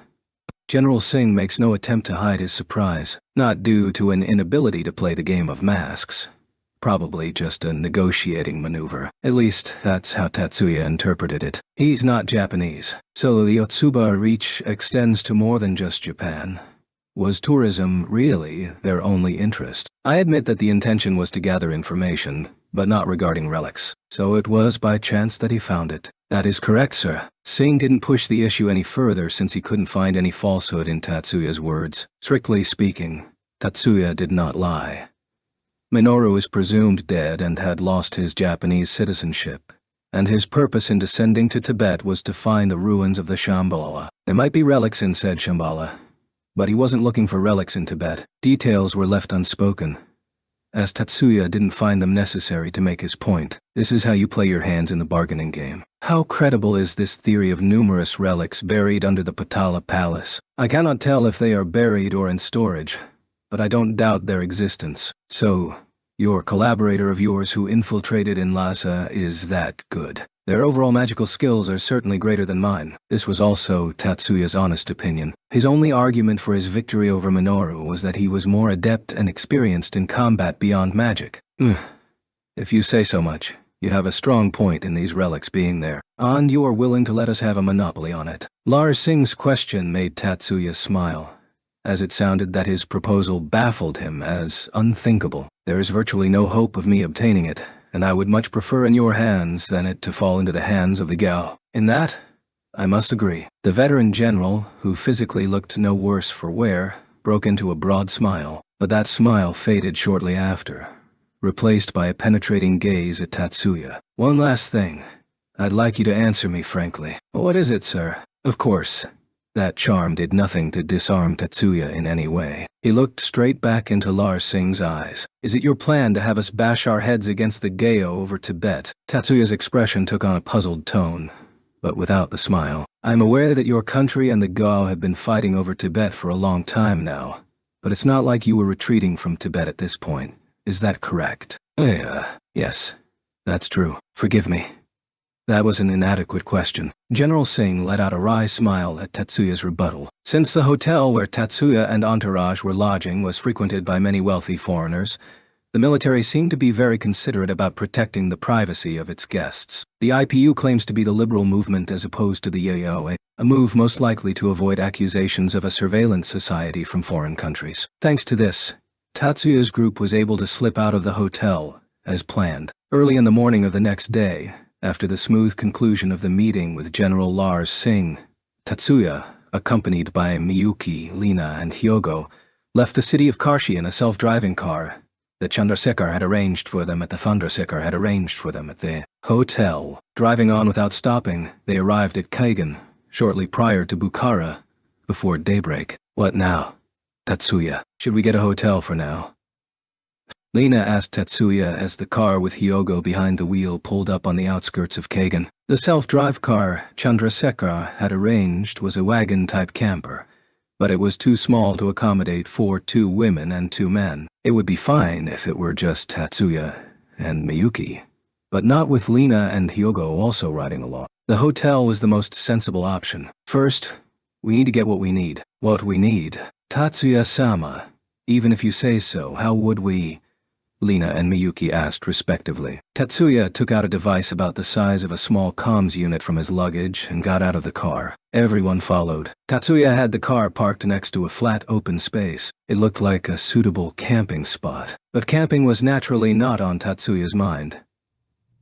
He made a quick horizontal swing of his right arm, the one not holding the machine. A split moment before that, there was an output of an activation sequence around his right wrist. Fleeting as it was, neither Miyuki nor Lina missed it. So when they witnessed the change that occurred the next moment, they were not surprised, as they knew that Tatsuya must have used magic. As soon as Tatsuya waved his arm, the land in front of him was leveled into a circle about meters in diameter. Next, Tatsuya operated the small device in his left hand. They knew the device was a CAD, as it received scions and outputs an activation sequence. It would be too small to be a communication device, but as a CAD device, it is quite large. Surely that accounts for a significant increase in computing power required for the output of the activation sequence, which suggests that Tatsuya must be attempting to perform a rather sophisticated magic. The magic was immediately activated in front of the fascinated eyes of Miyuki and Lina. A line of light ran across the flat, leveled soil. Not natural light, streaks of cyan light. Countless streaks of cyan light intersected, painting intricate geometric patterns on the ground. "Is a magic circle?" Miyuki asked. And Tatsuya nodded. "That's right. I don't get the purpose, though." "Guidance." "No, that's not right."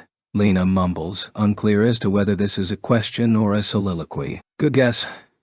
Even if it was a soliloquy, Tatsuya responded regardless. "This magic circle aids in magic targeting. A magician activates a magic aiming at this magic circle and will perceive the distance as close, even if it's a completely unfamiliar place. A magic success rate and the event interference power required is not dictated by the physical distance, but it is by the informational or perceptual distance. The rates of a successful activation increase if the caster is familiar with the target area or object, even if it's far enough to be out of sight. The inverse is true if the details of the target area or object are not well understood, even if said target is at arm's length. By having the magic circle he drew as a target, Tatsuya meant that magic could be used on unknown spots and buildings just as well as on places familiar to the caster. Tatsuya-sama ... Could this be Forog before Miyuki could conclude her deduction? The answer fell in front of them. A figure stood on the magic circle drawn by Tatsuya. Neither Miyuki nor Lina were surprised by its instantaneous emergence. A figure stood on the magic circle drawn by Tatsuya. Neither Miyuki nor Lina were surprised by its instantaneous emergence. It was clear to both that it was the result of Emok teleportation. Nor was there the question of where they come from. The answer was clear when they saw her face. "Good morning, sir. Madam." A girl, in a short-sleeved one-piece dress adorned with an apron, politely bows to Tatsuya directly in front of her. "It was you who came, Minami. Thanks for your time." The one that aimed at the magic circle and came down from the satellite orbit was Minami. "Since this is an important delivery, I have asked Minoru-sama to assist me from Takachiho." "Assist with what?" Lina directed her question to Miyuki at her side instead of to Minami. "I think Minoru-kun operated the U-Virtual Satellite Elevator Yul with Takachiho and brought Minami-chan down here. The U-Virtual Satellite Elevator is a specially tailored instance of Hemok teleportation in the format of an engraved magic circle designed for travel between the Takachiho in satellite orbit and the ground. Minoru-kun is probably taking care of her way back as well." Miyuki's answer elicits a small tilt of Lina's head. "I thought Minami could use the virtual satellite elevator Yul by herself. Wouldn't it be safer to focus on shielding yourself while having someone else send you?" This time, Miyuki received a nod of agreement. During the process of Hemok teleportation, the moving person or object is encased in a cocoon of air. This means that built into the Hemok teleportation sequence is a function to protect the target object from the vacuum with a shield. Assuming no obstacles, that is. Moving while shielding with anti-object barriers means a simultaneous activation of Hemok teleportation and Yanti object barrier, which is far more demanding than the moving process alone. Minami post-parasitization parameters considered, it would not be too much of a heavy burden, but it's at that point that Minoru's consideration for her comes into play. Or perhaps, pampering would be a better word. Tatsuya and Minami stood by Miyuki and Lina's question and answer session. Neither added anything, partly because Miyuki's answer was correct, but mainly because they were handling the package delivery, the main task at hand. Minami carried a large suitcase which was passed to Tatsuya, who took it from her hand and handed it to Yuago without checking its contents. The latter carried it into the camper. "Package received. Please pass my thanks to Minoru as well. If there is any problem, I will bring a replacement immediately. I'm sure it will be fine, but thank you." "Okay. Then, Tatsuya-sama, Miyuki-sama, and Lina-sama, if you will excuse me." Minami bowed respectfully. "Minami, thanks again. Until later, Minami-chan. Let's have a nice cup of tea next time." When Minami raised her face, Lina showed her appreciation, and Miyuki bade her farewell. Minami bowed once more and stood back at the center of the still operational magic circle. The elegantly controlled magic sequence took hold of Minami, and her body soared into the sky and the space beyond, faster than the eyes could follow. "So, what did you ask for, Tatsuya?" With Minami now back in space, and seeing Tatsuya erase the magic circle, Lina freezed the curiosity she had been bottling up till now. Miyuki had the same question in her mind. She wasn't about to blame Lina for her haste. "You'll know once you've seen it." With that, Tatsuya walked to the camper. Lina quietly followed suit, and so did Miyuki. Back in the car, Miyuki and Lina are sitting side by side on the long seat, across the table from Tatsuya. At Tatsuya's command, Hyogo pulls out a cloth folded into a square and a large face shield-looking object from the suitcase on the floor and places them on the table. "What's this?" "It's a skin-tight spacesuit. As the name suggests, a skin-tight garment is a type of clothing that adheres closely to the body. A typical example is a skin-tight dress that accentuates curves of the body. The advantage to the regular spacesuit is that it also prevents any gas exchange with the environment, such as air escaping into the vacuum of space, while not interfering with the body's movement. Spacesuit. This. Where's the helmet? You don't need a hard helmet to shield from cosmic rays, ultraviolet rays, and other harmful elements. As long as it is airtight, a hood or mask will suffice. Is this what is for? Lina didn't look entirely convinced, but there were no further questions from her. "Tatsuya-sama, did you arrange spacesuits because you are planning to use Takachiho for this mission?" Lina closes her mouth, and Miyuki opens her. "That's the plan. Even though you two will be in spacesuits, the magic shield should be enough protection. But I asked for it just in case. I can only see 3 here. I'm sorry, but I'll have to ask Hyogo-san to stay on the ground." Worry not, I have some work to do on the ground myself, said Hyogo with an added smile. Besides, if it's just me, I have friends here and in neighboring countries who can shelter me. Is that really so? Miyuki could not help but be impressed by the extent of Hyogo's connections. Evelyn managed successfully to get into Samarkand.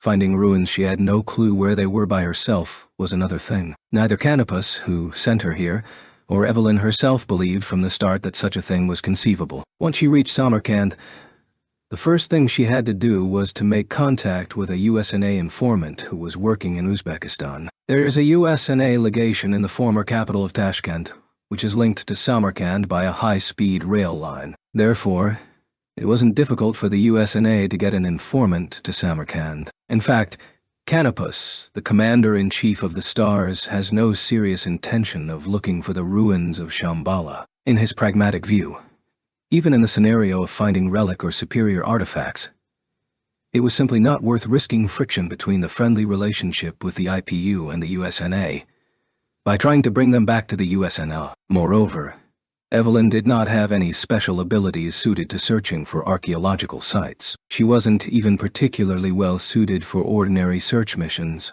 For that matter, besides her exceptional magical ability of being able to interfere in a very small area, Evelyn is not very good at extending her magical perception over a wide area. In essence, she is totally unsuitable for searching ruins, though she would take issue if she knew for a fact. The search for Shambhala was more of an incidental affair. This mission has as its main objective to allow Evelyn to gain some experience. She was to make the most appropriate decisions and take action without the assistance of a superior or senior. It was, so to speak, a hands-on exercise. Under this consideration, the informant Evelyn made contact with wasn't exactly the finest one could hope to find. Not in terms of competence, just in terms of the capacity to respond to unforeseen contingencies. This may have been partly to blame for the situation Evelyn finds herself in on her third day in Samarkand. From the moment they arrived in the city, Evelyn had acted separately from Lena. She spent the morning wandering around the city's historical sites, guided by the information agent posing as a tourist guide.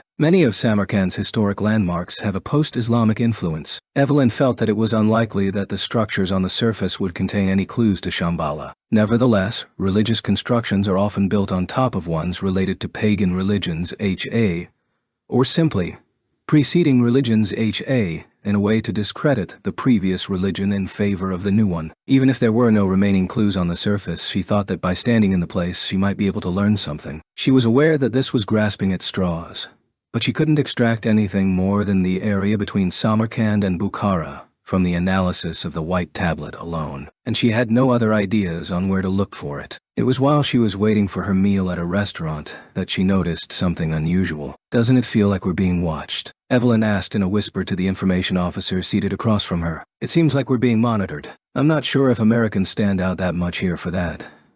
Evelyn has chocolate brown hair and dark blue eyes, not a very unusual pairing in Central Asia. And since she wears clothing that hides her body shape and a stole over her head to protect her from dust, it's hard to imagine her figure was what stood out about her. Being a middle-aged man of Iranian descent, the information officer playing guide was indistinguishable from a local. Their likelihood of attracting attention because of their appearance was low from the onset. "Who are they?" "They don't seem to be IPU authorities." Asked by Evelyn for his opinion, the officer replied with a cautious tone. Truth be told, the information officer had no idea himself who was watching them. The remark about not being an IPU agent was sheer speculation. Yet this man was entrenched in the mistaken notion that a support staff member should not alarm the combatants with the vagueness of the reports. Nay, he was implementing a perversion of the words from the manual. A foreign agent, then? Is it the NSU? Or maybe the AO? Oh, no way, Japan.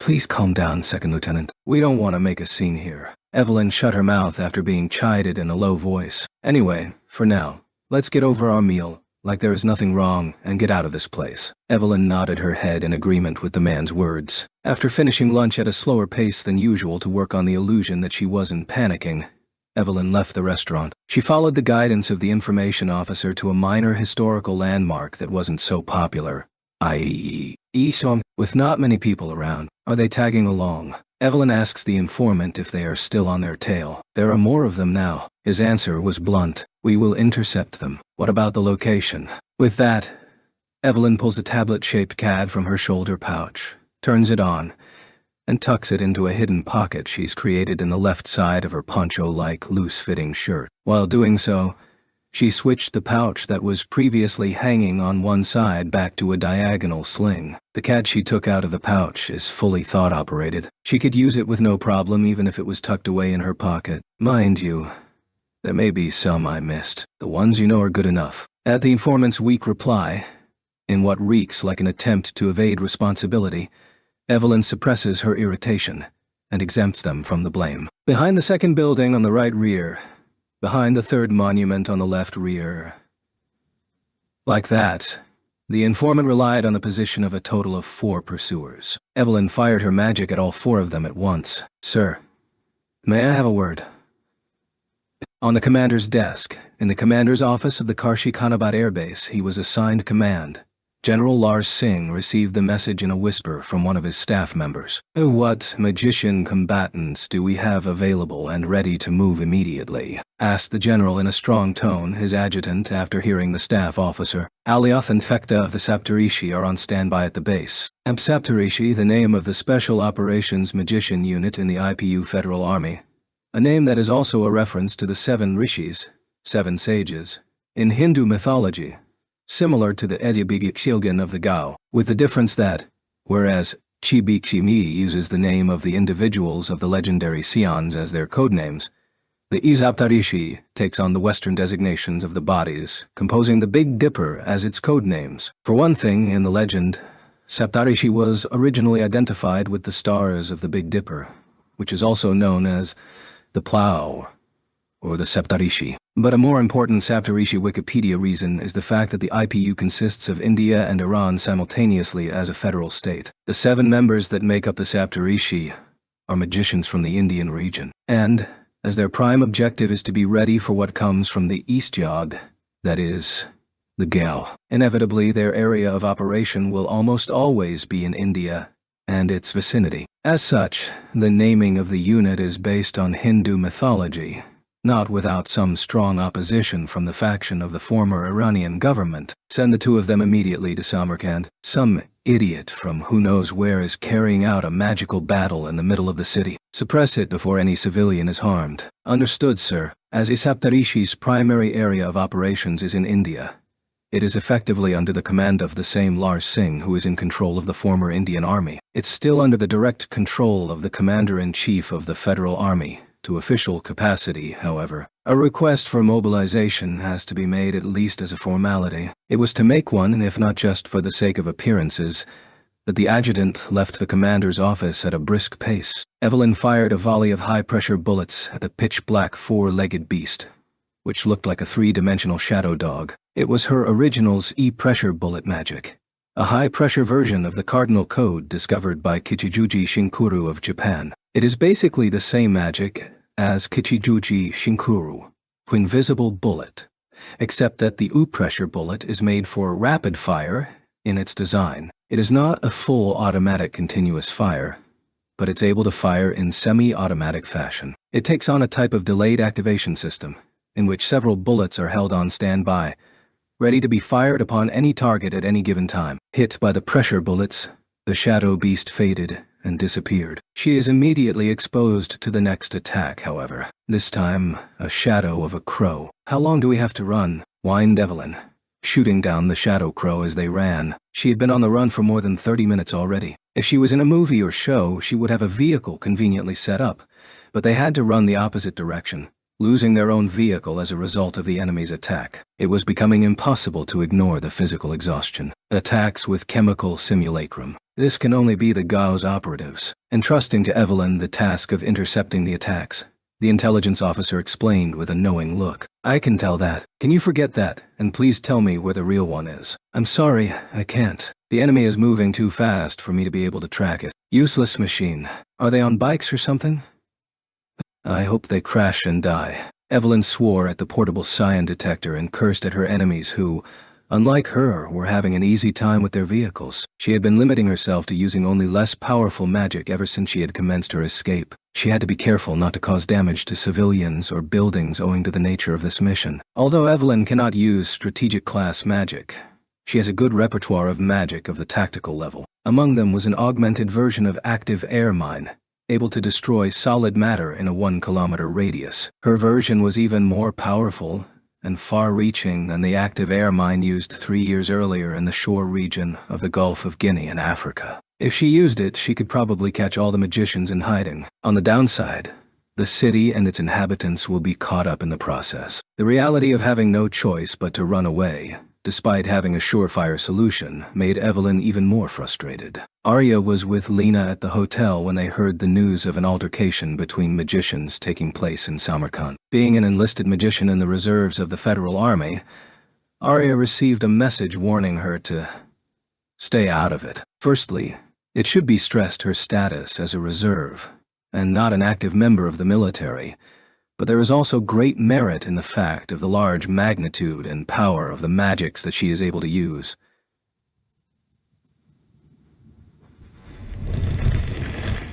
Even without a formal recognition as a strategic class magician, the rumors that Arya might be able to use Agni Downburste are known by most officers who are in a position to manage the combat magicians. Lena, may I have a moment? In the lounge where they were enjoying tea at leisure, Arya brought her face close to Lena's and whispered, "Arya, is there something wrong? I have something I'd like to discuss with you in private. Could we go back to the room?" "Sure." It was no bother for Lena. Their small order of tea cakes was already disposed of. She rose from her chair and they left the teapot about 1/3 full behind. A battle between magicians in the middle of the city, you say? Lena listened to Arya's words with an expression as if it wasn't registering properly. She wasn't a radical optimist who thinks it's impossible for this type of fight to break out in an urban area. To the contrary, her concern was to the commotion it may cause with the outbreak of an urban conflict. Just what you heard. An urban conflict. Although the damage has been limited, this tells me that both sides may be limiting themselves to magic with narrowed-down effects, so they're trying to fight in a way to avoid harming civilians. Still, Lena's eyebrows knit heavy with concern. Yeah, we don't know for how long it will stay that way. Perhaps caught in the same train of thought, melancholy crossed Arya's features as well, but she quickly regained her composure and proceeded with her words. Here was the point she was trying to make. You actually, one of the parties in this skirmish is probably Ms. Taylor. Really? Whether by surprise or anxiety, Lena's frowning eyebrows shot up and her eyes widened as she looked back at Arya. It's a possibility. A very high one though, isn't it? Yes. Hearing Arya's answer, Lena stood up briskly from the bed she was sitting on. Arya also got up from her chair. I have to go find Ms. Taylor. Huh. No, I'm sure we can't leave things as they are, but urban combat is absurd. I have to stop her at once. Arya, can I ask for your help? Arya felt a newfound eagerness to help as Lena asked quite calmly for her assistance. Yes, I will help you. Arya was taken by Lena's girlish appearance and the virtuous innocent belief in the goodness of others associated with that outlook. Arya was touched by Lena's maidenly nature at this moment. In the morning, after taking lodging in Bukhara, Tatsuya's group started their activities after noon. The three of them, Hyogo aside, donned with the recognition-inhibiting magic White Onios stored in an artificial relic, started out by looking around the city center. Since going by foot would be inefficient, they bought bicycles at the first bazaar they found. It used to be said that bicycles in Uzbekistan did not have brakes. True or not, they do nowadays. In anticipation of riding a bike or motorcycle, both Miyuki and Lena chose wide pants for the day. After riding around for about an hour, they took a break at a cafe called Chai Hana. During this time, they noticed the monitoring had suddenly dropped. They all were aware of the fact that they had been watched from the moment they left the hotel. It wasn't due to people knowing who they were. Were that the case, the surveillance would have been much stricter. Idoneus is a magic that prevents recognition without disguising the person's face or figure. The magic only works on the face and figure, with no effect on clothing. And Tatsuya's party did not bother to dress like locals, on the assumption that they would be less exposed if they were dressed as tourists. The ongoing tensions on the border with Kazakhstan likely made the locals more wary of foreigners. Something happened. Noting the sudden absence of surveillance, Miyuki was understandably concerned. There must be some sort of trouble going on somewhere else. Tatsuya answers Miyuki's question in a placating tone. You mean in another city? Next question came from Lina. There is no sign of a commotion nearby, at least. Although not categorically, Tatsuya indirectly confirms Lina's words. I'll look into it. Please, give me a moment, Hyogo said as he stood up with a satellite communication handset in his hand. 5 minutes later, Hyogo was back at the table. It's precisely as Tatsuya-sama suspected. Retaking his seat, Hyogo promptly began his report. There is a small battle between Magists in Samarkand that has been ongoing for about an hour now. I believe they are moving personnel to contain it. Have they discovered foreign agents? No, Miyuki-sama. It is not a battle between Mageists from the IPU and foreigners. Both sides in this one are foreigners. Hyogo shook his head at Miyuki's question. A collision between agents? How did it even end up with a small-scale battle? Lina wondered to herself. I have yet to receive confirmation, but it appears that it sums up to Evelyn Taylor being chased by operatives of the Ao. What is that woman doing? An exasperated murmur escapes Lina with the additional information. We can at least be thankful for the relaxing of the surveillance.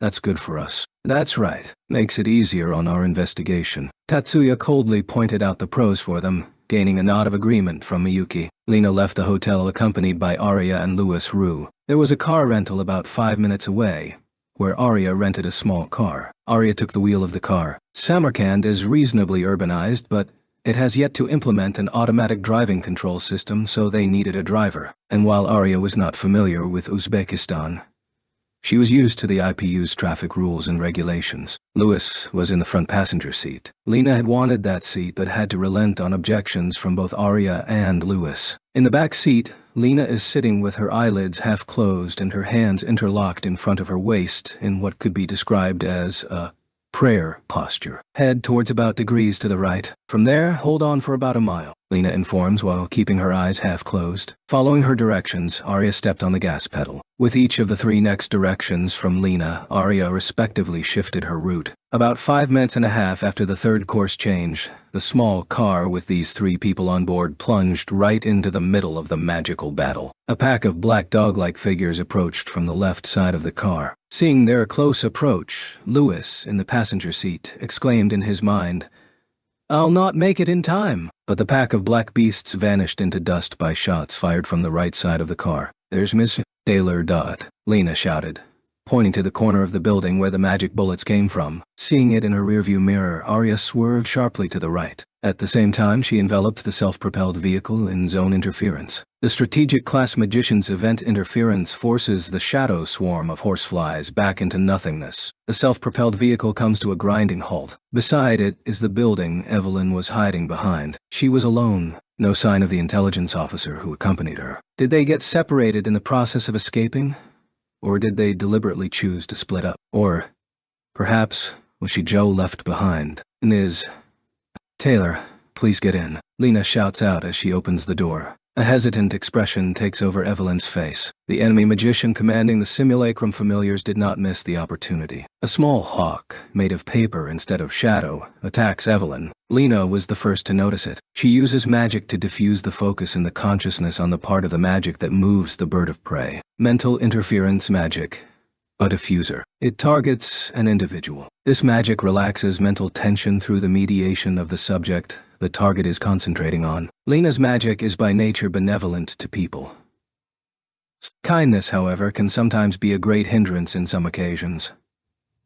The diffuser exerted on the focus of their consciousness that was the familiar, drained its caster of their tension, causing the magic to collapse. As gentle as is strong. Strong not to harm, but strong to avoid harm. Arya was moved as she witnessed this magic. By the time Alioth and Fekta of Saptarishi arrived in Samarkand from the Karshi Khanabad airbase, the skirmish between magicians was already resolved. Both parties to the conflict were already gone, and their identities remained unknown. Fearing further escalation in a subsequent urban conflict, Alioth and Fekta were forced to temporarily remain in Samarkand. Their first day in Bukhara consisted of just a single round of the city center. Despite the lack of progress, Tatsuya did not feel particularly discouraged or impatient. For how remote and secluded the city is, Bukhara has been inhabited by many ancient populations. If it were so easy, traces of Shambhala would have been discovered ages ago. And since their survey started only in the afternoon,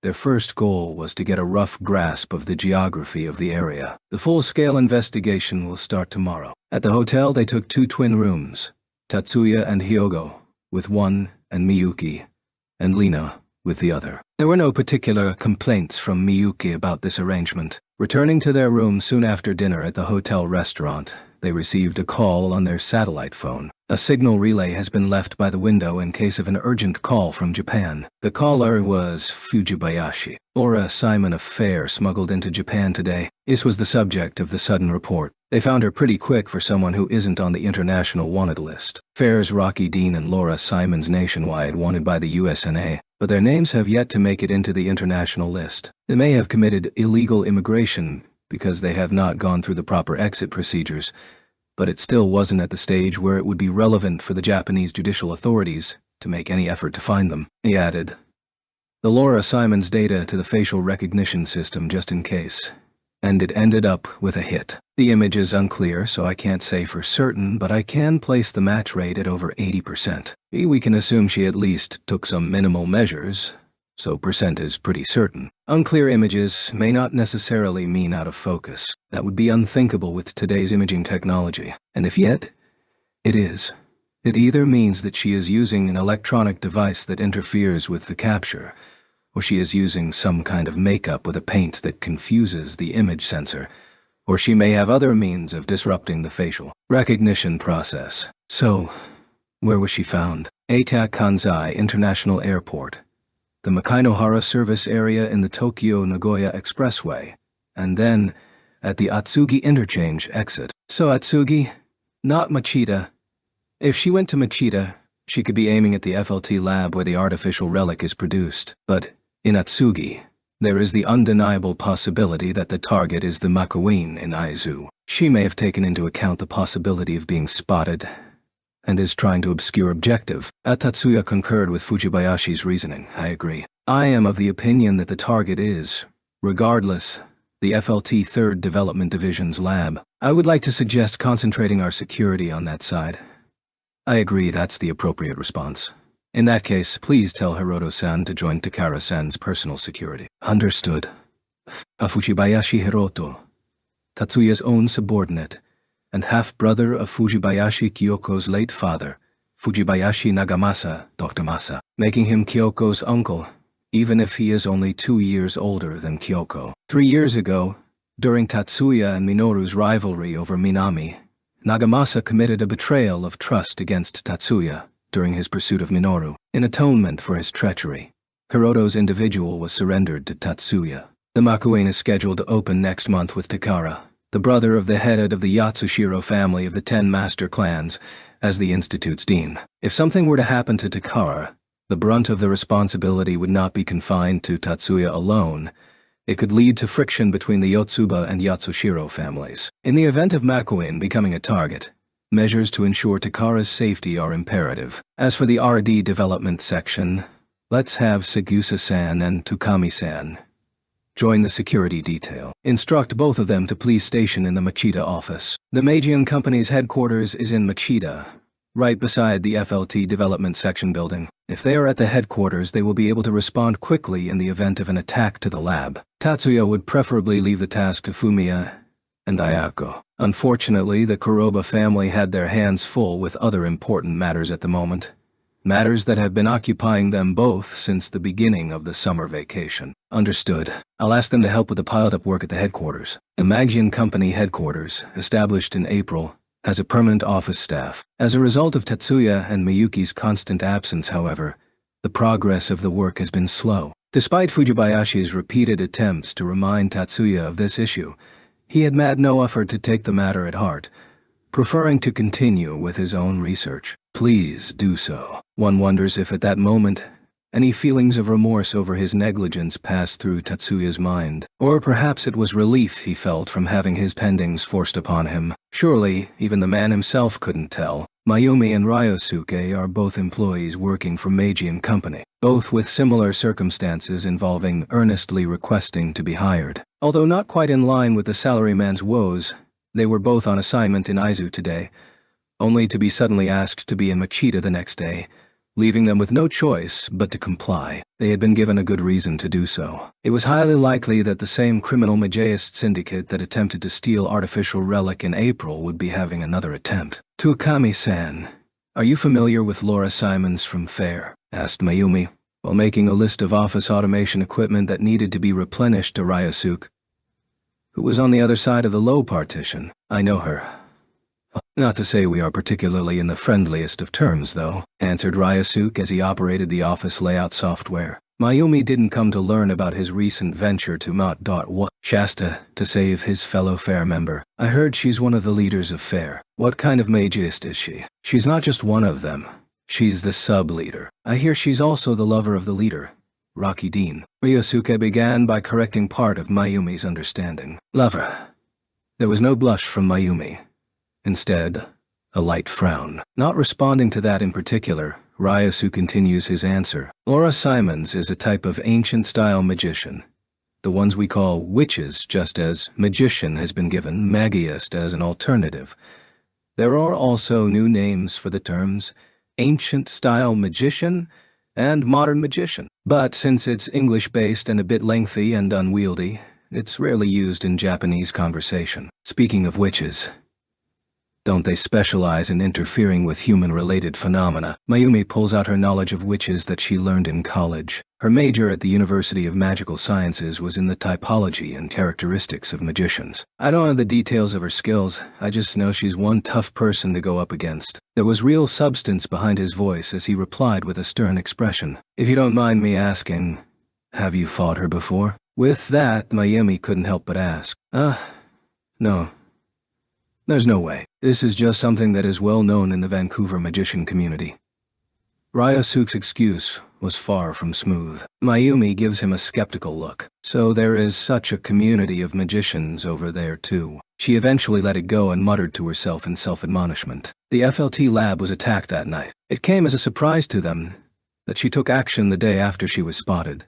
Not only for Mayumi and Ryosuke, but Fujibayashi and even Tatsuya, who was still in Uzbekistan, were expecting her to take a few days to prepare. Not to say they were caught off guard. This is the first day of vigilance. Even with the today, already, feeling there was no slackening of guard from weariness or complacency. Mayumi was at a nearby hotel arranged by Fujibayashi at the time, but Ryosuke was waiting in the office nap room at the company. So as soon as the lab's alarm reached his terminal in the middle of the night, Ryosuke jumped out of bed. He pulled on the work pants he had hung next to his bed, wrapped the cat around his wrists, threw on a tactical vest over his long-sleeved shirt, and slipped on a pair of boots. Already in less than 3 minutes, Ryosuke rushed out of the nap room. It was raining outside. Not particularly heavy, but one you would typically take an umbrella for. But Ryosuke was already running out into the gloomy rain, not caring about getting wet. According to the real-time feed coming to his terminal, the burglar was stuck on the ground floor by the security shutters. They had not yet downed the security room. In fact, there was no sign of an actual assault. Is this a cover? Or, if the burglar had a plan, Ryosuke surely wasn't catching on to it. After a brief hesitation, he decided to follow the manual. The decision of the security reinforcement was made suddenly last night, and yet Fujibayashi had a thorough manual with a course of action as of this morning. There is no call for assistance from the first-floor control room. So, I have dough. Ryosuke headed for the emergency exit on the side of the building. That doorway is usually closed. Behind that door was a fire escape led up directly to the second floor. It's on the second floor that the artificial relic manufacturing facility is located. In order to enter the manufacturing room, a key that is kept in the control room on the second floor is required. This is one of the measures taken to enhance security after Fair's criminal magist Duogenesis gained access to the facility in early May. According to Fujibayashi's manual, he was to go upstairs via the fire escape without unlocking the security shutters and follow the procedures to secure the control room. Reaching into the hidden pocket of his tactical vest with his right hand, there was a card key for the emergency exit. But when his fingers touched it, he did not grab it, preferring instead to move his right hand to another inside pocket. From there he drew an extendable baton at the same time he turned his body around with great energy. By turning around, he was no longer the subject of a surprise attack, but the attacker as he charged head-on at the security guard swinging his extendable baton. batons collide, both bending greatly out of shape. Ryusuke happily threw away his, while the security guard raises his bent baton. His eyes meet the guard's. Ryusuke could tell, in that instant, that he is being controlled. He grabs the man's wrist with his left hand and twists his arm. The guard does not fall. He pitches forward but holds himself up. Ryusuke reaches under the man's chin with his right hand, inside the neck guard, and squeezes an artery with his finger. The guard's body loses strength. He experienced the so-called fainting from a carotid sinus syncope. The man falls to the wet ground. Ryusuke did not have the leisure to lay him down gently to avoid any injury. He was currently surrounded by the guards who were supposed to be his colleagues. 4 security guards surrounded Ryusuke. There were 6 guards stationed on the first floor. One of them must be still holed up in the control room, and the 5 here were on patrol when they were turned into puppets. Laura Simons, you damned witch. Stop hiding and show yourself, Ryusuke yelled in frustration. Laura was the one controlling the guards. Ryusuke was sure of it. You know, Tukami, I learned that your shields are quite troublesome, Laura replied, but her voice came as if it had fallen from the sky, or sprung up from the earth. It was unclear which direction it was coming from, and not just the voice. She's close. He could feel it, but he had absolutely no idea exactly where she was lurking. Aren't your shielded fists stronger than steel? Why don't you use those fists on your friends here who are only being controlled? A mocking taunt. The words make Ryusuke hesitate to use reactive armor. Tokami, let's make a deal. Open that door there and I'll let these men go. You think I'll buy into that obvious lie? Nonsense. Witches don't lie. Unlike you, modern magicians, we value our words. Ryusuke isn't familiar with the intricacies of ancient magic. In fact, magic as a whole. He could only vaguely understand the meaning of her valuing words line. Therefore, it was not much help for him to judge her words to be any truthful. Just the door. This question was a clear show of his uncertainty. I'm not suggesting that you have to move aside for us to pass as well. Laura assures him with clear-cut punctuation. Whether she meant it or lied, there are no doubts about her line. Ryusuke's heart was inclined towards accepting Laura's proposal. But then, sorry for the wait. Along with the call, white chunks mingled with the falling rain in its path from the sky. It was too dark for Ryusuke to make out what they were. 4 objects the size of golf balls. 4 chunks of dry ice. The mass's trajectories aligned precisely with the faces of each of the manipulated security guards. Then, just short of collision, they were gone. Like puppets with severed strings, the guards surrounding Ryusuke now lay down on the ground. Seiyusa-san. What was that? Ryusuke asks the owner of the voice. A raincoat-clad Mayumi. He couldn't make out how the guards collapsed. Surely it wasn't the impact with that white mass-jawed chunk of dry ice. Ryusuke knows how a person falls over from a blow. They did not fall because of that. Besides, the objects never touched the guards in the first place. It became smoke once it got close to their faces and disappeared. I'll tell you later, answered Mayumi, holding back explanations as she rushed to stand beside him in front of the emergence exit. She knew from experience not to reveal your hand in front of the enemy. Needless to say, the dry ice that fell from the sky was the result of Mayumi's magic. Her signature magic, Kadri Meteora. It gathers the small amount of carbon dioxide that exists in the atmosphere into dry ice and sublimates it in front of the target's face. The intake of a sudden high concentration of carbon dioxide can easily lead to CO poisoning. Although the unconsciousness as a direct result of dry meteor is more heavily attributed to the hypoxia, oxygen deprivation, than to the carbon dioxide poisoning, both effects can be lethal in their own right. Of course, Mayumi makes the necessary adjustments in her magic so that this does not happen. So she did with this instance of Kadri Meteora fired at the guards, decreasing its potency so that it would be guaranteed non-lethal. More importantly, could you tell me the situation? She inquired. And Ryusuke was also quick not to let his curiosity blind him of the situation. As you can see, all but one of the guards in charge of the first floor have been taken by the enemy. But the control room is secure. There is no sign of intrusion on the second floor, and they ambushed me here. So they are trying to get in through the emergency exit. Could the building's plants have leaked? Information about the lab's emergency exit was not disclosed to public sources. Mayumi suspected that the reason the burglars were lying in ambush here was that information might have been leaked in some way. She probably got it from one of the security guards who they took control of. Ryusuke's theory disagreed with Mayumi's. The person who was controlling the guard was Laura Simons. I'm sorry. but I can't tell where she's hiding." He couldn't elaborate further on that, and proceeded with unconcealed frustration in his voice. "But I can see you two, you know. Let's be done with this. Get out of the way." Laura follows up on the conversation, trying to solve her problems not only with her words, but also with a magic that disposes people of their will, not consciousness.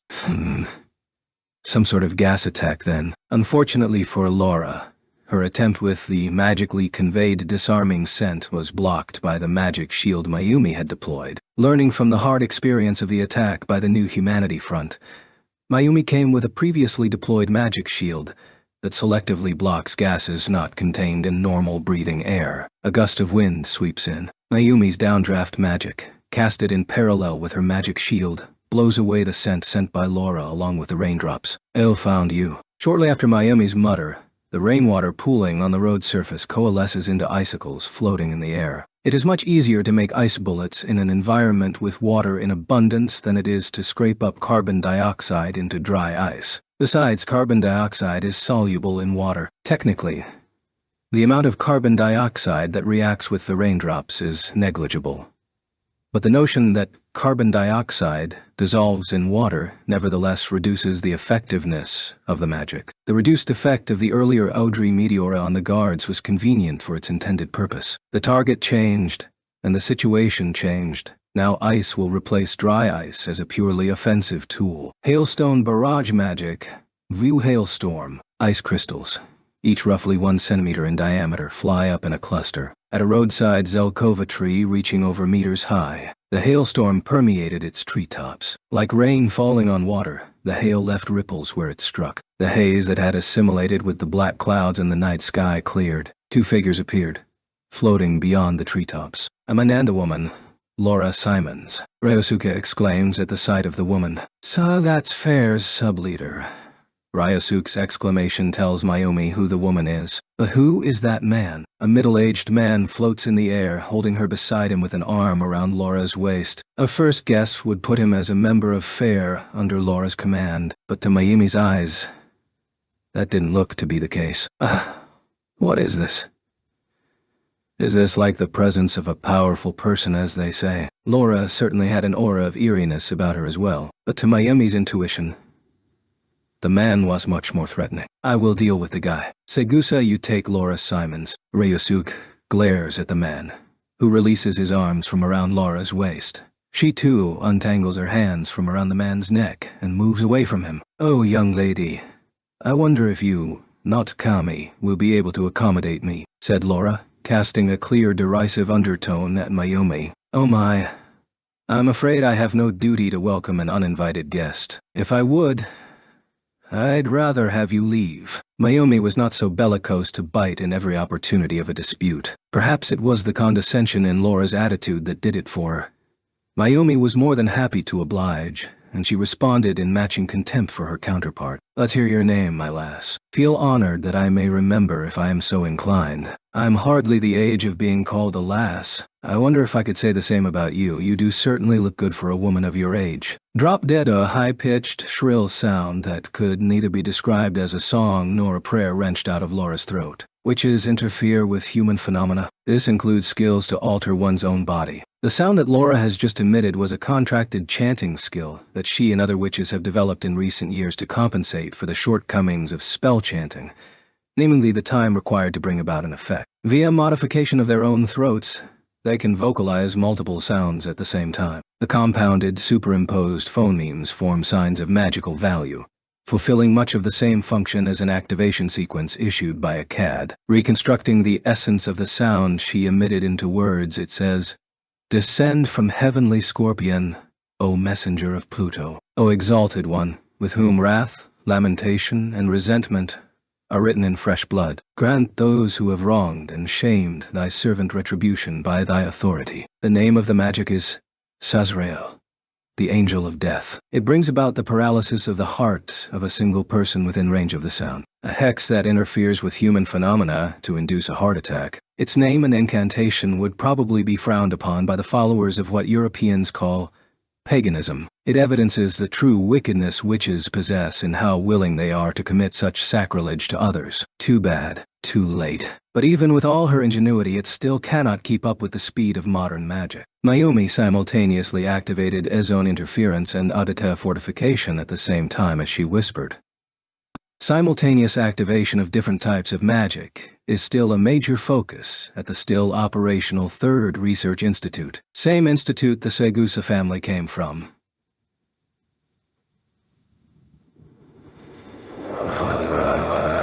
Bearing the name with the same Segusa reading originally, they were transferred on to the 7th Research Institute as a number.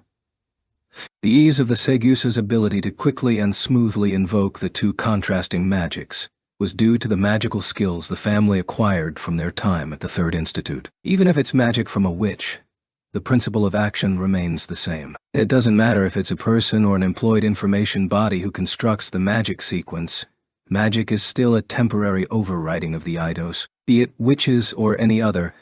If the interference strength of ozone interference and or data fortification is superior, then the magic will fail. So was with Laura's Wazrael, which failed to surmount Mayumi's magic defense. Mayumi launches another hailstorm at Laura. Laura managed a large leap back of more than meters to avoid it, but she could go no further. Behind her was the trunk of the Zelkova tree. If she had fired ice pellets at that moment, Mayumi's victory would have been assured. She is known for her mastery of long-range precision magic marksmanship. She would never miss a shot at this distance. She opted, however, for dry ice bullets instead. Even if the hail missed vital points, it would still result in a bloodshed. She attempted to incapacitate Laura without spilling blood with Tedri Meteor. Modern magic excels in speed of activation.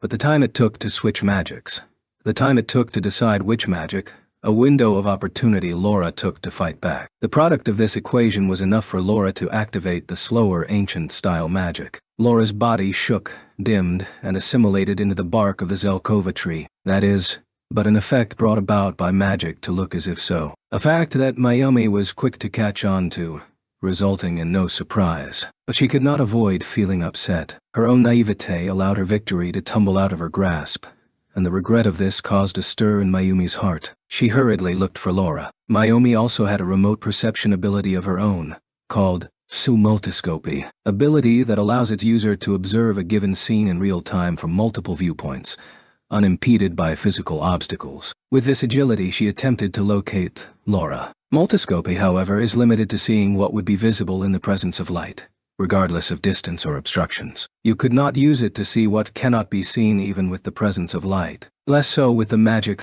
that Laura is using, based on the same principle as Kimantanku, in which to any gaze directed at you is imprinted with the suggestion that you cannot see her. The stronger the intent is to see, the deeper one falls into the trap, making this magic a terrible match for a multiscope. Mayumi felt the walls of data fortification she had applied to herself being pecked at. It was the effect of an attempted magical attack. She doesn't feel like her walls are being breached just yet, but being pinned in the defensive is a recipe for failure. Mayumi was aware of this principle, but she couldn't attack unless she could perceive her opponents. Indiscriminate wide-area bombardment magic is not her forte. All she could do for the time being was to defend herself and wait for the right opportunity. Mayumi retreated until the back of her raincoat was against the wall of the lab, diverting the concentration of her ozone interference in front of her, and adding 3 additional layers of I-data fortification. The enemy Ryosuke's face looked younger than his first impressions. From afar, he seemed to be somewhere in his late 30s to early 40s.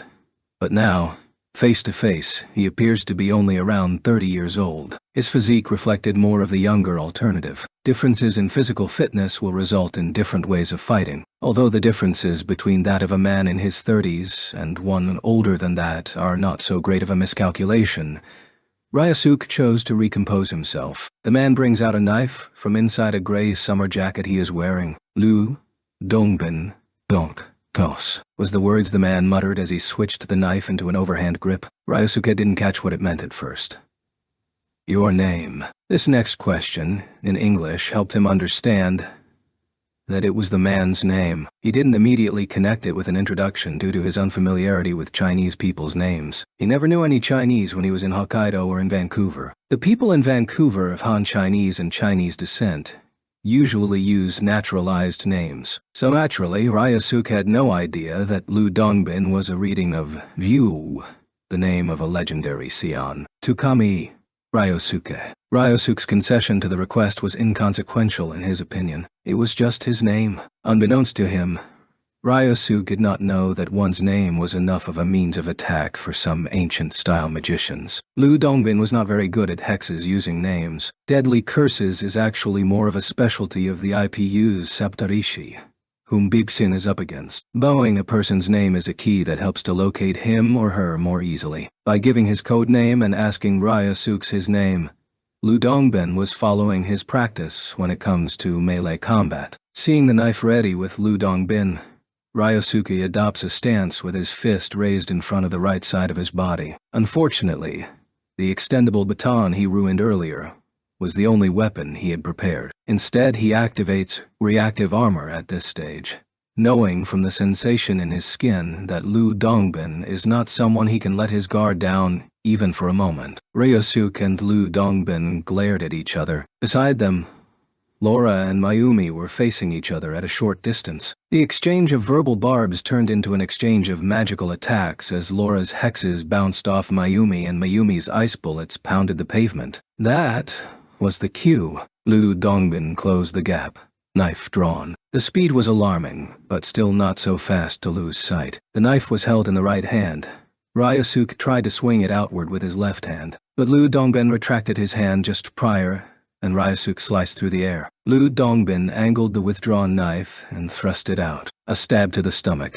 Ryosuke struck the inner side of Lu Dongbin's right forearm with his right palm, deflecting the thrust. He then stepped forward and thrust his right elbow into his opponent's chest. But there was no feedback. Lu Dongbin drew back his left leg and threw his body out, killing the impact of the elbow strike. Next, he aimed his right hand with the knife at Ryosuke's neck. Ryosuke relaxed his right knee, rotating downwards to his left and catching Lu Dongbin's right hand with his left. He couldn't control the force while he was under reactive armor, but he didn't care about it in this situation. He reached out to grasp the arm with the intention of crushing it, but he only caught the sleeve of the jacket. Holding on to it anyway, Ryosuke hurled Lu Dongbin over his body with his momentum. The sleeve ripped open, and Lu Dongbin was sent flying into the air. Regardless of him being thrown or throwing himself, he landed on the wet surface in a motion reminiscent of a cat. Ryosuke raised up smoothly back on his feet as well, without a moment's delay. Ryosuke and Lu Dongbin once again glared at each other. Laura's attacks hit Mayumi one after another. Meanwhile, Mayumi is unable to figure out Laura's position. If this continues, Mayumi was mentally cornered. Not that there was nothing she could do. Even if she couldn't figure out where Laura was hiding,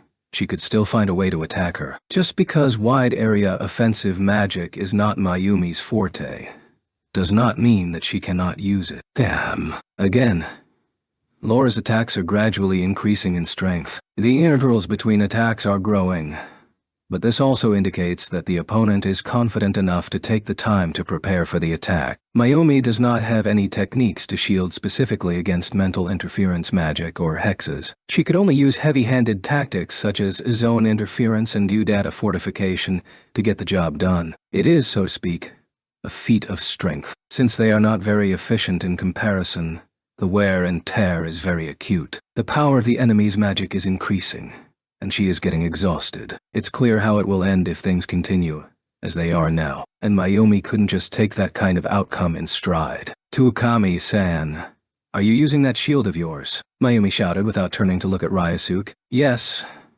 was the only answer she got. Apparently Ryosuke is in no better position than she is. I'm sorry.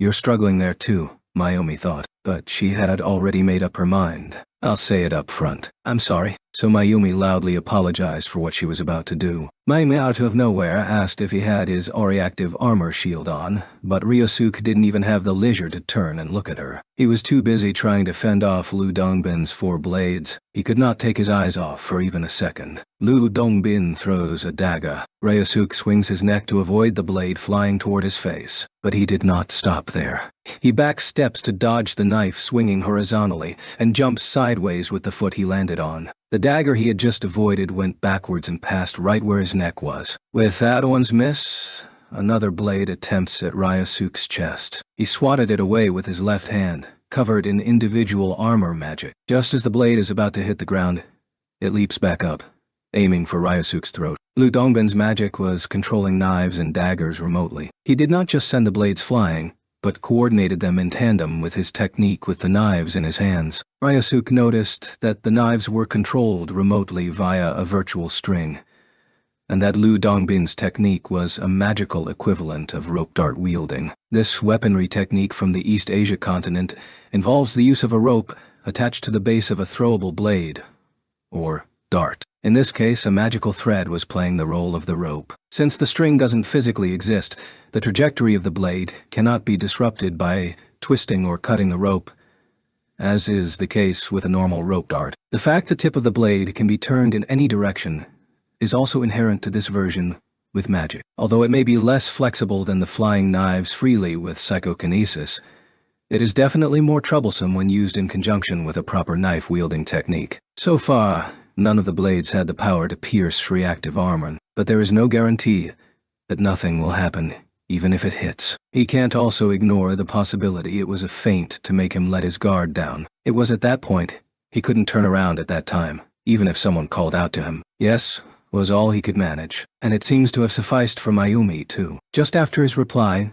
an apology followed by a powerful magical sign blanketed the sky above. Ryusuke was involuntarily thrown off guard, but fortunately, so was Lu Dongbin. The momentum of his magically manipulated blades weakened as well, and then from the sky rained a barrage of hailstones. Mayumi only received one short word, but it was clear, and left no room for misunderstanding. First, she used a movement magic to pull the 5 fallen guards into a 2-meter radius circle around her. Then she built up a new hailstorm magic sequence. The target is a circle with a radius of meters, excluding the area 2 meters from herself. A donut-shaped area with a hole in it, or rather a bagel-shaped area. That's the 2-dimensional sighting with a viewpoint overhead. With her habitual practice of 3-dimensional aiming from a multi-viewpoint remote sight, Mayumi is not very good at wide-area attacks with 2-dimensional aiming. But again, just because she doesn't feel comfortable or isn't good at it doesn't mean she can't do it. Raindrops falling,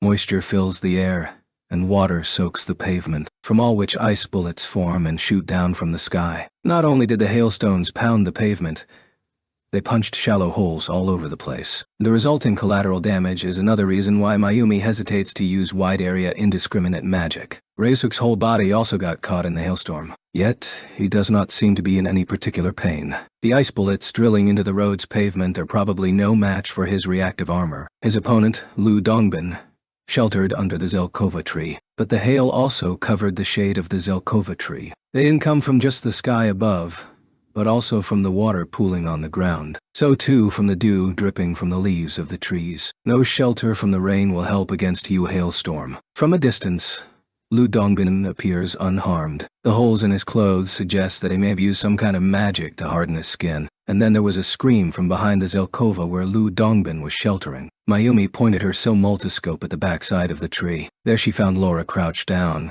covering her head with both arms. Blood was pouring from both, which told Mayumi that her attack had dealt an effective blow. Confirming was all she could do, as pain seared through Mayumi's arms, letting out an anguished moan before letting her body slump forward. Staggering in pain, she barely managed to hold on before falling to her knees. With her vision blurred by tears, she could find no wounds. There was only the pain of being punctured. What is...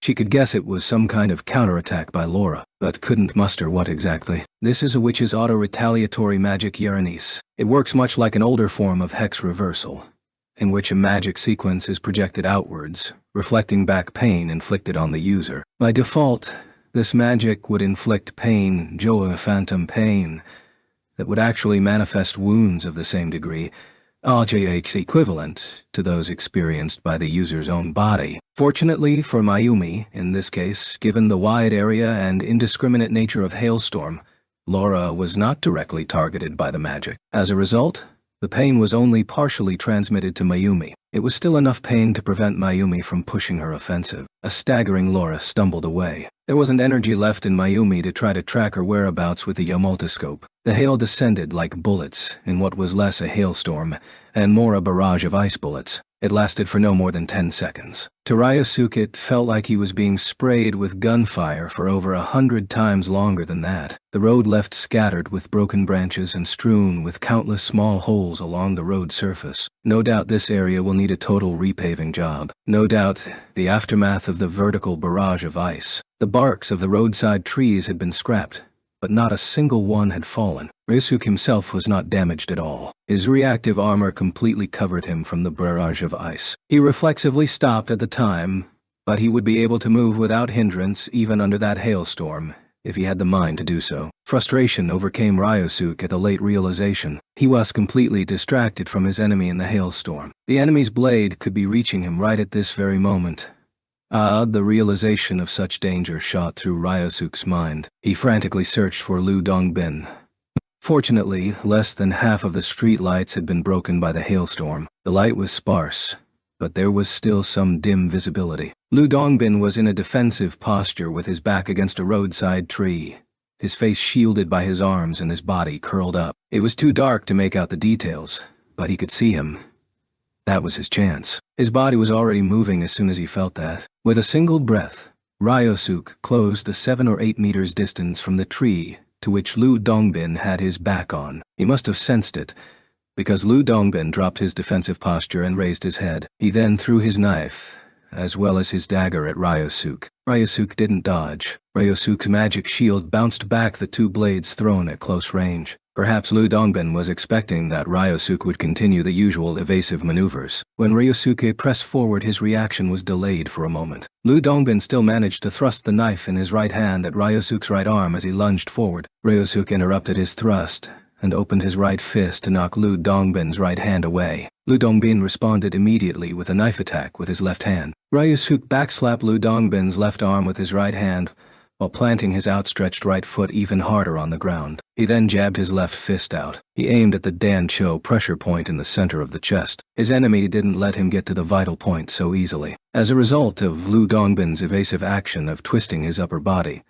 Ryosuke's first landed slightly to the left of the sternum, in the opponent's right chest. The feeling of broken ribs coursed through his left fist. At the strong feeling of discomfort, Ryosuke's movements stopped. He usually does not feel anything tactile while wearing sheer active armor. He could feel resistance and pressure through the magic armor, but not sense breaking his opponent's bones. Did the reactive armor deactivate? Of course, he didn't deactivate it by himself. Even though he is in the middle of a battle, his individual armor magic has been cancelled. It did not break. Ryosuke's reactive armor was cancelled from the outside, against his will. Lu Dongbin's left arm, knife in hand, moved. Reacting to this, Ryosuke tried to lower his right arm to block it, but he was too late. The knife pierced Ryosuke's right side. It moved to push in deeper, but his right arm got in the way, preventing it. Lu Dongbin let his left hand go off the knife and staggered out of the position between Ryosuke and the street tree. Lu Dongbin escapes with his hand clutched to his right chest. The speed of his escape was by no means fast. His steps were erratic, but Ryosuke could only hold his right side with his hand,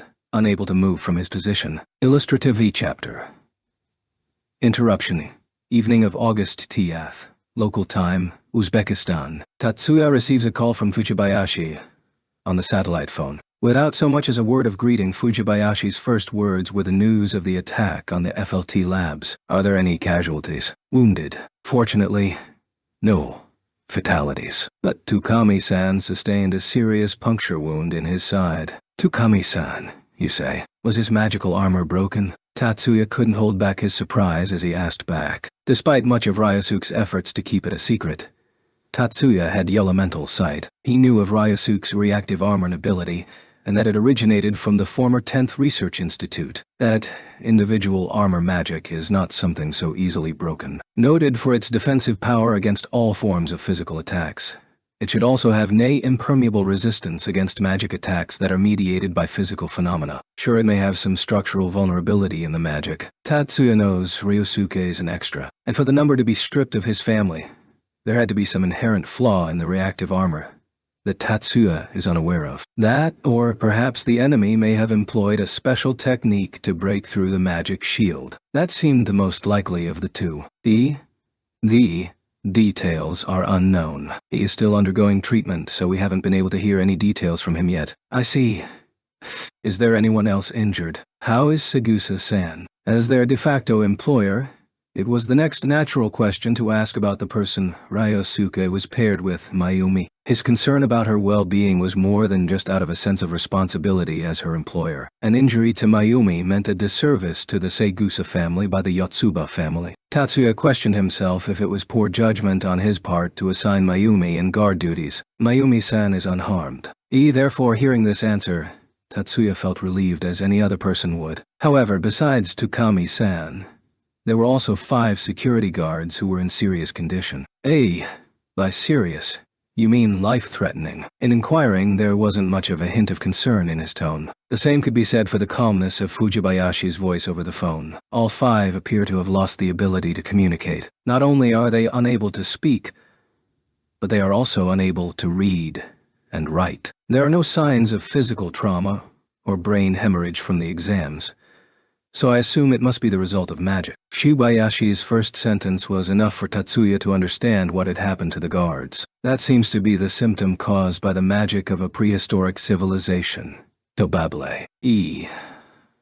Are you familiar with it? It's a magic that was used by members of FAIR on the American West Coast, where I recently went. It is contagious, so please have them magically quarantined. You understood. I will arrange it immediately. Fujibayashi couldn't hide. Nay, she didn't even attempt to hide an accusatory nuance to infuse in her voice, most likely out of discontent that information was withheld from her. Please contact Yuka-san and inform her that there has been a Yubabala victim. She knows the treatment procedure. So am I to contact Tsukuba-san directly? Noted. Tatsuya submitted a detailed report about Tsubabali to the main house. But Maya was not the only person to receive his report. He submitted a detailed report to the head family. He also brought the information and method on how to counteract the effects of Babel directly to Yuka, who specializes in mental interference magic. She should be able to prevent the spread of further damage. He should have warned Fujibayashi, and maybe Mayumi, about Tsubabala, Uhei thought as he hung up the call. Although he did not go out and say it, Tatsuya at least acknowledged his mistake to himself and regretted it. The possibility that Laura Simons had obtained Babel using the Guru's tablet was predictable enough. His preoccupation with the search for Shambhala must have blinded him from considering the risks that came with the news of her arrival in Japan. Fortunately, it seems that Babel didn't result in any extensive damage. He can take that as some small respite. That said, he couldn't ignore the fact that Laura Simons was using Ubabali, and that the other burglar managed to bypass reactive armor. If necessary, he would be obliged to return to Japan. He frowned at the prospect of the disruption of his plans. Tatsuya wasn't the only one furrowing his brows at ruined expectations. Having coursed through a report from an intelligence officer in Uzbekistan, Kananopus sighs and leans back, staring up at the ceiling. Lack of training. Lack of experience. No. You don't have any to begin with. Are you really fundamentally unfit for this? The soliloquy, a complaint, escaped him. Once again he looked down at the report. It detailed Evelyn's deployment to the IPU. Written there were the details of the commotion she had caused in Samarkand. What were you thinking when you decided to launch a preemptive strike? This time he didn't voice his mind, but instead kept his grumblings to himself. No matter how many times he found himself being followed, he would never have voluntarily started a battle when it was unrelated to the mission in a foreign country he was undercover in. It was common sense. And what was his officer doing too? Why didn't he stop her? The stance from the report was if it wasn't his problem. It is written as if he was an examiner or a critic. While objectivity is an essential quality for an intelligence officer, lack of responsibility seems to better describe this case. And I heard he was a veteran in his field.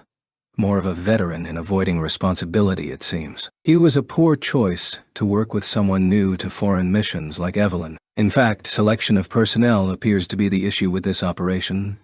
The choice of Evelyn for it was also inappropriate. There was a failure in the vetting of the mission itself. It was impossible not to admit that he had misjudged the situation in the region himself. Yokanopus reflected as he considered the situation. He came to the decision to abort and re-evaluate the operation, and to recall Evelyn. The day after the attack, Fujibayashi visited Ryosuke in the hospital with Mayumi in tow. I heard the surgery was a success. That's some relief. Fujibayashi speaks to Ryosuke, who is awake. His gaze was steady. The anesthesia seemed to have worn off. I'm sorry. I suffered an embarrassing defeat. Ryosuke's face contorted in frustration. There also seemed to be some residual pain. I wouldn't say so. You repelled the thieves and nothing was stolen. Mayumi offers some consoling words to Ryosuke. And the guards, how are they? The injuries are nothing serious. Magical effects have also been addressed. Fujibayashi gives an honest answer to Ryosuke's question. Mayumi kept the guards outside the range of the Uail storm, and Yuka had already restored their language faculties impaired by Obabble by removing the magic sequence lodged in their left temporal lobe. You were the only requiring hospitalization. Takami-san. Gall. I see. A shadow fell over Ryosuke's face again. Mayumi opens her mouth to offer some words of encouragement, but Fujibayashi's line came first. Didn't the enemy magician retreat because you did enough damage to him? I did feel that I broke his ribs. Then, it was a draw. You think so? I do. Her tone was objective, as if she's simply noting the facts. This brief exchange with Fujibayashi helped Ryosuke conclude that, in a sense, it would be presumptuous of him to feel like a loser when he has not lost. He realized that behind that vanity lurked the notion that if he didn't win, he would be pathetic. He doesn't need to be the absolute strongest. It's not possible to always win all the time. He realized that this was an obvious fact. Though it was no consolation, it served to lighten Ryosuke's depressed mood. But still, for someone to be able to pierce Takami-san's magic shield with a knife, he's definitely no ordinary person. Do you have any clue as to who he might be? To be honest, I'm not too familiar with the names in the magic community. But, come to think of it, he called himself Lu Dongbin. Lu Dongbin, as in Ryu Dubin. Due to her background as a descendant of a lineage of prominent ancient-style magicians, as well as her service in a special unit based around modern magic, Fujibayashi has extensive knowledge about both modern and ancient-style magicians. She immediately connected the phonetics of Lu Dongbin with that of Yo Dubin, as is pronounced in Japan, the legendary Xian of the East Asian continent. How did it feel when you noticed your shield was broken? Fujibayashi asks another question. Ryosuke wrinkled his brow in thought. It had been only half a day past the surgery on his flank. There were some signs of exhaustion in his expression. Both the battle and the surgery had probably sapped much of his strength. But she kept her eyes on him, waiting for an answer, ignoring Mayumi's pleading look in her eyes to call it off. Mayumi was there to visit him, but Fujibayashi was there to question him. She wanted to learn as much as she could about what cards the enemy had in their hands. With Ryosuke as one of her only sources of information, she had to speak to him if she wanted to find out more about them, however injured he might be. I don't think it was the knife that pierced my armor. Fujibayashi called it a shield. Ryosuke, armor. Both refer to the same magic shield as a general term, and armor is Ryosuke's short for reactive armor. Right after I punched him in the chest, my armor was gone. A compulsive magic deactivation on contact. Neutralization, perhaps. Neutralization. Ryosuke repeats quizzically. From her expression, Fujibayashi seems to have an idea of what happened, but all she said was, "No, it's nothing." Fujibayashi apologized for tiring him out and left the hospital room. Mayumi and Ryosuke were left alone in the private hospital room. Left with them was an awkward atmosphere. Unfortunately, if you will, without any romantic undertone. And you, Segusa-san, did you get hurt? Feeling the weight of the silence become unbearable, Ryosuke anxiously attempts a conversation. Yes, I'm fine. Mostly thanks to you. And from the slight look of relief on Mayumi, she couldn't bear it either. Wow. So you really managed to take on Laura Simons unscathed. I wouldn't say that much. It was just because you were taking care of the most troublesome opponent, Takami-san. Gradually getting back into the swing of things, Mayumi brings a smile befitting a daughter of the Segusa family. The greatest woman in Ryosuke's eyes is Lena.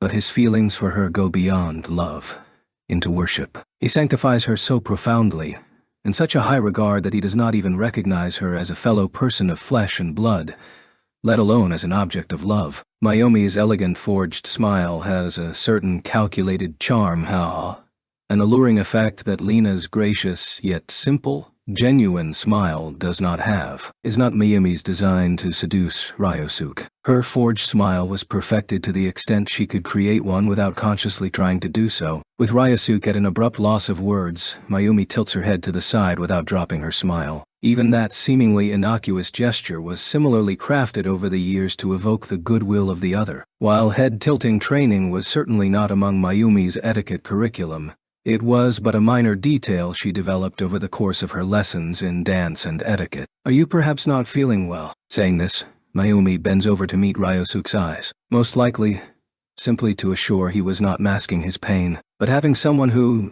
due to the height difference, you are used to looking down on a daily basis looking down on you can feel uncomfortable, unbearable even if said person was a very attractive member of the opposite sex. He did the only logical thing, and looked away. Simply tuning his head around would make it too clear he was trying to hide his embarrassment. He was also concerned it would seem rude to Mayumi. Therefore, he chose to keep his head in place and avert his eyes downwards. His plan led him straight to the side of her bosom, of quite generous proportions for such a petite figure. Despite the midsummer weather, her short-sleeve blouse left no inch of bare skin visible. But even without clear exposure, or degree of transparency, nevertheless its summer clothing with its customary thin fabric, from such a close distance liking or not, there it was, the very shape of her breasts under her underwear. Ryosuke hushed to close his shutters. Mayumi finally realized from his reaction the effect her position was having on him. She brought her back upright in a similar hurry, raising her arms in an attempt to cover her breasts, her cheeks stained with embarrassment. Each movement in its own way was mesmerizing, much to Ryosuke's consternation, sentiment Mayumi shared. Finally, not being able to stand it any longer, she uttered the pleasantries almost as a gesture of resignation, and quickly left the hospital room. Bukhara, Uzbekistan. August Yath. A.M. So, local time, same day.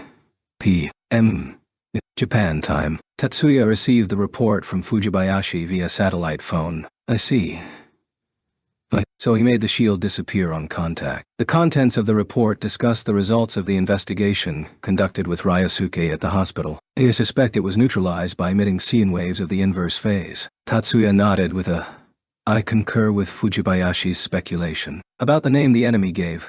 Are you positive that it is Lu Dongbin? Then he double-checked the identity of the enemy. Yes. Likely one of the Bixin Shi, the special operations unit of the Gao military, composed of the elite of the ancient-style magician combatants. The existence of this team was deemed of high concern by the independent magic-equipped regiment since its battalion existence. Although Tatsuya was not clear on the details in his service with the independent magic-equipped battalion, he was briefed on the general outlines. Presumably, even as of now, Fujibayashi may be a better informed person about Buxin than he is. So, what are your thoughts on the Gao possibly having an interest in Fair? Considering the fact that Fair was founded under the devices of Gyuji behind the scenes, I wouldn't assume a pre-existing connection. I suspect they made contact via a network of local ethnic Chinese and offered help with the escape from the police. Perhaps that's how it went down. But that aside, Fair seems to be the least of the issues in this case. I am inclined to agree with you. This time, it was Fujibayashi to backchannel Tatsuya's point. It is difficult to understand why the BCSN, which is contained to the western region of the Gao, would join forces with the Fair from America and attempt to commit robberies in Japan. This is still just speculation, but perhaps they are interested in the magic of prehistoric civilizations that Fair unearthed. Tatsuya offers a hypothesis to the question posed by Fujibayashi. Could their goal be the prehistoric civilization's magic, Ubebele? If so, then the use of Ibabele in this latest attack may have been prompted by Lu Dongbin. Are you suggesting that Lu Dongbin's participation in the FLT attack was to observe the effects of Ibabele? It would explain why he withdrew so readily if you think so. Tatsuya expressed withdrawing after having suffered broken ribs as readily. Fujibayashi felt a brief moment of discomfort, but then reconsidered. Surely a broken rib or two was not reason enough when it came to the elite of the operative unit. Having finished his call with Fujibayashi, Tatsuya kept the satellite phone in hands and dialed another number. 3 rings, then 4, and still no answer. 7 went by, and he still couldn't get through. It was past 1 o'clock in the afternoon in Japan. Maybe he was busy at work. Tatsuya thought. I'll call back later, at which point he received an answer. Sorry I made you wait. It's me. Fumiya, his voice over the phone sounded rushed. So he's really busy, Tatsuya thought. You sound busy. I'm sorry to bother you. I'll call you back when it's convenient for you. No, I'm fine now. What can I do for you? The urgency in Fumiya's voice grew a degree stronger. Tatsuya wondered if he was pushing himself in doing so, but decided not to be deterred, as he had business that made him make the call. I assume you know about the recent attack on FLT. Yes, I was surprised. If we were guarding the place, we wouldn't have let the bandits get away.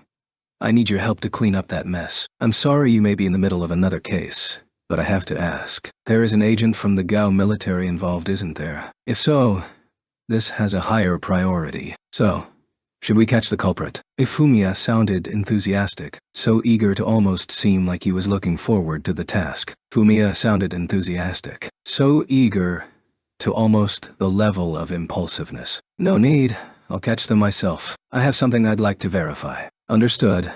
I'll start the search right away. Before Tatsuya could even verbalize, Fumiya grasped what Tatsuya's next words were. The targets are Lu Dongbin and Laura Simons, correct? No, just Lu Dongbin is fine.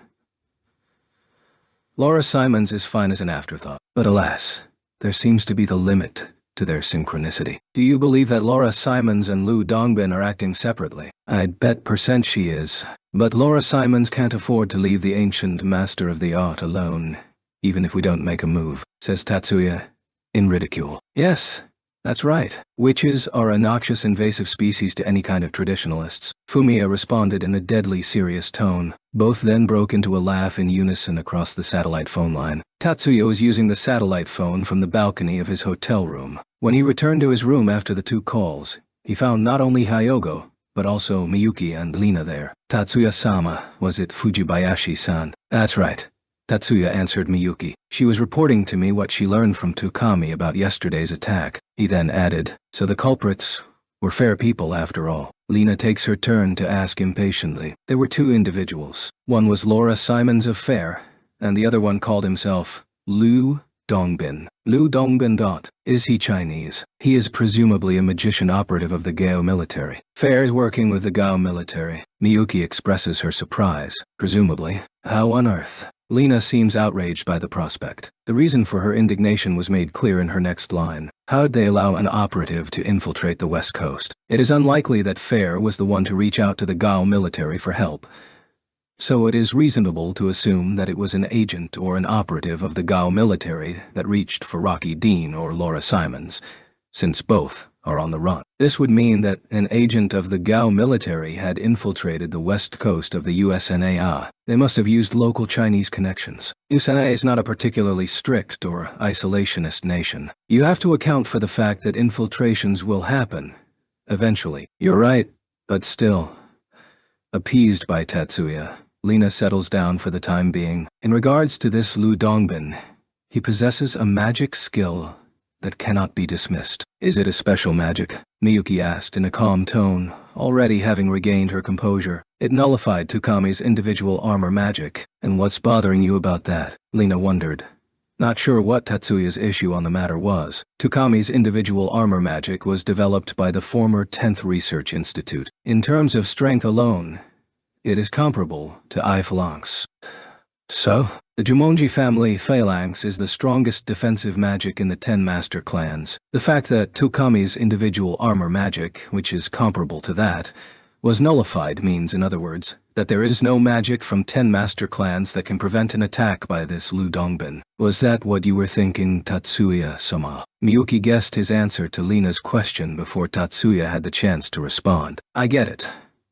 Lina was satisfied with Miyuki's guess. I'd say that's not all. But Tatsuya had another point left unsaid. It is also important to know how Tukami's individual armor magic was nullified. We need to be able to respond in case we find ourselves against an enemy with the same nullification technique. Are you planning to fight them yourself? Miyuki couldn't hide the worry in her voice as she asked. I intend to. Tatsuya's expression, on the other hand, showed no hesitation. Naturally, although not quite. In his case, Shad, there was no sign of uneasiness. Isn't it dangerous to fight an enemy that has means to nullify magic that we do not understand? It's not like we have no idea how it works. I have some rough idea of what to expect myself. Really? I presume it counteracts by applying the principles of hex reversal techniques. Hex reversal. Counteracts, you say? Both Lena and Miyuki tilted her heads in confusion. However, Tatsuya left them in the dark as to the details. Lena felt nervous as she faced Evelyn, who had a stiff expression on her face. They were in her hotel room in Samarkand. Evelyn came to her room and said, "We need to talk." So Lena invited her in. She offered her a chair. But Evelyn refused to sit down, leaving Lena with no choice but to keep standing as well. It's just her and Evelyn in the room. Lena was starting to feel suffocated with the atmosphere. Just now I received an order to report back home. When Evelyn finally opened her mouth, the message was unexpected. It didn't come as a surprise after careful consideration. After the commotion she caused in the city the day before yesterday, even if it happened in the outskirts of town where there are few pedestrians around, it would still not be enough to justify the possible diplomatic issues that might arise from a magic shootout in the middle of a city in a foreign country. Although possible may be too optimistic, the incident has probably arisen as a diplomatic concern already. Fair. What will you do? Lena blinked repeatedly, wordlessly. The question came as too much of a surprise for her to answer on the spur of the moment. Of course I'll return as well. We have no reason to stay any longer in this country. This answer, given after a brief delay, causes a slight shift in Evelyn's tense expression. She exclaims as if she has just remembered something that she had forgotten. The whole situation must have completely slipped Evelyn's mind, where she used Lena as a pretext to get into the IPU and have her dragged here to Samarkand. If she had that fact in mind, she would have rather asked, "I'm going back home. Will you stay here?" instead of what she did. I see then. If you excuse me, I will arrange with the consulate for the return ticket. Evelyn's demeanor flipped Dewey into extremely cordiality. Lena pitied her a little for the severe punishment she may be subjected to. He was returning to his room after an early dinner on the following night of his request, when Tatsuya received a phone call regarding Lu Dongbin's whereabouts. "You found him out already." It may as well be a cliché at this point, but I shouldn't expect anything less from you. Complaints from Ayako flow across the satellite connection. "I'm sorry for not noticing. I'll be more careful, and I'll call you next time, Ayako." That's a promise then. In true hot-cold fashion, her tone over the phone gave the impression that Ayako tried, and failed, to hide her upbeat mood. Now we found out that Lu Dongbin is hiding in... Switching to work mode, Ayako reports the results of their investigation. Nishikawaguchi. Surprising, isn't it? So Nishikawaguchi. Not surprising, I guess. Nishikawaguchi, in the southern region of the formerly Saitama Prefecture. On hearing the name, Tatsuya muttered to himself. The invasion of the Geo forces 5 years ago has heightened the wariness of Chinese and ethnic Chinese in the Yokohama area. Chinatown is under intense scrutiny, and many of the stores and restaurants have not recovered their customer base. This trend persisted further across a wide swath, from Tsurumi to Yokosuka. In light of such circumstances, it was reasonable to expect Gao operatives to choose inland areas over those along the Tokyo Bay coast for their hitouts. And, unfortunately, Laura Simons. You didn't find her. It was easy to guess the rest of her phrase from the clipped tone in which Ayako was speaking. Yes, you guessed it. It appears that they have gone their separate ways. The resigned note in Ayako's voice was less for the failure in locating Laura, and more for being seen through by Tatsuya. As I told Fumiya, Lu Dongbin is the main concern right now. Keep an eye on him so we don't lose sight of him. But of course, I assure you we'll be mindful of that. I'll be back there tomorrow. We'll be gladly waiting for your arrival. Tatsuya returned to the room from the balcony and called for Hyogo. Hyogo, who was already on his feet, answered, "You asked for me, sir. I'll suspend the search for tomorrow, and we'll head back to Japan." Understood, sir. What would you like to do with your baggage? Just leave it at the hotel, please. It'll be taken care of, sir. With a nod to the bowing Hyogo, Tatsuya picks up the retro-looking phone receiver and dials an extension line to the adjacent room. Tatsuya-sama, is there something I can do for you? Miyuki picked up the line. We need to talk about tomorrow. I'm sorry, I'll have to ask that you bring Lena with you. With Miyuki's EAA as you wish.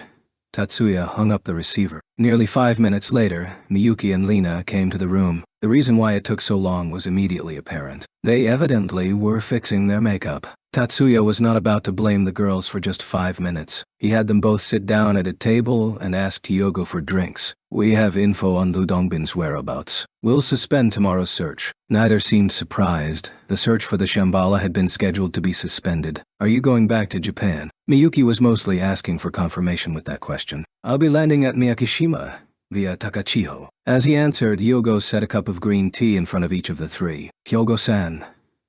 Tatsuya addressed him when the same was done distributing the tea. "Yes, Tatsuya-sama. Do you mind driving me to the vacant lot where we picked up the spacesuits the other day?" "Of course, as you wish." As always. Hyogo bowed reverently. "May I join you? You know that we're coming with you, don't you?" Those two, directing gazes with essentially the same message, asking to tag along. If it weren't for their different features, they might as well be sisters. Although today Miyuki is his fiancée, and Lena is her best friend and escort, Tatsuya felt as if he now had two younger sisters. Even if he didn't have the intention of doing so, he found himself involuntarily nodding his head. "I was planning to invite you two along from the beginning, but in this case, it was his intention. Serves him better to bring this topic up and done right away." Local time. Tatsuya gazed up at the starlit sky in a vacant lot on the outskirts of Kagan, Uzbekistan. Behind him was a camper converted from a conventional station wagon. He was dressed in a skin-tight spacesuit. The suit that hugged his body closely gave less of an impression of a boiler suit or even a dry suit and more of a racing suit. Or perhaps even the combat suit of the special squadron with a fireproof hood over it. The sound of the camper's rear gate opening drew Tatsuya's attention. Out came two figures wearing the same spacesuits as Tatsuya. It was clear from the outlined graceful curves of their bodies accentuated by the suits that they were women. Their faces are obscured by the opaque visor built into the hood. But who else could these two be? From their silhouettes alone, radiating an aura of beauty. But Miyuki and Lena. Looks like there were no problems with size. Tatsuya speaks as they approach within conversational distance. Not that it makes any difference, since the hoods are completely airtight, and they communicate through the built-in communicator. "Say, it doesn't look weird, does it?" And Miyuki's voice comes from close to his ear. It felt like she was whispering to him from a huddling distance. It didn't feel strange as it was Miyuki, but he thought it might be a bit strange with someone else. "Nothing wrong at all. All I can see is a fine astronaut." The word has the historical connotation of the astronauts who trained in America, but Tatsuya was referring to its general meaning. "What about me?" As he thought, hearing Lena's voice right next to his ear brought a weird feeling. "Of course you as well, Lena. I don't see anything wrong with it, except for the voice part," he thought, but left unspoken. EVA suits are a type of a spacesuit for the purpose of extravehicular activity, as its name suggests. Given that manned exploration of other celestial bodies hasn't been conducted for over a century at this point, it wouldn't be wrong to describe them as a tool for spacewalking. At this point, it goes unsaid why Miyuki and Lena are wearing these spacesuits. "So, this is how space feels? It's almost like flight magic." "No, not really. I don't know how to describe it." Miyuki was so overcome that she lost her words. "Ha ha ha. I miss space. I've always wanted to come. It's so awesome. Ah ha ha." As for Lena, she was in such an ecstatic state that it was almost hilarious. Tatsuya watches those two with a smile. Before their eyes is the Earth at night. Behind is the large orbital residence. From above, below, and at the left and right are the stars suspended in the vastness of the cosmos. They were brought before Takachiho by the virtual satellite elevator. "Are you enjoying space?" They heard a voice from the communicator, making Miyuki and Lena look back behind them while Tatsuya was already facing the direction of the voice beforehand. With the lack of a foothold in space for them to turn their heels on, the flight magic device on their space suits allowed them to move as they pleased. "Minoru-kun.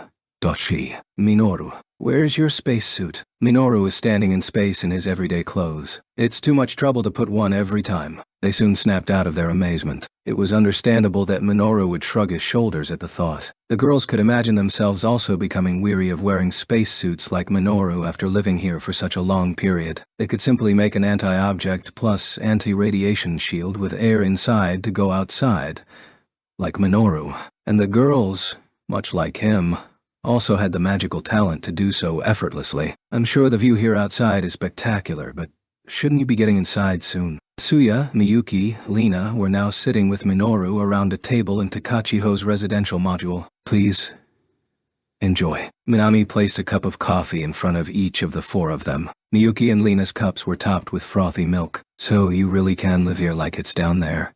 Lina muttered musingly with amazement as she picked up her cup. The residence module on Takachiho is maintained at the same G as on Earth, by the gravity magic stored in the Magister on board. The atmospheric pressure is also maintained at ATM. Inside, it is easy to forget that this is space.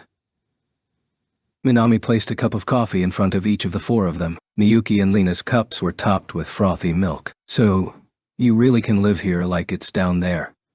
Lina muttered musingly with amazement as she picked up her cup. The residence module on Takachiho is maintained at the same G-gravity as on Earth by the gravity magic stored in the Magister on board. The atmospheric pressure is also maintained at ATM. Inside, it is easy to forget that this is space. Miyuki had the same thought. They both knew that Tatsuya designed this facility for that purpose. Experiencing it firsthand, however, the environment has turned out to be more like the one on Earth than they had expected. I should apologize to you, Minoru.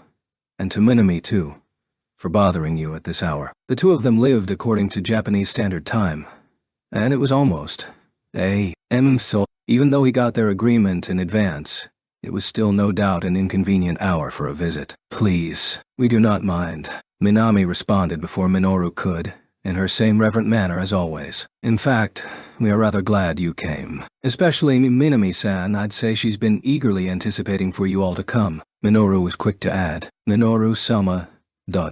to a voice of protest from a visibly blushing Minam. Clear that her reaction was based more in embarrassment than any sign of anger. Minoru stares fondly back at the reproachful glances from Minami. The love-filled look only made Minami's face blush a deeper shade of red. Minami is the first to disengage and look away. To a voice of protest from a visibly blushing Minami. Clear that her reaction was based more in embarrassment than any sign of anger. Minoru's gaze became even fonder, leading him to smile softly, unconsciously. But this was about as far as he would be left with his composure. I see you two seem to be doing well. I'm happy for you both. Because Miyuki entered the conversation from the flank, now Minoru found himself in the same red-faced predicament as Minami. It was 10 minutes later when the discussion resumed, or rather, finally got to the main topic. We'll be getting off at Miyakishima on the next approach to Japan. Understood. I'll adjust our orbit accordingly. Takachiho is capable of changing its orbit up to degrees to either north or south,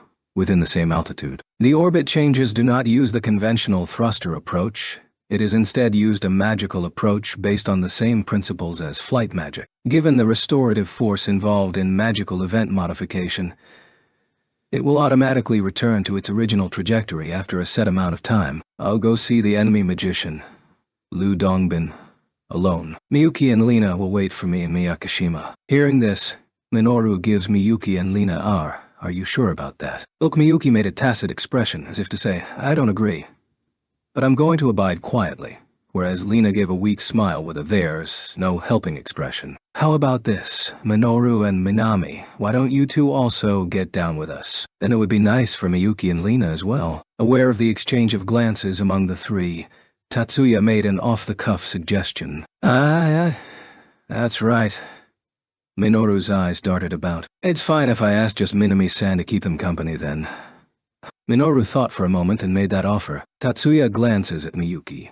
Tatsuya-sama. I'm sure Minoru-kun would feel uncomfortable being the only man around while you are away. Minami-chan, I wonder if you could spend some time with us until Tatsuya-sama's work is done. I'd be happy to. Minami didn't panic when the conversation suddenly turned to her. I don't see why Minoru shouldn't come too. Lina tries to overturn the table, but Minoru just chuckles slightly and shakes his head silently. The table transitioned to a ladies' tea party. Tatsuya used the excuse of wanting to inspect the magic system and the stellar reactor as an excuse to leave, and Minoru followed him. Being only an inspection, it wasn't without substance. It seems like being in space doesn't make it degrade any faster. That's a relief to hear.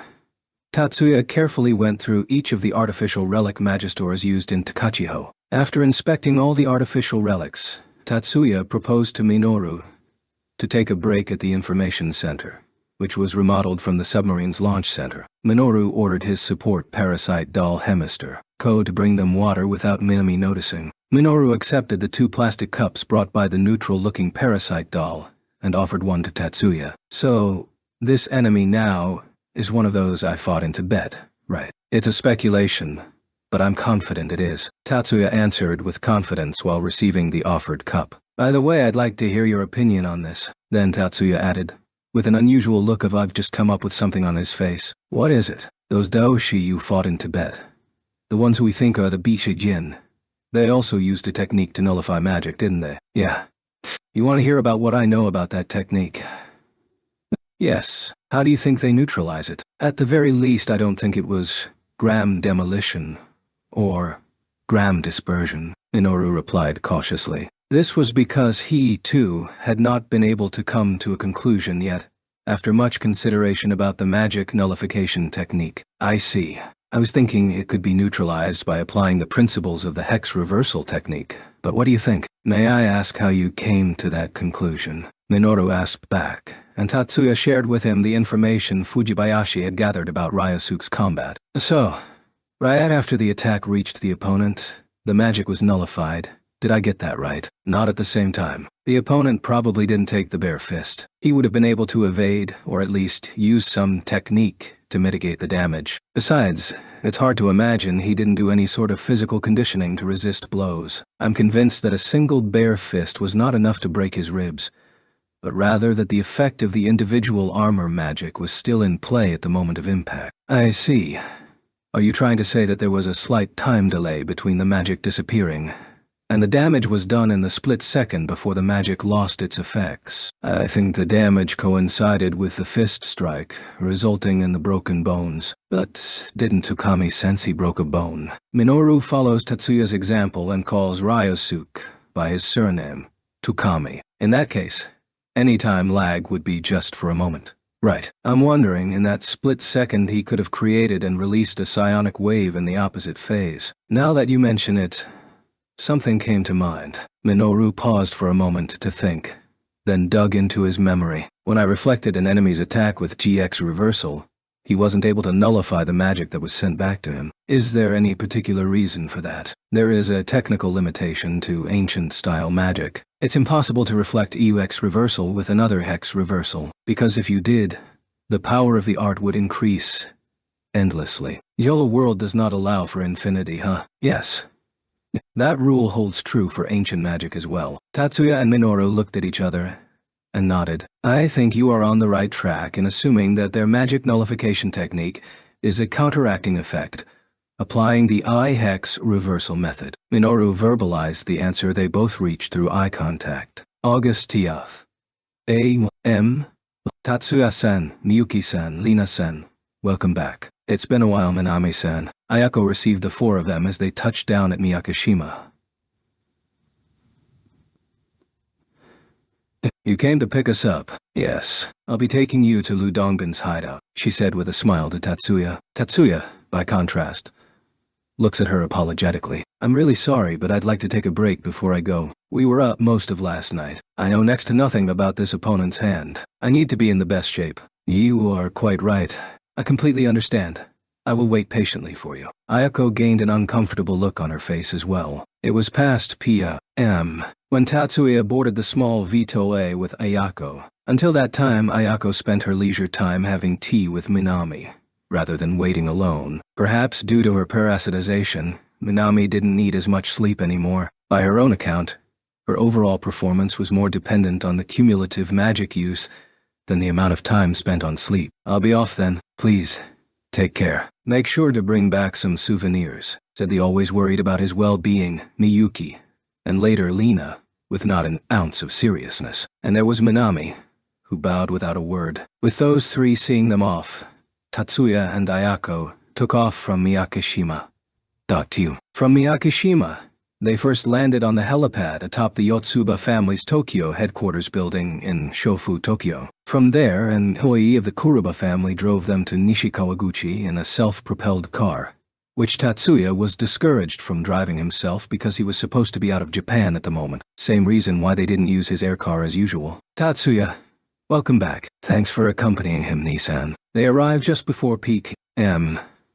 being welcomed by Fumiya. From her welcoming Tatsuya's group from their descent from Takachiho, Ayako had been wearing a summer sweater and a long, light skirt, what you would normally see on a female university student. Fumiya, for some reason, was wearing an AO dye, or something resembling one. Thanks for your work, too. By the way, Fumiya, is that supposed to be a disguise? It should be noted that, though worn mostly by women, there are also men's AO dye, so it would be a blunder to ask him if he was dressing as a woman just by looking at this outfit.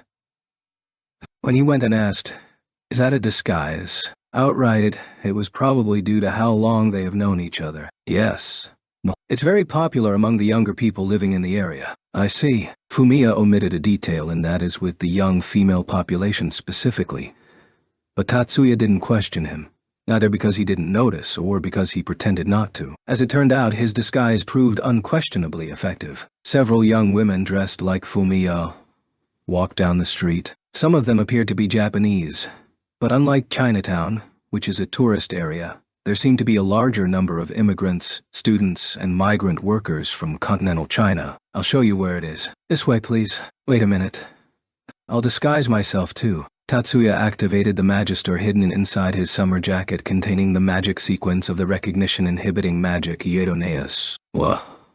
This was surprising. Is that Idoneus? Fumiya exclaims in surprise as it becomes harder to take in Tatsuya's impression first time seeing it. I thought I asked Yuka-san to prioritize supplying it to the Kuroba family. Tatsuya tilted his head in reaction. It still hasn't got to our end. It's still in testing at my father's place. It was Ayako who answered. It's been over a month already.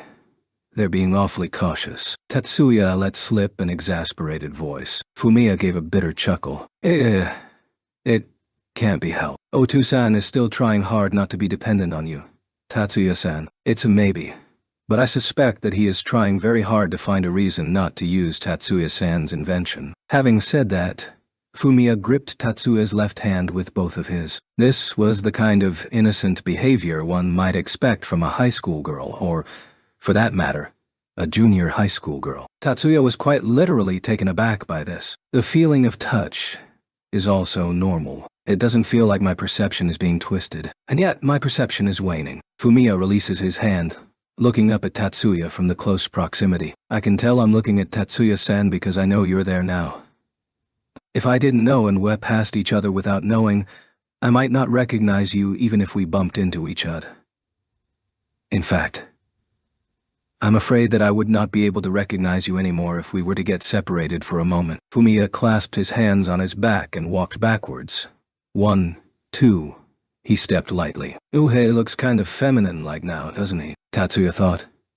I was wondering, why don't we hold hands, so I can show you the way? Fumiya. Annoyed, Ayako chastised Fumiya. Fumiya made an studied cowering gesture. I was just making sure Tatsuya-san wouldn't lose sight of me, but I guess there's no need. Please follow me.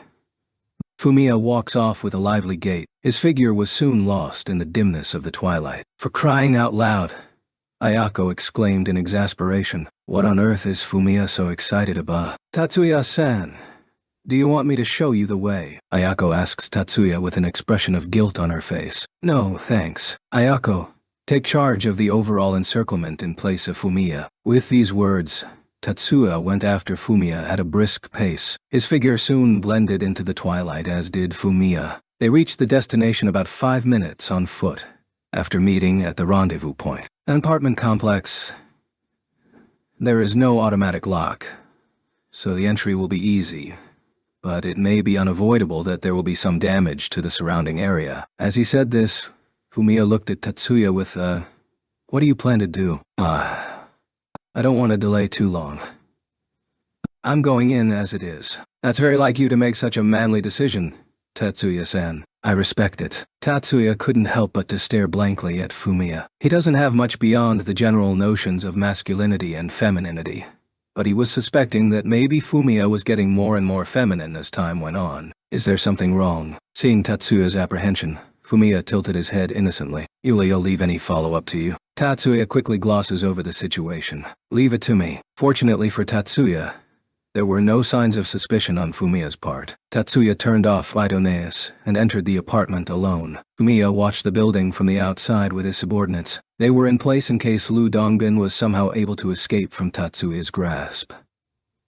But Lu Dongbin was hiding on the far end of the third floor of the four-story apartment building. An emergency staircase is located next to the room.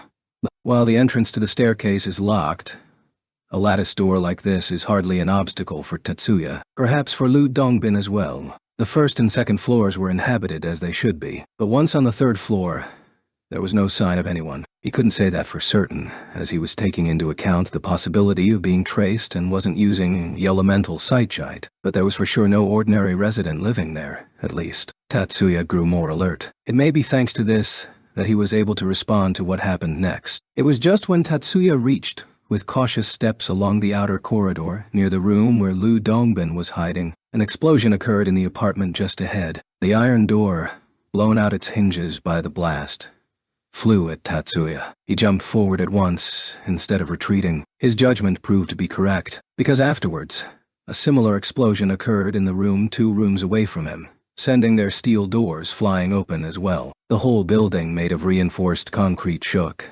Sounds of its structure creaking could be heard all around. Enter or exit the building. The decision took only an instant. Tatsuya reaches for the door in front of him. He turned the knob. It was unlocked. An ambush. With the certainty of a trap waiting for him, Tatsuya yanked open the door. A knife came at him from inside the room. Not a knife remotely controlled by magic. He would have detected the magic and avoided it in advance. It was a surprise strike by throwing it.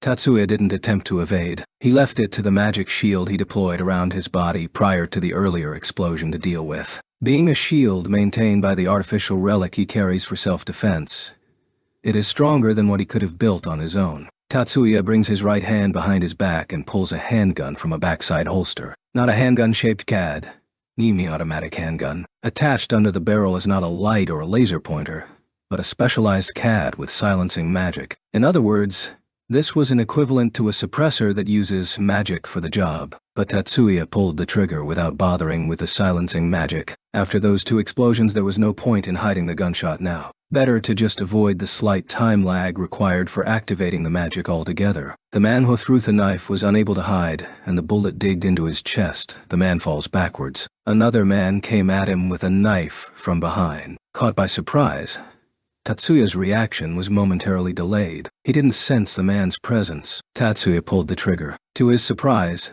the man managed to deflect the bullet with the short blade of the knife in his right hand. The knife breaks and the bullet ricochets, making a hole in the wall. The man throws a thin dagger at Tatsuya with his left hand. Following his intuition, Tatsuya dodges the dagger. The blade passed inches to the side of his face, slicing tentatively through the shield. There is no feeling that the magical shield was neutralized. Was it some sort of magic field, anchored to the edge of the blade that disturbed the shield? Tatsuya instantly analyzed the enemy's attack. He couldn't tell the exact nature of the force field, but he could make out what had happened. The man slashed at Tatsuya with his newly drawn knife. Tatsuya paired the left hand coming at him with his right with the gun, not missing a beat. There is a thrust with his right hand, which Tatsuya intercepts by catching the wrist. The man threw a knee kick, which was met in turn by Tatsuya's own knee. And so Tatsuya and the man glared at each other from up close. The man promptly retreated a few steps, and in that instant Tatsuya figured out why he hadn't noticed this man's presence at first. The presence of the first man who he shot and the second man were identical. Presence projection. Kodama, huh?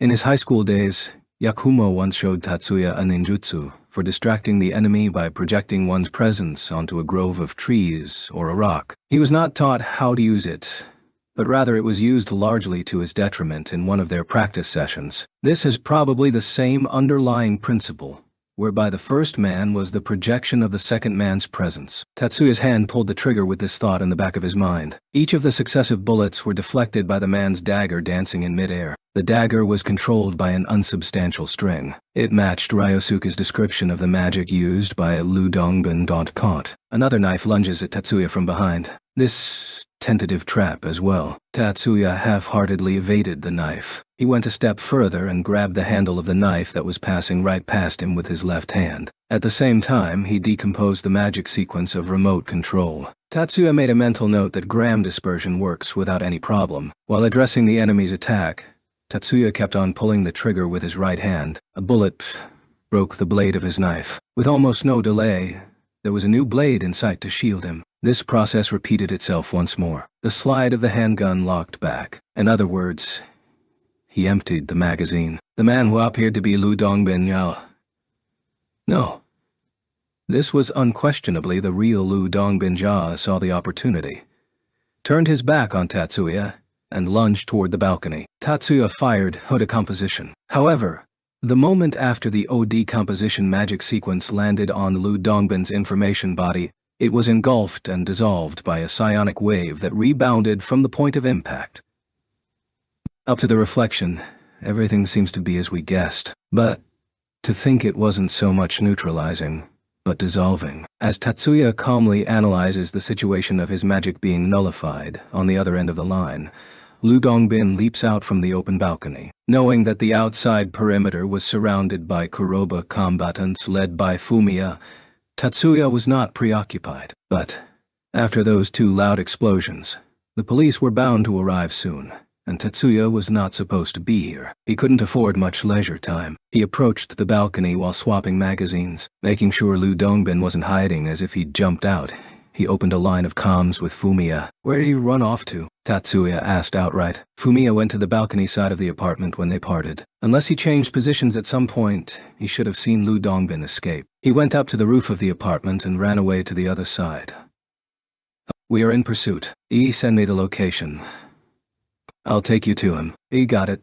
Lead the way." Cutting off the transmission, Tatsuya holstered his pistol. He then jumped down from the third-floor balcony to the ground. With Fumiya's guidance, Tatsuya caught up to Lu Dongbin on a deserted riverbed. He would like to say that they have cornered him, but unless they had snipers in place, the encirclement was not quite complete. With only a few Kuroba's magicians able to ward off people from the area, Lu Dongbin still has some room to escape. Both Tatsuya, the pursuer, and Lu Dongbin, the pursued, may have the same intention to settle the matter as soon as possible. Impression conveyed by the situation. "Are you Lu Dongbin?" There might not seem to be any reason to ask at this point, but he has yet to confirm it definitively. It was a reasonable opening statement. "Yes, I am." "And you are Shiba Tatsuya of the Yotsuba, are you not?" Tatsuya felt a slight sense of strangeness at having Yotsuba added to his name, but he wasn't wrong. So Tatsuya nodded with an affirmative "that's right." If asked about the point of this conversation, Tatsuya would probably have answered none. Finishing his nod, he immediately pulled out his gun. Wait.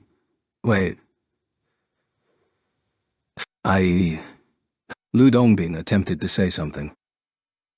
Tatsuya paid no heed and pointed the muzzle at him. About the same time, Lu Dongbin dropped down onto the overgrown weeds on the riverbank. Knives sprang from the hems of his loose-fitting trousers, one from each side. Tatsuya pulled the trigger. One intercepts the bullet in mid-air. It deflects the bullet, just as it had before he escaped. But the bullets from this new magazine were of an entirely different kind. The bullets engraved with inertial enhancement magic smashed through the dagger in mid-air and grazed Lu Dongbin's left shoulder, leaving a shallow wound. The other knife, which was moving toward Tatsuya, hurried to get back to Lu Dongbin, as if the thing itself had a will of its own. Magic that remotely controls knives is not that unusual.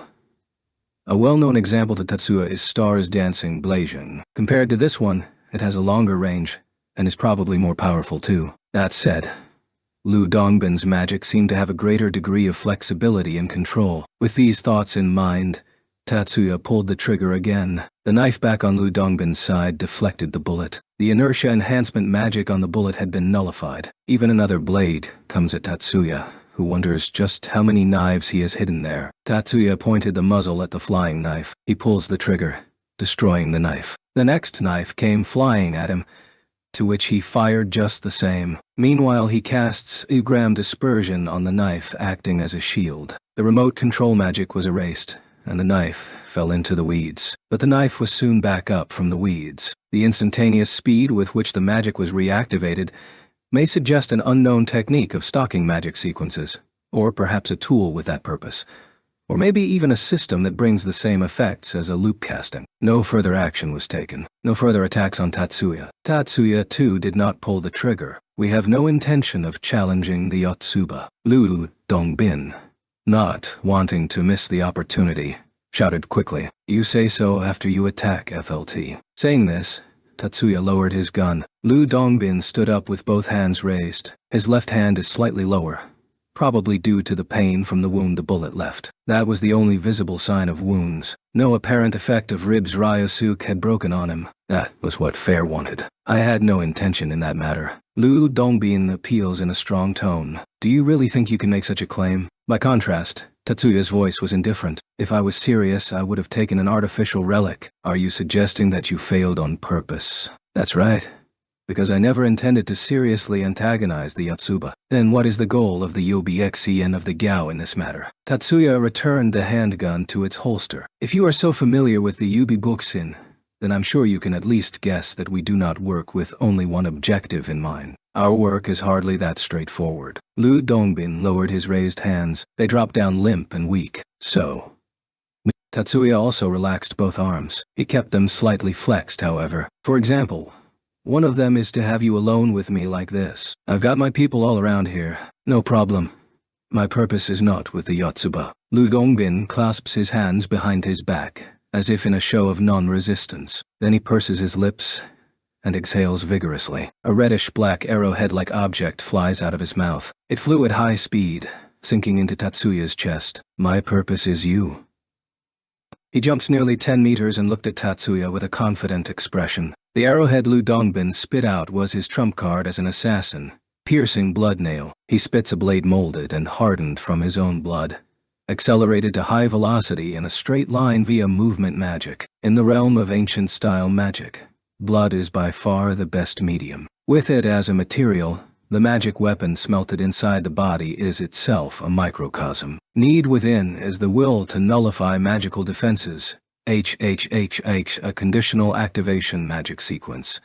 In modern magical terms, the blood arrowheads, imbued with a special magic nullification effect inside and outside, with a sharpness and speed to pierce even bulletproof and stab-proof gear, ignore enemies' magical defenses in their path, and penetrate deep into their talls, bodies, inflicting fatal wounds. Piercing blood nail was a magician-killing magic designated exclusively for use against combat magicians who defend themselves with magic. Lu Dongbin was positive that his piercing blood nail hit Tatsuya. He saw it hit him squarely in the chest. What? His eyes grew wide. There was no trace of blood on Tatsuya's chest. No blood spilled. No blood adhered to his chest. Granted, hit of the piercing blood nail should have resulted in profuse bleeding from the wound from where it pierced. Were piercing blood nail to fail, then the arrowhead would revert to regular blood, soaking the clothing. Even if it was, for argument's sake, blocked by a shield, the blood comprising the arrowhead would be splattered on the surface of the shield, to simply leave no single vestige of its existence, to disappear as if absorbed, was an impossible phenomenon for Lu Dongbin. Not for those who were familiar with Tatsuya's magic, however. It was trifling to explain that he decomposed the blood arrowheads. Lu Dongbin witnessed emis dispersion nullification before his escape from the apartment. How, he wondered, was the same magic nullifying technique able to decompose the piercing blood nail this time around? This is no mystery. The answer is order of events. In the apartment, the magic sequence detailing decomposition of a body was nullified by Lu Dongbin's magic, which was activated in response to it. In this case, the nullification sequence embedded in the piercing blood nail was targeted and decomposed along with the blood arrowhead by the decomposition magic. By its very nature, magic sequences are uncovered on the surface of the eidos they are interfering with. Magic sequences are themselves defenseless in the informational dimension. This was the same for both modern and ancient-style magic. Neither Tatsuya's nor Lu Dongbin's magic were exceptions. Lu Dongbin, however, unaware of comprehending what had been done, froze in place, caught by a sense of surprise. Tatsuya's right hand moved quickly. Out of the inside of his summer jacket, his hand brought forth a pistol-shaped CAD. At first glance, Lu Dongbin assumed it to be a large handgun with an attached bayonet, but he soon was struck with a bad feeling. Fastened to the barrel of the gun was not a sword, but a stake. The metal stake was mounted, neither under nor over the barrel, but over the muzzle. A grenade, Lu Dongbin thought back. At last he regained his rational self and realized that this was not the time to be dwelling on such things. He turned his back on Tatsuya and tried to flee. As he turned on his heels, Lu Dongbin deployed his magic nullification technique with full force. Tatsuya pulled the CAD trigger at Lu Dongbin back before he could take a step forward. The pistol-shaped specialized CAD, Silverhorn Custom Outrident. The stake on its muzzle is a magic-dedicated attachment, his trump card against enemies who have the means to nullify magic. Baryon Lance now. He is about to deliver the spearhead of this special technique. A decomposition. Joke material. Baryon Huff. Stake attached to the end of the barrel is decomposed into molecules. Molecules are decomposed into atoms, and atoms into electrons and nuclei. From there, the nucleus is then further decomposed into protons, neutrons, and baryons. Fey process execution particle convergence. Jubi application of the Fey theory, where the constraints of the laws of physics are relaxed, the aggregate of particles which should otherwise diffuse is compacted into a thin disc-shaped area. There, the leptons and electrons, not subject in the definition of the decomposition, are captured by the protons, and the protons are converted into neutrons. Fey process execution shooting.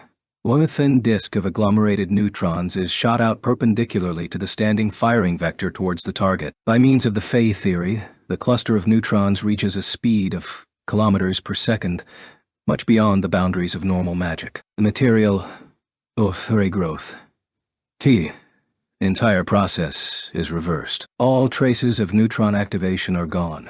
All that is left is the result of the neutron beam burning interaction with living tissue. The neutron beam produced by Baryon Lance, although under the influence of magic, is a physical phenomenon, not magic itself. It cannot be neutralized by magic nullification techniques. A high-speed, high-density neutron beam pierced Lu Dongbin's heart from behind. The cells are instantly carbonized.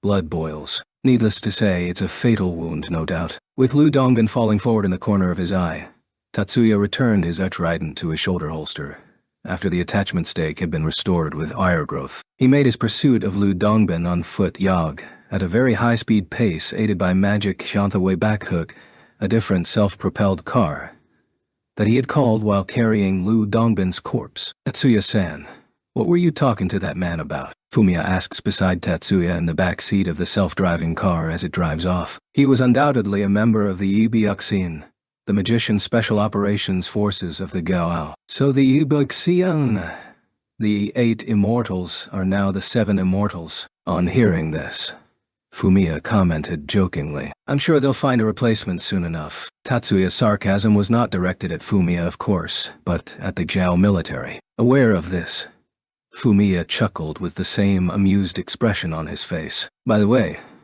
what was the chibi action point in all this? He seemed to be saying something before he jumped back. The words that Lu Dongbin whispered out after firing the blood arrowhead didn't reach Fumiya's ears. Seems like the Geo wanted me dead. Excuse me, they what? Fumiya's eyes flashed upon hearing Tatsuya's explanation. He said his goal was not the Yotsuba, but me. Unforgivable. The look of indignation in Fumiya has the impression of an angry cat with all its hairs standing on end. Though there's no comparison to how intense he was in his high school days, Tatsuya thought secretly. He, naturally, never breathed a word about it. This is a testament of what Lu Dongbin gained with this. It is to show that, if the Oibiki so chooses to take up the challenge, they will only be making the same mistake. A death sentence, cold and harsh, were the message Tatsuya, in fact, delivered. Fumiya stared at Tatsuya with wide eyes, his body quivering. It was then gone, the anger out of his expression, only to give place to a smile, of which wouldn't be strange to see in a maiden in love. Reconvening with them on the way, Ayako, on hearing of the Gao's purpose in assassinating Tatsuya, she simply nodded.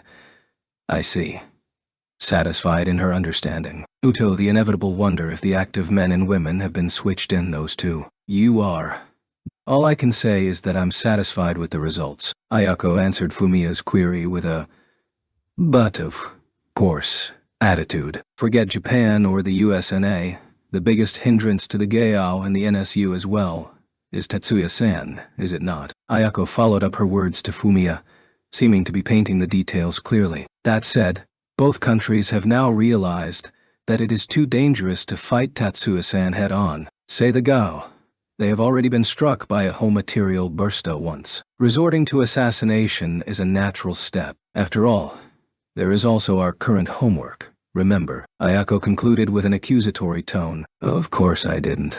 Our summer assignment is to take out the NSU's assassin sent after Tatsuya-san. Fumiya's tone is marked by strong resolve. Looking at him in this moment, Fumiya looked, for all intents and purposes, like a gallant boy. You don't need to waste your summer vacation on something trivial like that. I'm not particularly troubled by it after all. Tatsuya downplayed the situation with a bitter smile, fearing that Fumiya's determined expression could signal a future crisis due to lack of control. It was P.M.s. By the time Tatsuya returned to Miyakishima, by the end, it had taken only minutes from his arrival at Nishikawaguchi to settle the score with Lu Dongbin. Tatsuya-sama, thanks for your hard work, said Miyuki as she received Tatsuya's return with a polite bow, followed wordlessly by Manami. Tatsuya, how did things go with that Ebi Bishin guy? Lena asks cheerfully with a smile from the side. Lena, do you mean you wish to fight him? Luckily for you, there are 7 others left. So I'm sure you'll get your chance, interjected Ayako with dismay, who for some reason had accompanied Tatsuya all the way to Miyakishima. I'll pass. It's not like that. I'm not serious anymore after all, Lena countered in a light tone, but this topic didn't die down there. Wait, Ayako-san, what did you mean by that? Miyuki couldn't make light of the matter. Before Ayako had a chance to answer, Miyuki turned her body to face Tatsuya. Tatsuya-sama. Could it be that the Jubiksin is after your life? For another man in his position, they surely would find themselves cornered, bound in place by this gaze. It would seem so. At least, that's what Lu Dongbin said. Tatsuya, however, assented with much nonchalance. How are you so carefree? Miyuki was absolutely mortified at his lack of urgency. On the contrary, why be so nervous about it? I've got a good look at the Bechation's magic nullification sequence. Once I figure it out, they won't be a threat to me. I won't let them get to you either. Tatsuya-sama. Miyuki now had other reasons to be speechless after Tatsuya's strong declaration. What about me? Lena asked gingerly to Tatsuya, trying not to get kicked by the horse in the process. I'm sure you can handle it on your own, Lena. I'll give you a tip, don't worry. Why am I getting treated so differently from Miyuki? Sorry, but that's how it is. Miyuki, here is my fiancé. Tatsuya had no trace of feeling sorry for that. Miyuki as well. Didn't blush even a little with this sort of thing. I get it. Geez. As was standard in cases like this, Lena muttered of resignation. Tatsuya and company ascended to Takachiho at P.M.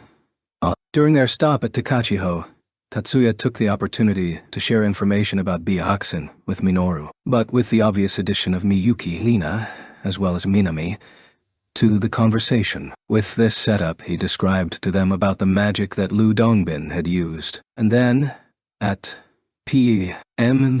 on August 10th, Uzbekistan local time, Tatsuya, Miyuki, and Lena descended on the vacant lot on the outskirts of Kagan, where they were to meet up with Hyogo. Chapter Resumption.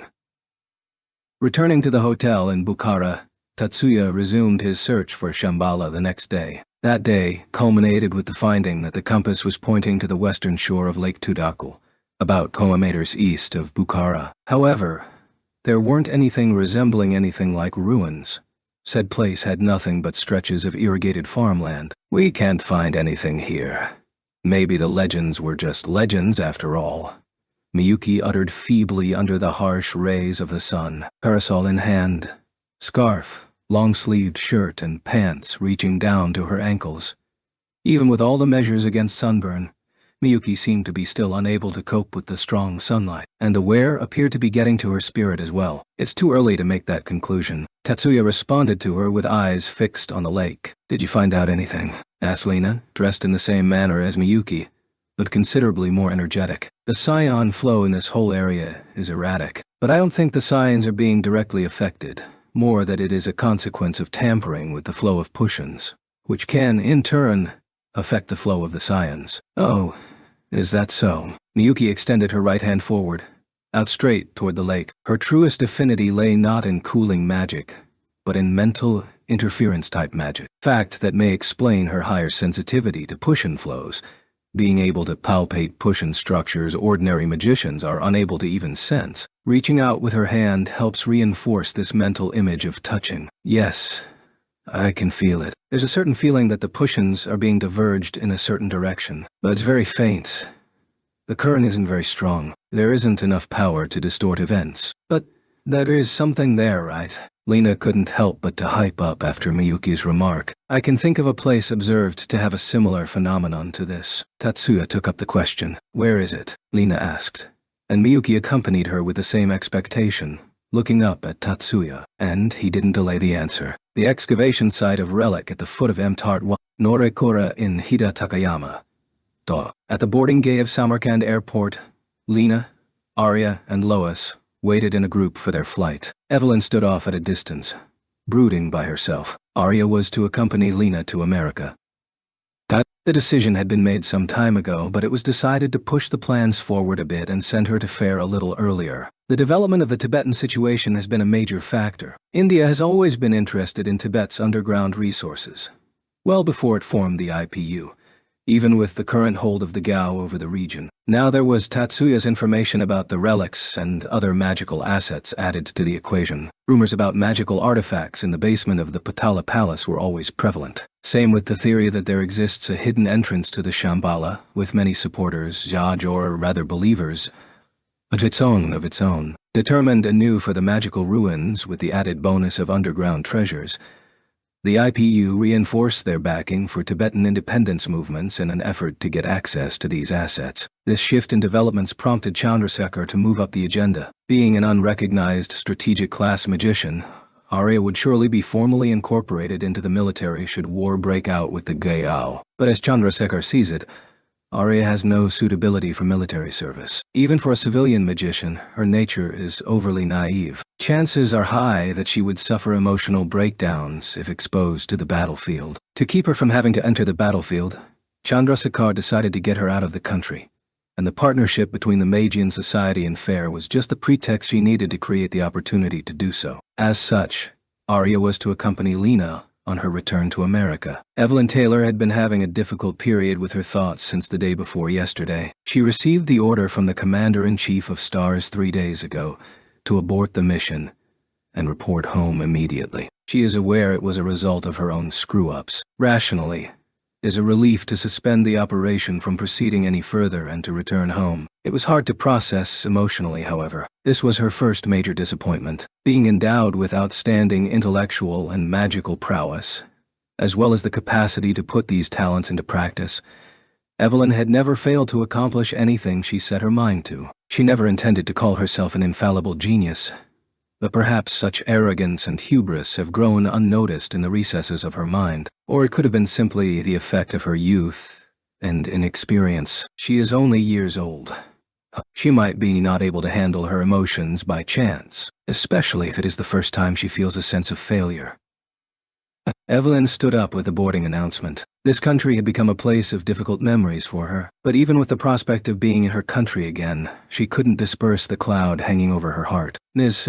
Simons, may I come in? There wasn't a knock at the door. Instead, a voice called from outside, to which Laura granted, saying, "Come in." A click, the sound of a key turning in the lock. "Excuse me."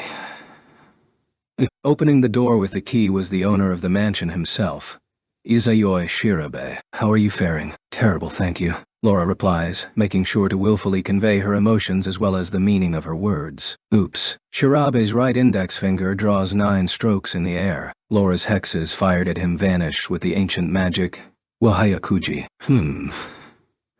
Laura only gave a small snort at this outcome. She wasn't expecting a simple trick, without any ritual or catalyst, to work from the very beginning. "Quite a welcome. I hope to show you my hospitality to the best of my ability." "You are. The tea and sweets are quite delectable." Saying this, Laura left the cup of black tea back on the table and replaced it with a brandy bonbon, pinching it and tossing it into her mouth. but it's hardly enough to compensate for the discomfort of the lack of freedom. Laura didn't have a key to the room herself. She was under house arrest. You should have some understanding of your situation before thinking of inconveniences. You entered the country illegally and caused a scene with magic. What's the point in locking me inside? It's not safe to let you roam around at your discretion. Laura raised her teacup to her lips with a, "I'm sick of this. The same exchange has gone over and over again in these past 3 days. I'd prefer if you could sit quietly here for a while until things cool down." "And when do you think that things will cool down?" Shirabe only gave a blank smile as usual to that question. As usual, Shirabe only smiled vaguely at that question. Shirabe left the room. Laura stood up, walked over to the door and kicked it as hard as she dared with her indoor shoes. The door didn't budge even a little. The kick didn't even make a sound. This door is reinforced by the Izayoi family's magic, and for that Shirabe chose not to knock on it. As a side effect of the magic, even if he did, it wouldn't make a sound. On the day of the failed attempt at stealing artificial relic and her escape from the FLT, Laura ventured to go her separate ways with Lu Dongbin. Intuition was the reason. She had a clear vision in her mind that the Grim Reaper would catch up with her if she accompanied Lu Dongbin. Vision that came without the use of tools or salves. Laura doubted its trustworthiness, but she chose to believe in her own witch powers. Yet, as soon as they parted, she was at a loss. The entire strategy depended on Lu Dongbin. From the entry to the escape, she had decided on north as the course of her escape based on divination. A skill she is very proud of. Her divination skills are well known. West of Machida is Yotsuba's main house. East is Yotsuba's Tokyo headquarters in Chofu. South is Makoen and the Kuroba base that protects it. She was driven away to the Sayama Hills by a hitchhiker who she took mental control of. To avoid being traced, she changed cars after a certain amount of driving, keeping a distance that would not be unnatural. She would find a new driver at shopping centers or restaurants. On the fourth switch, she was caught by the driver she chose, and failed to mentally control Izayoi Shirabe. Laura struggles to understand why she believed his words of "I'll hide you" at the time. Her mind may have faltered after the unexpected hard struggle, and the unexpected failure, or perhaps she had lost her nerve. She then was brought to this mansion and put under house arrest on the same day. She was not treated badly. As the man Shirabe claimed, she was provided with good food, drink, a bath, and a comfortable bed. Unfortunately, the bathroom gets locked from the outside when she bathes. But if she pays no mind to the fact, she can enjoy a pleasant bath time at leisure. Even when asking questions, she would be provided with the answers. For instance, yesterday she was brought the news of Lu Dongbin's murder at the hands of the Yotsuba family. They also didn't lie as to the fact that, in addition to the Yotsuba family, the Segusa family was also looking for Laura. Perhaps it would be wise to accept the advice and hide here for a while. However, Laura could not bring herself to stay put. Izayoi Shirabe could not be trusted. This was another intuition, and another conviction. That man, who she did not trust, was in control of her. This thought irritated her to no end. August 10th, evening in the heart of Tokyo. Mayumi dressed up for a visit to a 3-star restaurant in a high-rise hotel. Not a self-proclaimed 3-star, one with much endorsement of a capricious rating agency. The Garkon, waiter, led us to a table by the window, against the backdrop of the shimmering night skyline. The stalwart of a handsome man stood up, of physique, and greater, overwhelming, demeanor. Despite being at the young age of early 20s, he bears the dignity of a great general, capable of commanding 1,000 riders and 10,000 horsemen. This man, with an imposing aura that would keep a young woman from approaching him, is but an old friend of Mayumi's. She stepped up to him casually, without a single trace of fear. "Umonji-kun, it's been a while." "Indeed, Segusa.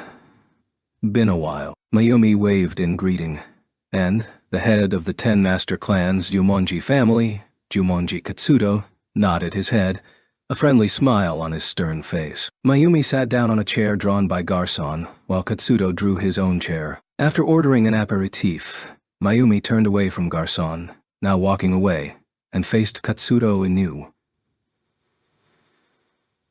"Thanks for having me over tonight. But what's the occasion to suddenly invite me to dinner?" Mayumi inclined her head down, eyes upward to Katsudo, giving him a devilish smile. "And to such a nice place at that. My sisters were having a fit when they heard about it. Even that tanuki of a father was a little skittish, would you believe?"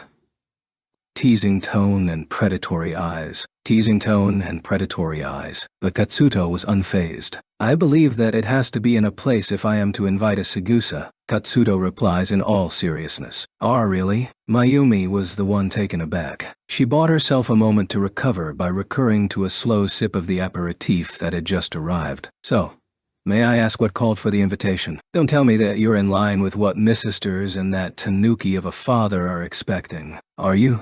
When? Katsuto's expression was one of puzzlement. I am not sure I know what they might be expecting, but... The puzzlement promptly vanished, however. In fact, I have a matter my sister has asked me for advice on, and... if you don't mind, I wanted to have your opinion on the matter, Segusa. Your sister... Mayumi's "you caught me by surprise" was apparent on her face. Don't you mean my sister? Kasumi-san ... Or is it perhaps... Mayumi recalled, knowing, as his friend, and the eldest daughter of the Segusa family, and also part of the 10 master clans, that Katsuto has a complicated family situation. It's... Alisa. So, Alisa-san. This girl was at the center of the complicated family situation at the Jumonji household. She's the illegitimate daughter of the former head of the family, a half-Japanese, half-Russian girl who was brought to the family from Hokkaido 4 years ago. Needless to say, the girl, Arisa herself, is not to blame for her own situation. Yet, from what Mayumi has heard, she chose to keep a distance from the Jumonji family out of concern for what her presence might mean to the family. When Mayumi heard about this, she formed an image of a gloomy girl, always fearful to speak up and never able to say anything to her family. She would never expect such a girl to go to Katsuto, who is by no means an approachable person, for advice. If she did, then it must be a very serious problem. Mayumi gasped at the thought, although this was but a misguided assumption of hers. Segusa, you are currently working for Shiba's Magian company, correct? Yes, that's right. She choked briefly on her affirmative. The question seemed a bit unexpected as to the topic. Mayumi couldn't connect how her employment might be remotely connected to a grievance of Katsuto's half-sister. It was hardly a surprise Katsuto knew where and to whom she was working. The eldest daughter of the Segusa family had become an employee of an organization owned by the next head of the Yotsuba family. This was an easy headline to spread like fire throughout the entire Japanese magic society. Then you must know this man, Tukami Ryosuke. He works in the same company you do. He was hospitalized the other day with serious injuries after a fight with a foreign magician who tried to steal from Efaltea. Ooh, am I correct? Yes, indeed. You seem to know a lot about it. My father happens to be a patient at the same hospital. Oh, I see. Mayumi nodded in understanding. Ryosuke was admitted not at a hospital, particularly belonging to the Yotsuba family.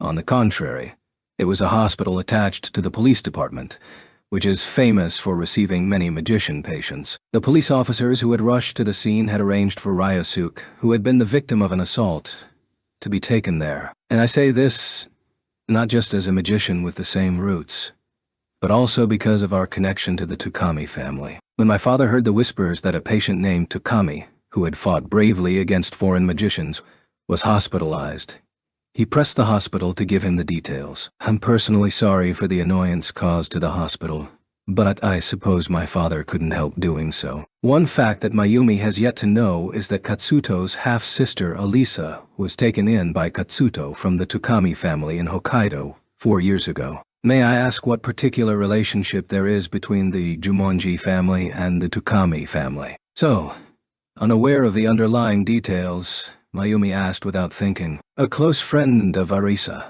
Her best friend, I believe, is Tukami Ryosuke's sister. Not wanting to keep Mayumi too much in the dark, Katsuto stated the simple and straightforward truth. Oh, I never would have imagined.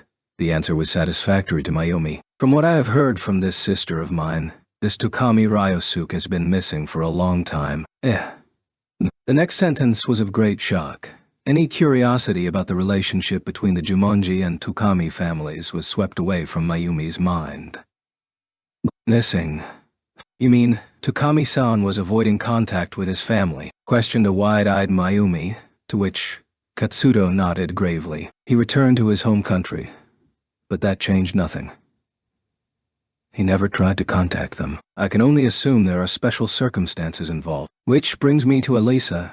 She is not sure if she should tell his sister that she could find Tukami Ryosuke in the hospital. Hearing Katsudo's words, Mayumi felt in the same boat. She suspected that Ryosuke was holding something back after their trip to Canada. I personally would prefer to confirm with Tukami Ryosuke himself whether he wishes that his sister should be informed of his hospitalization. But I'd like to know what you think about this, Egusa. This was the matter Katsudo invited her to consult on. I will ask Tukami-san myself. And this was Mayumi's answer. As the day turned to midnight, Tatsuya returned to the shores of Lake Tudakul. He was accompanied only by Hyogo, with Miyuki and Lina waiting at the hotel. It took a lot of convincing to persuade them not to go with him. But that is a digression. Tatsuya emerged from the box-type camper, clad in the same spacesuit from the visit to Takachiho the other day. At first glance, it was not unlike a dry suit used for diving, and it's for that very purpose that Tatsuya is now wearing this suit. Tatsuya-sama, I'm sure there's nothing to fear, but I ask that you be careful. Please be vigilant of the surroundings. After a brief exchange over the comms, Tatsuya plunged down into the lake. Tatsuya walked slowly through the pitch-dark lake bed. He didn't make use of any sort of physical light source, and with purpose, so that Tatsuya's eyes could see the psionic light undisturbed by physical light. Normally, psionic light emitted by non-living things may dimmer but does not flicker. But here, the psionic light flickered all around as if the lake was alive. Gently, as if taking slow, deep breaths. The shades changed as he went on. From time to time, another phenomenon that is not usually observed. The changes were so minute and so gradual that only someone with eyesight as keen as and as comprehensive as Tatsuya's would have noticed them. The lakes are often mentioned in the legends of Shambhala. There is, for example, Lake Mansarovar, which reflects the shadow of Mount Kailash. Uthia Lake, in the east of Shambhala, and the White Lotus Pondo in the west. Uthia handed down by a priest of the Russian Orthodox Church as apparently synonymous with Shambhala. After their daytime exploration, his words from the conversation with Miyuki and the others back at the hotel came and went in his mind. Though it may be a stretch, the toponymy of these locations may all correspond to lakes as related to Shambhala's legacy. And, as the compass points out, this place may be one of those lakes. Tatsuya's eyes were drawn to a single stream of cyans. It did not have a particularly strong glow,